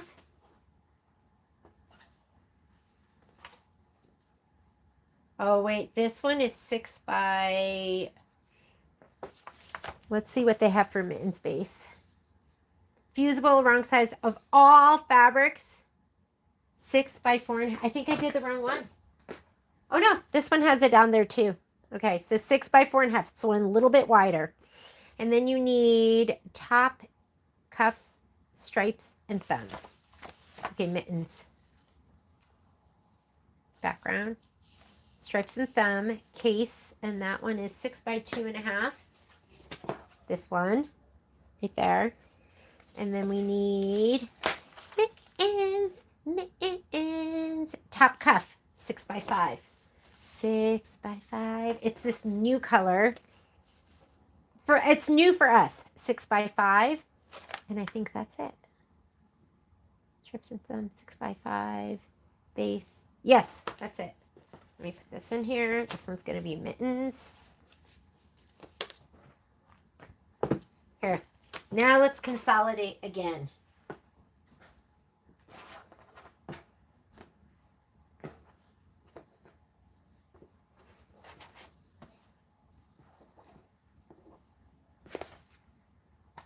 Okay.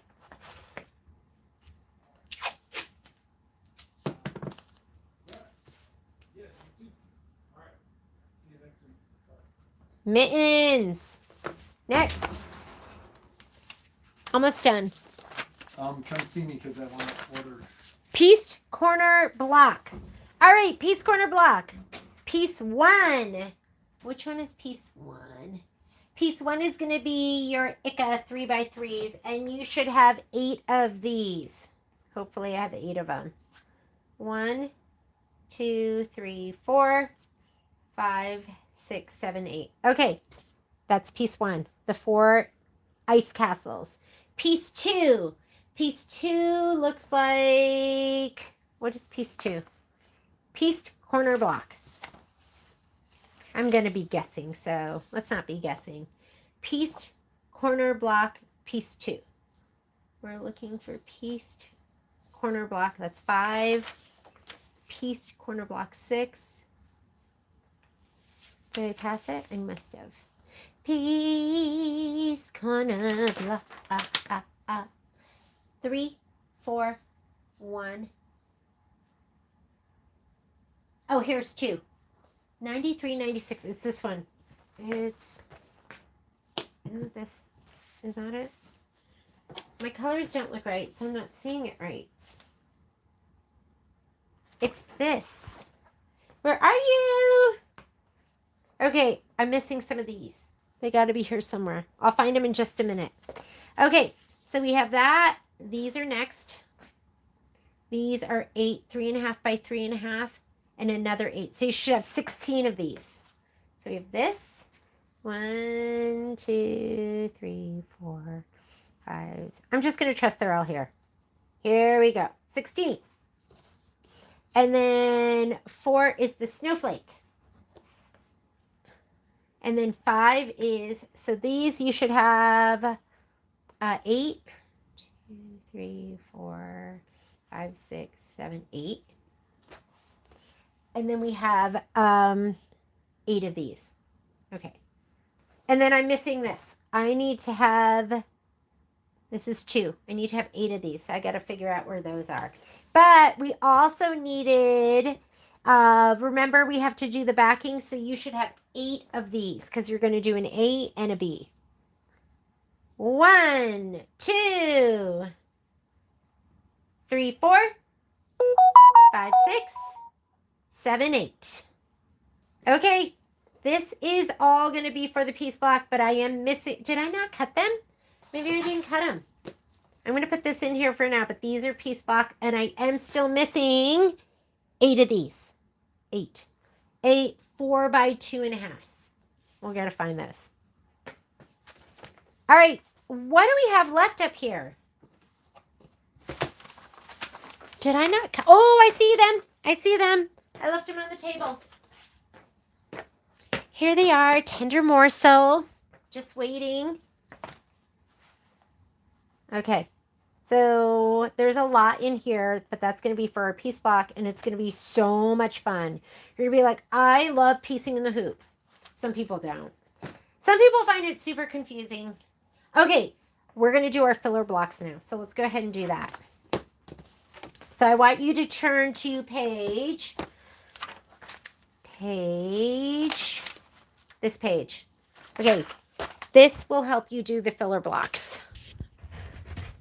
How about that? And I need another pouchy pouch. Hang on, let me grab one.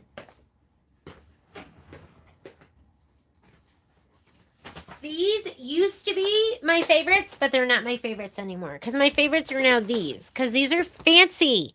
Like a girl that uses a Tula Pink iron uses fancy pouches. I'm just kidding with you. But I still love these. These are good. All right, so let's grab our fabric. You're going to look here, and you're going to see your filler block. That's filler block 1. Here it is. And now you got to find your long skinny. This looks like more of a... Whoop, too big. Because you know it doesn't go all the way to the edge. So there you go. That's filler block 1. I'm just going to put them over here. To the side. Filler block 2. This little guy right here. And this is going to be what you do with that one. Okay? That's filler block 2. Filler block 3. I'm just looking at the numbers. That's going to be this one. We need a long skinny piece that goes in this. This one, filler block, and again, you can look right here, and it says 4x8. So that is the size of your batting. So I need a 4x8 piece of batting. I found it. Here's my 4x8. And it's cut really icky. I don't care. See that? I'll fix it later. Okay, this is filler block 3. I have 1, 2, 3. I'm putting them up at top. Filler block 4. Long and skinny. Here's this guy. And this is our batting right here. It's the 2x10. Okay. This is filler block 4 right here. Filler block 5. This one right here. That also looks like a 4x4. And filler block 6, this little polka dot one. That looks like a 2x4. Yep. 6, 7. Here, this is 7. That looks like a 2x6. Where's the 2x? Oh, here he is. 2x6. Okay. And then 8. This is 8. And that's going to be a 2x4 again. That's 8, 9. This is 9. And that is going to be that looks like 4x6 or something like that one. I think that's 4x6. Okay. Is that it? Yeah, that's it. So here are all my filler blocks. Here is 1, 2, 3 with their matching batting. 3, 4, 5, 6, 7, 8, 9. We are going to quilt our filler blocks when we get together. That's the first thing we're going to do. Filler blocks are nice and easy. I will send you a because I'll put it into my machine first, and I'll send you something with how I'm going to be hooping them. Are you cutting this with? Yes. I'm going to do the scan and cut. I will try to do it this week. If it doesn't happen this week, it will happen over the weekend. I will definitely be using my scan and cut. Because I'm a scan and cut lover now. I used to be a scan and cut hater because I was scared of it, but now I love it. And I'm still kind of scared of it, but I have been achieving some success, which makes me feel more confident. And if you do have a scan and cut and you're scared to use it, just use it with me. Okay. And I've been trying a lot of different things. So my growth has been evolving, and the ways that I've been using it have been evolving too. So be kind in the beginning. You might be like, did you see what Jeannie did? It was very stupid. Because I just don't know. You don't know what you don't know. You don't always have somebody to ask, and I do just record everything. Sorry. Okay. Oh my God. What do we have left? Okay, look at what we have left. I'm not sure what these are for. I need to figure it out. And I don't know if this is left. Oh, remember? I thought an extra 4x8. I do have an extra 4x8. So I'm going to change that on the spreadsheet. I know, Gloria's like, you have an extra. Okay, so instead of 4 4x8s, you're going to have 3. So we'll just put 3. That looked right. 4, 14, 1, 1. And then I'll go through and I'll retally these. Hopefully it's right. Hopefully it's right. Sometimes some things might not be perfect. Please be understanding of that. I make mistakes. Okay, I think, oh, I never wrote anything on here. These are going to be the piece blocks. I think we're done. Did we do it all? All done? Are you guys all done too? I know I lay down things differently. You just kind of do it the way that works best for you. If you are not done, don't worry about it. Just take your time. You've got the week to get through this. And then we're going to go ahead and get together. So this is the plan. Piece blocks. Next Monday, we're going to start out with filler blocks and we're going to do all the quilting. That should not take that long. Then we're going to go ahead and we are going to do the borders. That might take a little bit longer. So, and I'll send you, I'm not quite sure which hoop I'm going to use yet. I haven't quite figured that out. I will be working on this. You might not get the whole thing. I have a lot on my plate right now. What you will get is you'll get something with the batting. You'll get the filler blocks. I will do I will put a little picture of what's in my hoop, how I'm going to hoop up. I am going to be doing it for the hoops that I have. I know some of you don't have the bigger hoops. Don't worry about it. You're just going to have to do more hoopings. And I just don't have the time. I just got to stitch with what I have. So, but you can still do it. You'll just might, instead of putting 4 in a block, you might do 2 in a block. And so I'll have the inner borders. I'll have the outer borders for you, the batting. What I'm planning on is I've put this together. This is not right. I just kind of cut and pasted that. And then I put these in here, but the week after that, we'll work through section 1 as much as we can do. And we might end up doing section 1 and part of section 2. And then the following week, we might do part of section 2 and section 3, and then sew it all together is the plan. I haven't figured out where these go.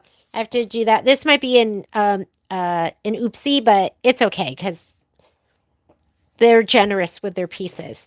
And does anyone have any oh, look at Virginia's done. Cindy, are you done? Miss Wanda? Gloria looks like she's done. Yeah, oh, as far as scan and cut goes, I will try to get something done this week. But like I said, it may be this weekend until I start cutting. And I'll do my best. I'll do my best. So, that's it. You guys did great. Thank you for being such troopers. And hopefully you're done and ready to go. If you're not, just take your time. Work at your own pace. You have all week to work on this. And I will see you next Monday. I will see if I can get this spreadsheet up on my own. If not, what I'll do is I'll put a link. That's what I'll do. I'll put a link in. Where do I put it? I'm going to find something and then I'll tell you tomorrow. I'll tell you tomorrow where it is so you can all find it. Have a great night, guys. Thanks for joining me. I will see you next week where we will start stitching. Bye.